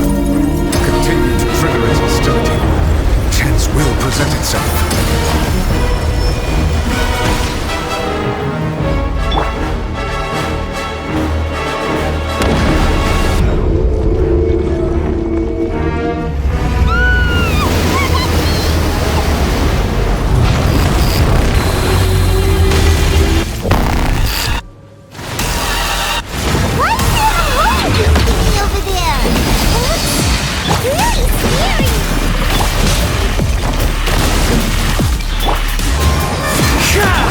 Quietly now. Teamwork is dreamwork! Busted. Game's up. Time's over. I have granted you my protection. Do not fear. Seize the moment and use my power to suppress its roots from within. Manifest the authority of the ancient dragons. Witness the might of the primordial sea. Going in!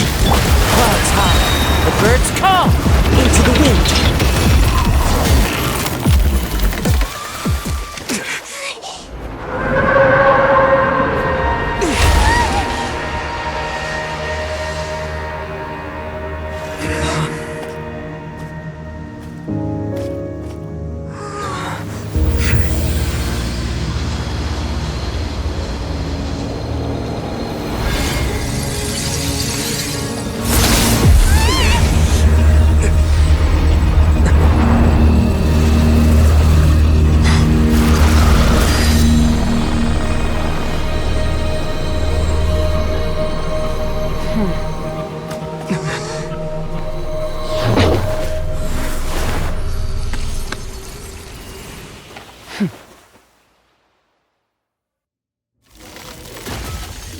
Thanks for helping with the cleanup.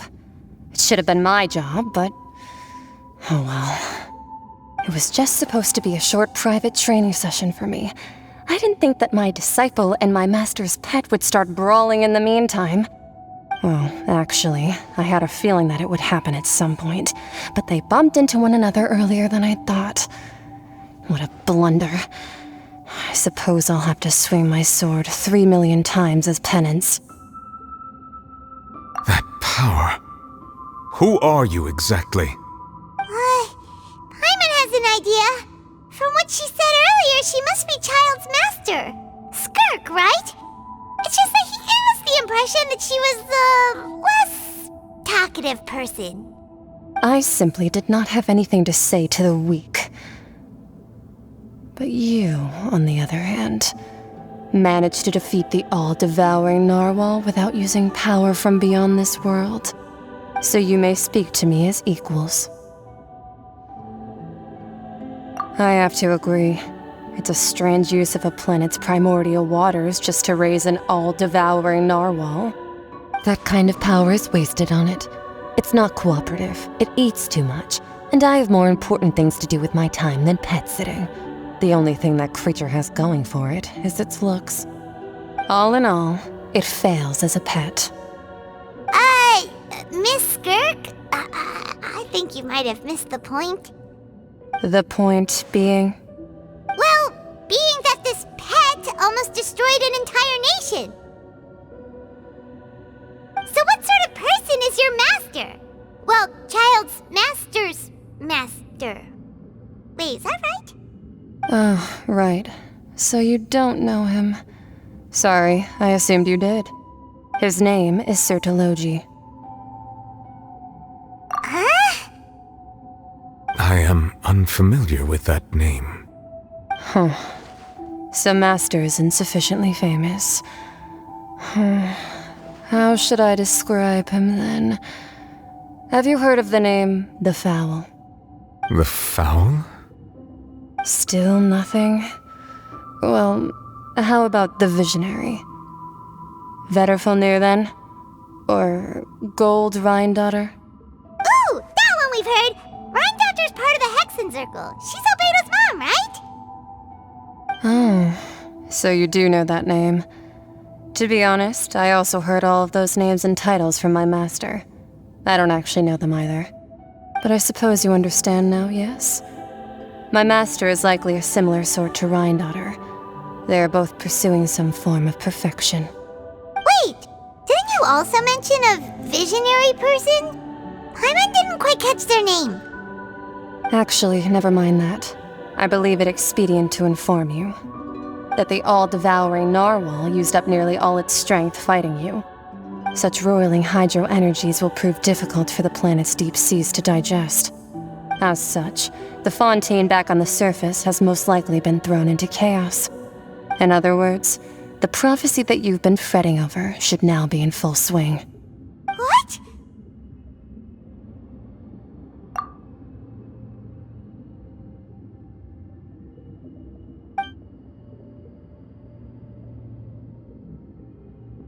Not to worry.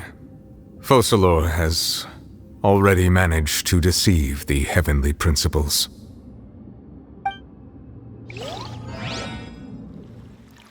In the end, the people will all be dissolved into the waters, and only Furina will remain, weeping on her throne.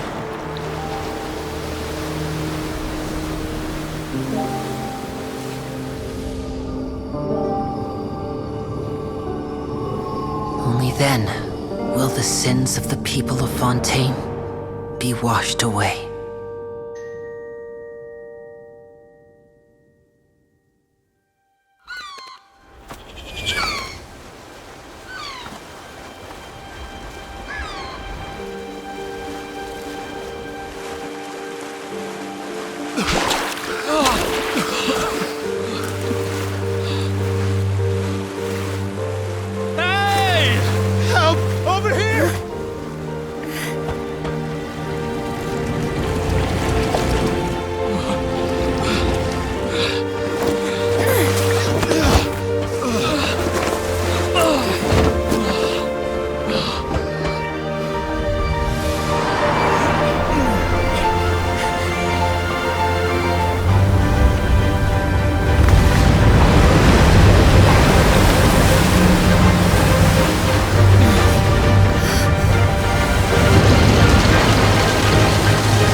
Initiate emergency rescue!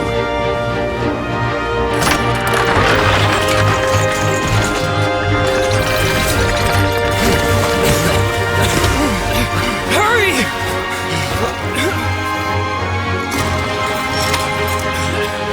Hey, lend a hand!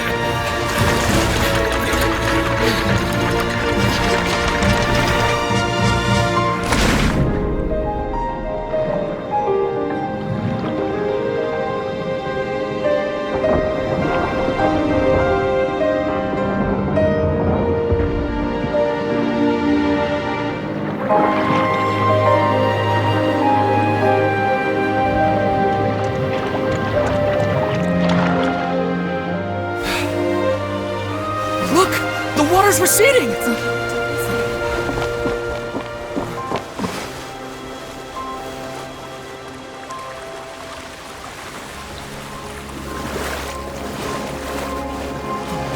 It's a miracle! Water's receding. We didn't dissolve. The prophecy was wrong! The prophecy was wrong!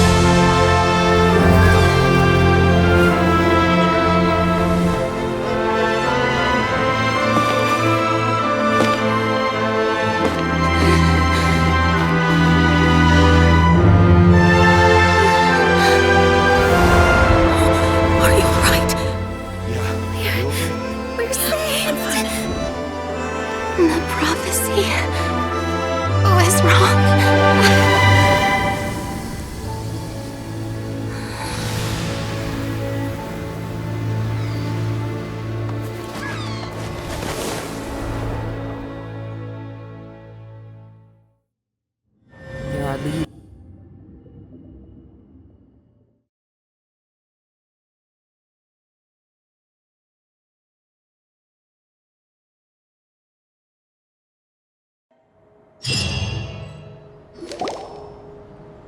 soil renewed. The Spina di Rosula talks post-disaster rebuilding. I recently visited Poisson to meet with Miss Navia, spokesperson of the Spina di Rosula, and we spoke about Poisson's present and future. Old soil can still give birth to new bloom, Miss Navia stated. Hope is like seeing a small cookie when you're starving late at night. You just need a little of it. Skyship Winglet, boon or bane of the Fontaine Research Institute. The various disputes that have arisen on account of Mr. Edwin have suddenly become a shield over the Institute, with Jurier turning out to be a once-overlooked hidden gem. People always call the first researcher mad, but few know what to call the second.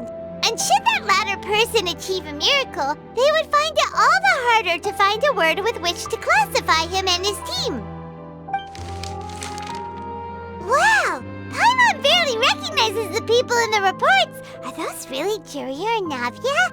They sound like real big shots. What do you think? Pretty enthralling, huh? The Steambird's idea was pretty simple. With the disaster just having passed, we would print a free edition packed to the margins with good news to calm people down. The value for these big scoops lies in their inevitable follow-ups. We'll publish further reports and go into the stories behind those people. Edwin's assistant, Jurier, created a true flying ship, while Navia is leading people in the reconstruction of their home. I'm sure that these stories could draw even your well-traveled eye. Paimon's curious too! Wait a minute. Didn't we watch everything happen from start to finish? What's there to be curious about? And that's exactly why I'd like you to come conduct interviews with me. You're the best incubators of news, if you haven't noticed. And also, with you around, I'm sure I'll get to see that Duke. Are you sure? Hasn't he turned you down several times already? Oh, this time will be different. Come on, let's head to Poisson first, and then make a trip to the fortress. There are some things you'll only know when you get there.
Oh, it's you.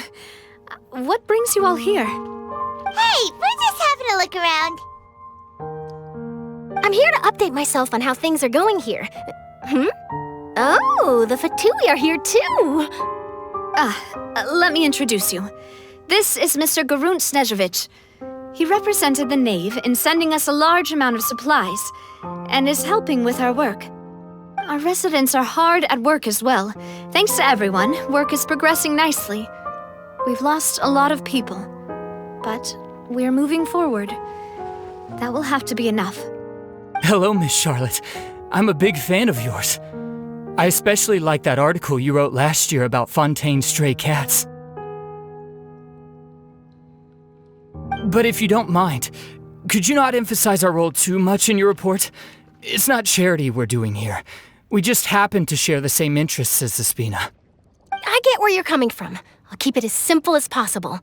Or would you be willing to feature as friendly neighbors? That would be fine. Thanks. Oh, you're back too. How are things? We finished laying down the construction materials. It'll be another hour before the workers are able to go over there. Huh?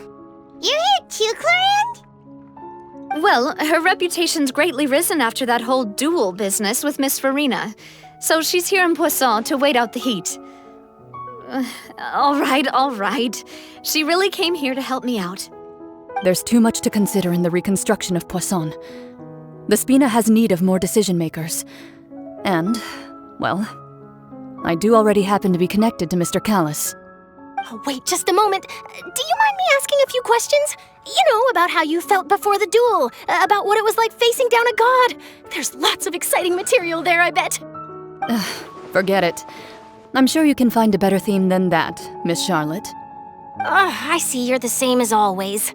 Couldn't you do me a favor, for Navia's sake? Well, if we're talking about doing things for my sake, you might as well just take a few more photos of me. Or of the Traveler. It's better than wasting time persuading Chlorand, at any rate. Of course I will. I'm not gonna let him off that easy. All right, then everyone who wants to be in the photo, gather up. And smile.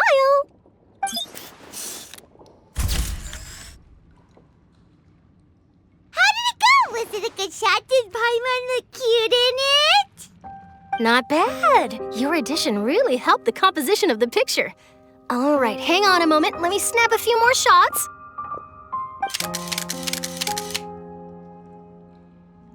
All right, that should do it. I'll be back here later anyway, so let's call it a day.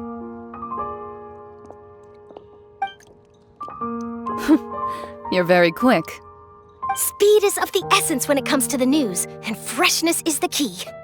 Also, not to brag, but I'm pretty good at building connections. Who knows? I might eventually get that interview with you after all, Miss Chlorand. Wow, you really do have that never say die spirit. I'm impressed.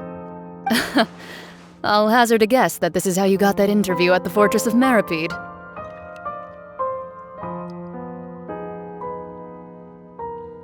Whoa, you're well informed. Let me make a guess too. I asked Sijuin who told Monsieur Neuvillette, and he told you, right? That's a very complete information chain. In truth, all Monsieur Neuvillette asked me was, when did the fortress become so friendly towards the media? I told him that it was best not to speak too soon. There's no guarantee that Ridesley will make a personal appearance. You're right. I've got to treasure every moment I have with them. In which case, I'll be making a move first. Stay safe now. And tell me if you hear anything interesting. I'll treat you to afternoon tea in exchange.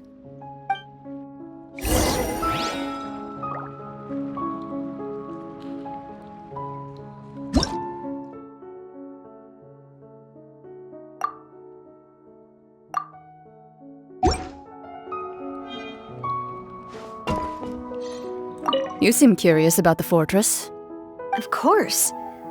That Ridesley. I still remember going down to the fortress to grill him for information on my father's case. Boy, did he take me for a ride. Without telling me anything, of course. But he did invite you to tea, didn't he? 2 large pots of it, in fact. It was good tea, though. I have to agree. The tea there is very good. Speaking of that, would you like to have some today? I mean, you've got time, right? Well, I'd be partial to some shortbread. Wow, it's like we've got a menu or something. Sure.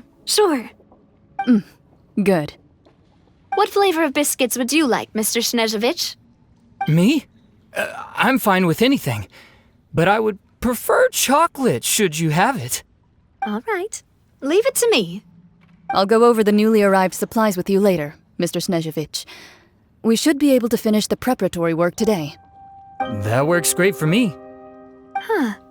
Is it just me, or did you get a new lipstick?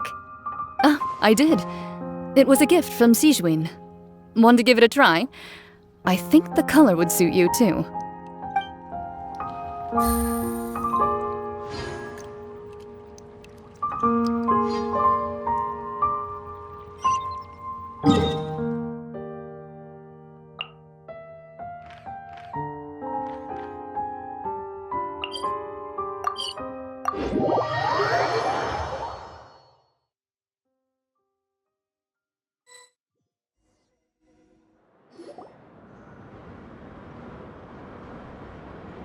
Wow, guess we're here again, huh? There's a real nostalgic feeling to this place. Looks like you've been missing us. Duke! Did you come all the way to the entrance to greet us? Of course. I'm here to welcome you and our dear Miss Charlotte, whom our good head nurse recommended to me. It's an honor to finally meet the much-rumored Duke. Thank you for consenting to my visit to the fortress, sir. No need to thank me. But that said, I shouldn't be the focus of your interview. I trust you recall our agreement? Of course, of course. All right then, this way.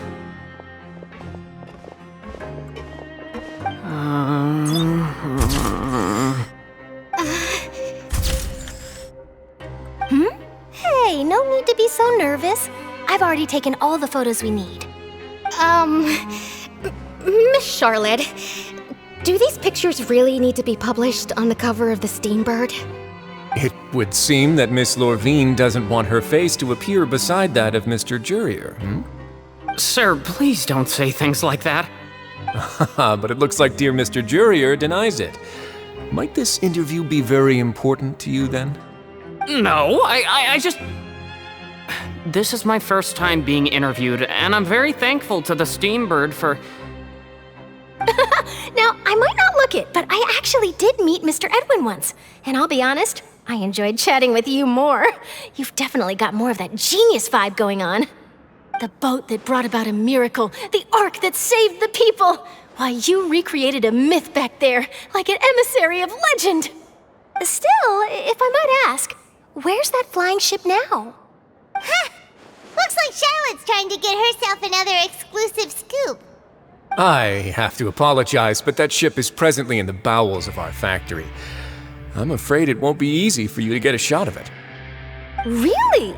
Well then in that case, could I have an interview with you to make up for that loss?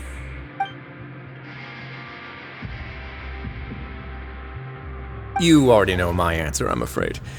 Best you interview our head nurse instead. Or perhaps you'd like to take another photo of this couple of researchers? Did you really have to use the word couple? Well then, 2 solo photos will do.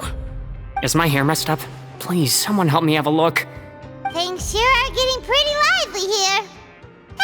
We've seen this kind of thing before. Oh, seems like everyone's here. Would any of you like to try this new drink I came up with? Ah, Siegeween. Hey, Miss Charlotte. Why don't you, take some pretty photos of our head nurse? Sure. Come on, Miss Siegeween. Over this way. Let's find a brighter spot. Huh? Sure. Do I have to smile? So, how have things been at the fortress?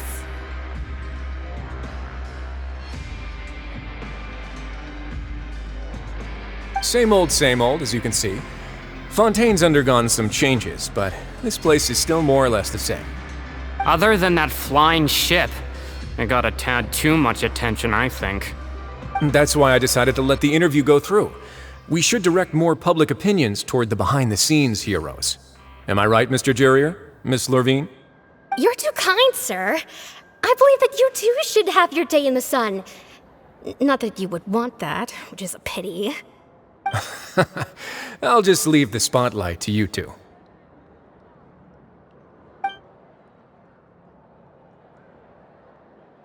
I see. Lots of things happened that day, huh? Anyway, regarding that Harbinger, I'm not sure you remember, but his 3 young followers are still waiting for his return. He sure did win them over, huh? I'll tell them that there's good news and bad news. The good being that their boss seems fine, and the bad being that they must face extended sentences for abetting his escape. Oh, actually, what about you? Are things gonna change for you too? What change can there be?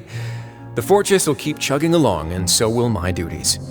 As to what Miss Furina's departure will mean for the nation, and if our laws and governance will be transformed, we'll leave those to the folks in the overworld.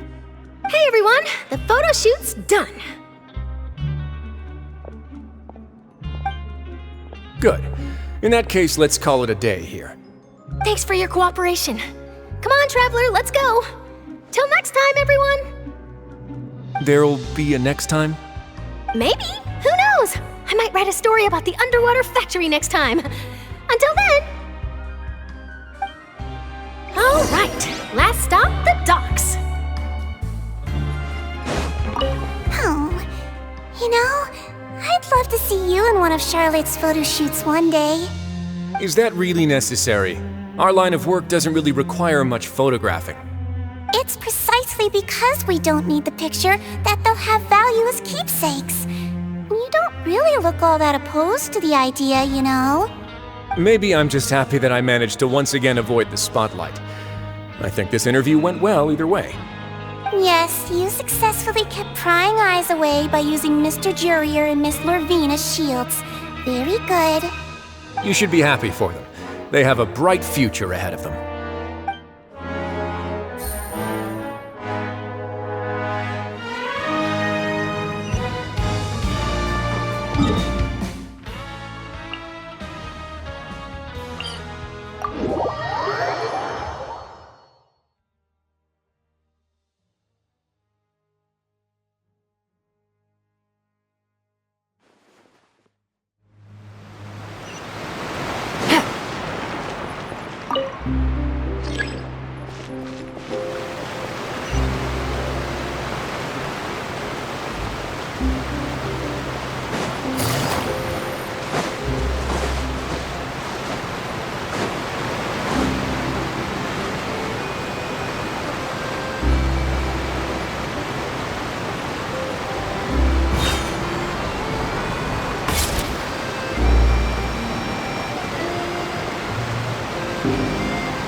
Navia mentioned that she stayed in touch with Linny and the others after working together.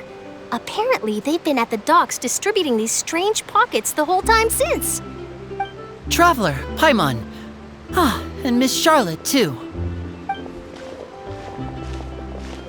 Would you like a magic pocket? What sort of gadget is it?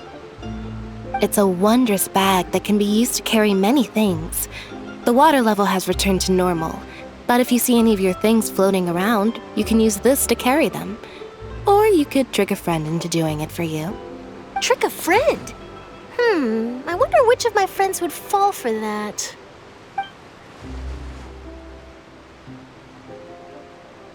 You could just make a friend like Fremine here. Isn't that right, Fremine? Is this what you meant by, I'll help you make some more friends? To be honest, that sounds pretty sweet. Could I have your contact, please? Sure. Please, write down my address. Lynette sure is working hard to help Fremine socialize. He was the one who proposed doing this. He even wants to assist in our magic shows.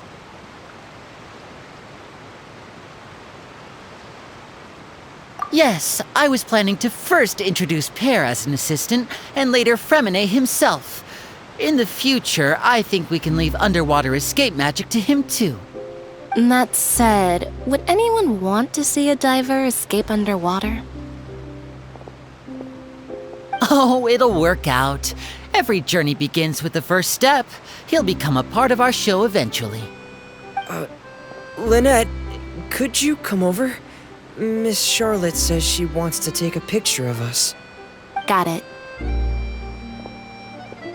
My, that Charlotte is rather perceptive. She got rid of everyone the moment she realized I had something to say to you. So, how have things been, Traveler? Father says that you did a great deal during the latest events. She's very grateful for your contributions to Fontaine. That's all right. We were more than happy to help. So, what's she doing now? Oh, I guess you haven't heard. Well, after Lady Furina left, Father and Monsieur Neuvillette opened negotiations, during which he gave Fontaine's gnosis to her as a diplomatic gift.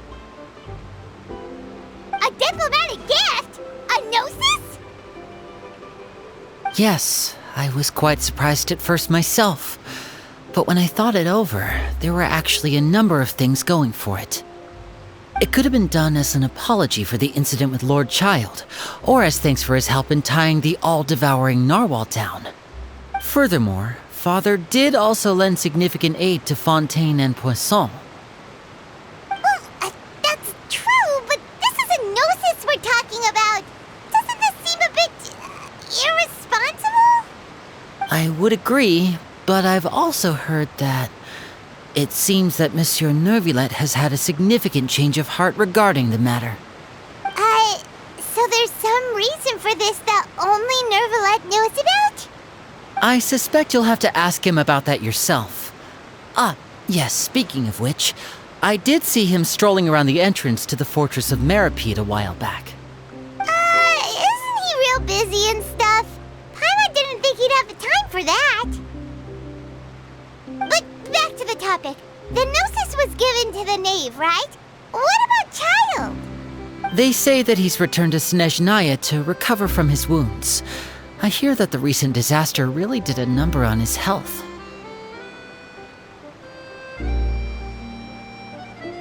That's true. When you think about it, we've had loads of run-ins with the Fatui. To think we'd be allied with them this time. So shocked by such a simple switching of sides?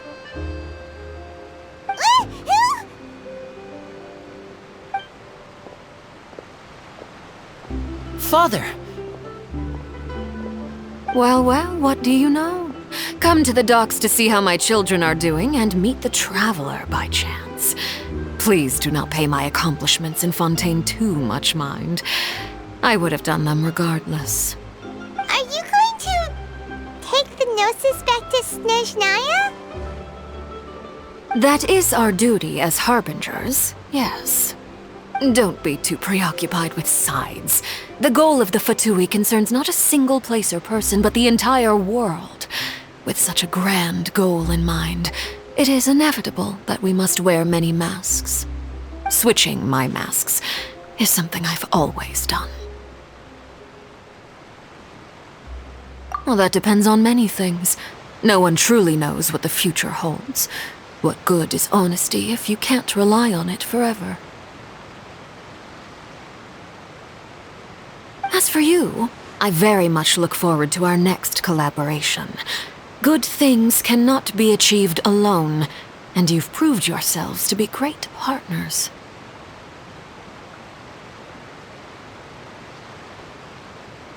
A vision? All right. I'll remember to return it. Thank you for keeping it safe for him this entire time.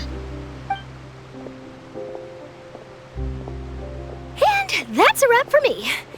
Huh? You're... Greetings, Miss Journalist. Hello. If I'm not mistaken, there are diplomatic channels I'll need to report to take a photo of you. That is correct. So forgive me, but I will not be able to serve as a subject in your article.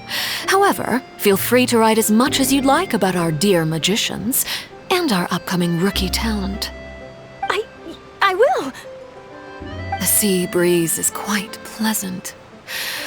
I shall continue my walk while the weather remains so agreeable. Farewell. Farewell, Father. Oh, she has such an intimidating presence. I didn't even dare to take a picture.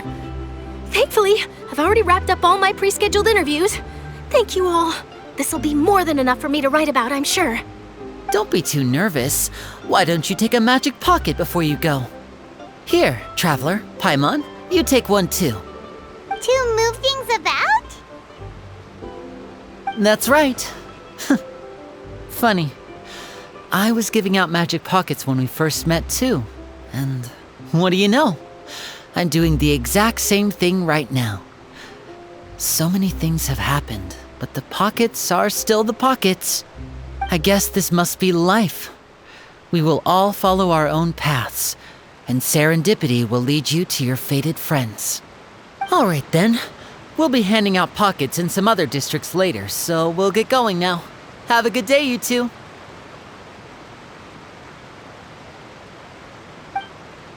Well, guess we sent Charlotte off.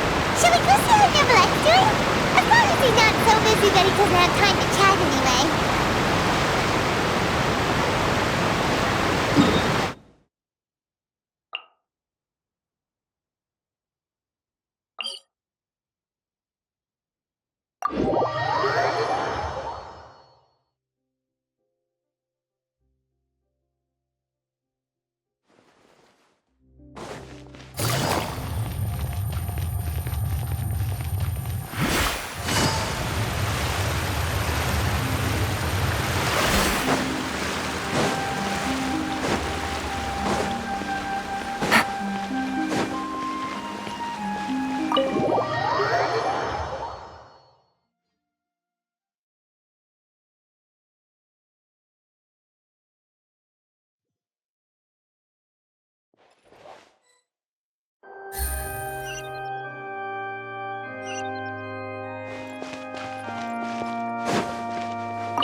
The entrance to the fortress! Ooh, he really is there!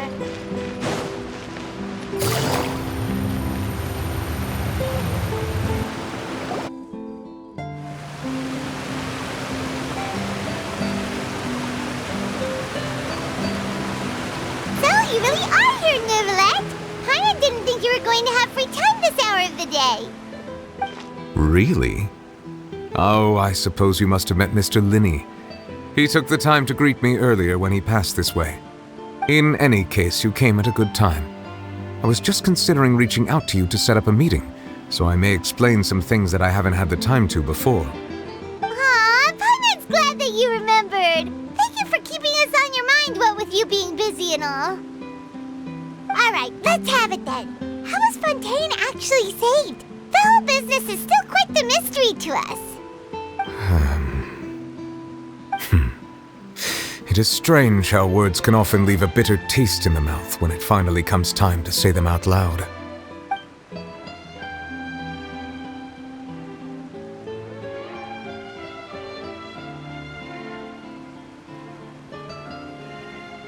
Whoa, so that's what happened?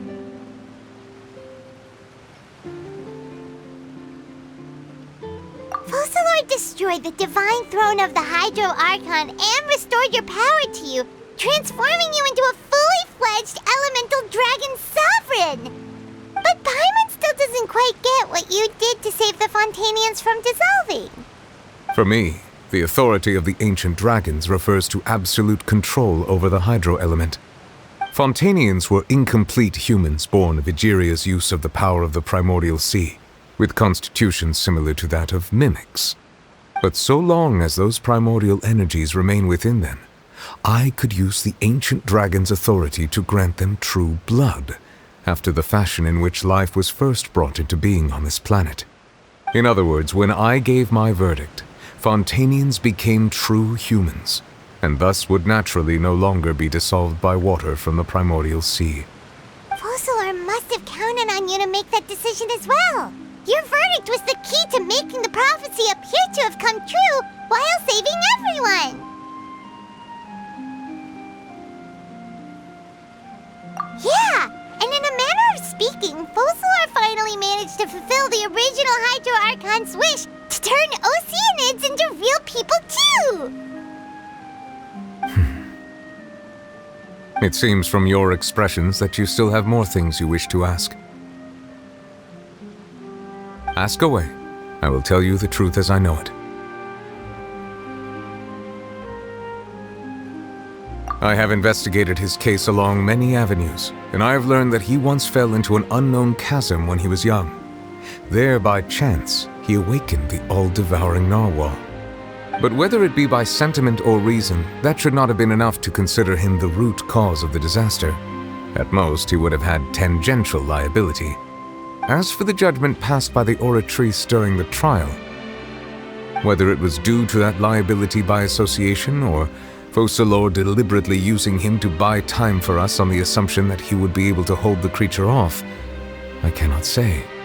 Guess Focalor had Fontainians in mind the whole time. In the end, it was thanks to her that they finally became real humans. Hang on a second. Paimon suddenly got another question. Back when Fontainians hadn't yet become real humans, were the children they had also transformed Oceanids? Life has always flowed like water. Do you recall how Fontainians would often come to the Fountain of Lucine to pray for children? Yeah! Lynette said the fountain is where all the waters in Fontaine converge. In truth, even those couples did not know that such prayers were no mere custom, but instead a form of ritual. Those Oceanids who were blessed within the spring water would later descend as new humans in the coming months. Paimon sorta gets it now. Either way, seems like this ritual won't be of any further use, but it'll probably live on as a local custom. Ask away. I will tell you the truth as I know it. Yeah, about that. Risley said Furina has already left. What's that all about? Ah, Lady Furina. The people are only aware that her death sentence has not been carried out. She abdicated the post of Hydro Archon and left affairs related to that title to me, before leaving the Opera House. I related Focalor's words to her faithfully and completely. After hearing them, she seemed neither saddened nor comforted. She simply said that she was tired and needed to rest. Having said that, she then packed her things and moved out of the Opera House, not unlike how an ordinary person might. But she's still got a place to stay, right? You need not worry. I will make arrangements to ensure that she will not want for food, clothing, board, or travel. In truth, I am somewhat happy for her. The wear and tear on her spirit will, of course, take time to heal. But now that she no longer has to play the role of Focalor the Hydro Archon, she can finally lay down her burdens and lead a normal life. What about you then? What are your plans now that you've regained your full powers as the Hydro Dragon? After Focalor passed on, the Oratrice also ceased to function. This matter will directly affect our trials. After much careful consideration, I've decided to take over its role in our courts. From now on, I shall hear cases and pass verdicts by myself. Looks like you're still considering stuff from the perspective of the Udex, huh? As an elemental dragon, there are indeed many things that I must do. But this power and this duty, in a manner of speaking, you could say that both were granted to me. As such, before I attend to my other responsibilities, I must first and foremost continue to serve Fontaine as its highest judge. The duty of the Hydro Sovereign and the duty of the Udex shall coexist within my person. Additionally, the Hydro Archon's departure has brought about another problem, which is that the Opera House shall no longer produce indemnitium. That's true. That power was derived from the people's faith in the Hydro Archon, wasn't it? Wait, but the various mechs and machines in the city are all still okay. Where are they getting their energy from? As I am now, I have full command over New Musia, and it can serve as a complete substitute. Another reason why I cannot quite leave Fontaine immediately. Wow. This ancient dragon's authority stuff is really quite useful, huh? Ask away. I will tell you the truth as I know it. Oh, that's right! They say you've given it to the knave as a diplomatic gift or something! Leaving aside their intentionality, the two Fatui Harbingers have indeed done much for us during this crisis. Their sole remaining goal in Fontaine, at least at this point, would seem to be the Gnosis. The Oratrice has ceased to function. The Hydro Archon's divine throne is now no more, and I do not need the Gnosis's power. As such, it has lost all meaning for Fontaine. If the Fatui have impure designs, then we might as well accede to their request now, and avoid unnecessary conflict. What complicated considerations! Paimon thought you were just giving it to them out of gratitude to the knave and as an apology to Child. Ask away. I will tell you the truth as I know it. You will soon be heading to Natlan, I presume? I'm afraid that I have little talent as a travel guide, so all I can do is tell you what I know about that land. As far as I'm aware, Natlan can be said to be a nation of dragons. A nation of dragons? You mean like you? No, I suspect that I would not find myself welcome there. Unlike ancient dragons such as myself, the dragons of Natlan have undergone long years of development and evolution. Large numbers of them have entered a form of coexistence with humanity. Natlan is also the nation of war. War ravages those lands like an undying flame. There is one other piece of information I got incidentally from my negotiations with the Knave that I believe may be useful to you. The harbinger known as the Captain has thrown his hat into the endless ring of war. The Captain. Sounds like a real tough customer. Seriously, everywhere you look, there's a Fatui harbinger doing their thing. I suggest that you fully prepare yourself before going to Natlan. In the meantime, Fontaine's doors will always be open to you. Ask away. I will tell you the truth as I know it. Hang on a sec. Paimon's still got a question about the Gnosis. When we spoke to Linny earlier, he mentioned that your attitude towards giving away the Gnosis had clearly changed. We guessed that there might be some reason for it that only you were aware of. No wonder the House of the Hearth is the Fatui's intelligence division. They are certainly sharp. So regarding this specific issue, I was just getting ready to share something with you. What is it? In truth, I exchanged some further words with that lady named Skirk after sending you two back to the surface. It went something like this.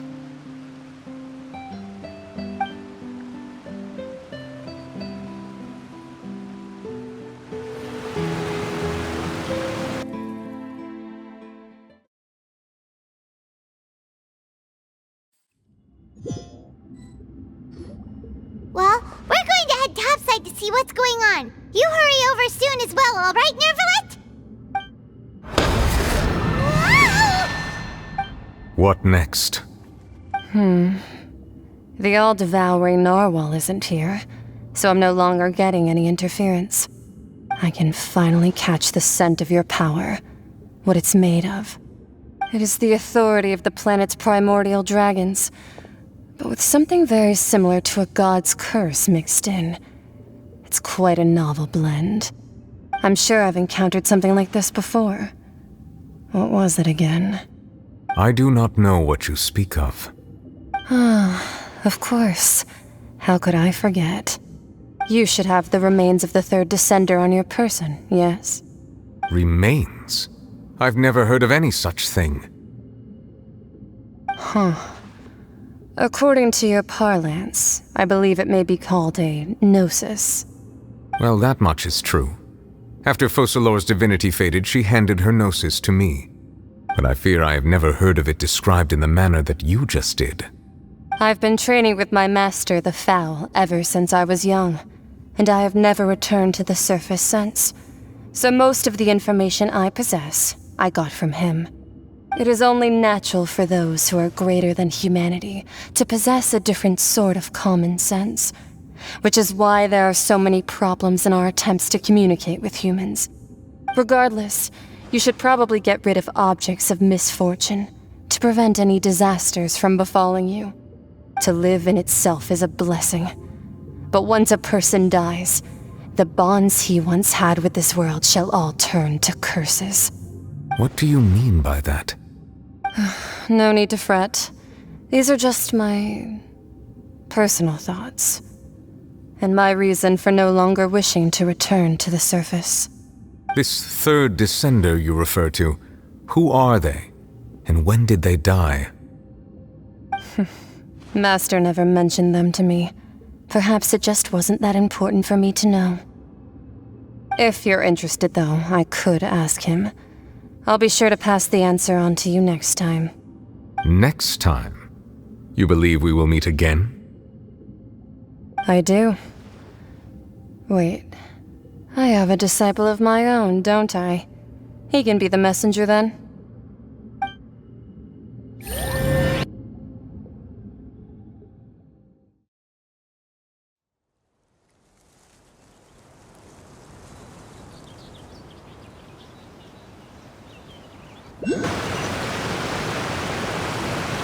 That's what she told me. Whether it would prove useful or not, I wanted to pass that information on to you. The remains of the third descender? So that's what the Gnosis actually are. Paimon just thought they looked like chess pieces. How could they be a person's remains? All the same, assuming that there was no misunderstanding or special metaphor at play, that is what she meant to say. And she said that it would bring misfortune and that you should check it, which is why you gave it to the Fatui. If she speaks the truth, then I would simply be putting Fontaine at unnecessary risk by keeping it here.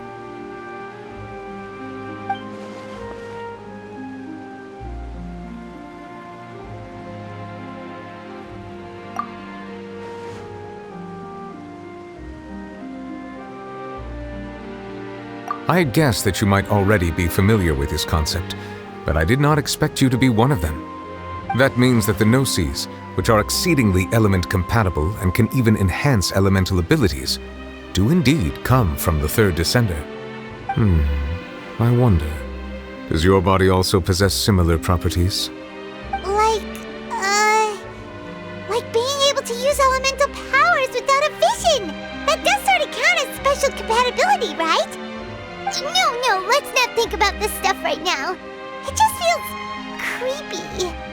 Comparing the Traveler to the dead third descender and all. That's what you say, but this topic still feels like bad luck. Once Child recovers, let's get some more answers out of him. Or go look for his master and get the answers that way. I too believe it unwise to make too many blind guesses when information is lacking. The same is true of being at court. All right. Whatever the case, it seems like the crisis here in Fontaine's over for now. Yes. All of Focalor's efforts were for this moment as well. But she sacrificed herself in the end as a god, and she suffered through all those years as a human. Was that really what she wanted? I suppose that would be the mystery of a god's will.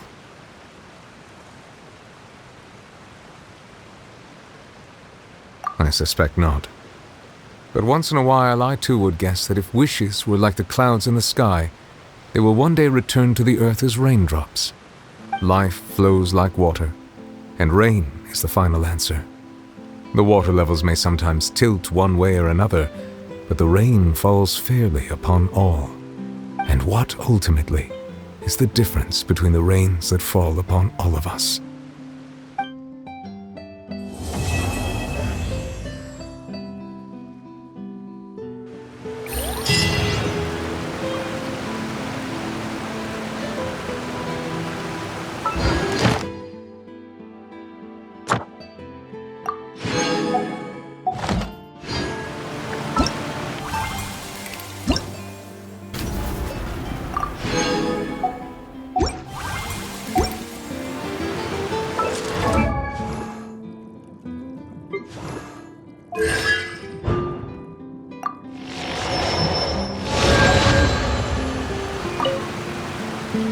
It seems from your expressions that you still have more things you wish to ask. Ask away. I will tell you the truth as I know it. I suggest that you fully prepare yourself before going to Natlan. In the meantime, Fontaine's doors will always be open to you.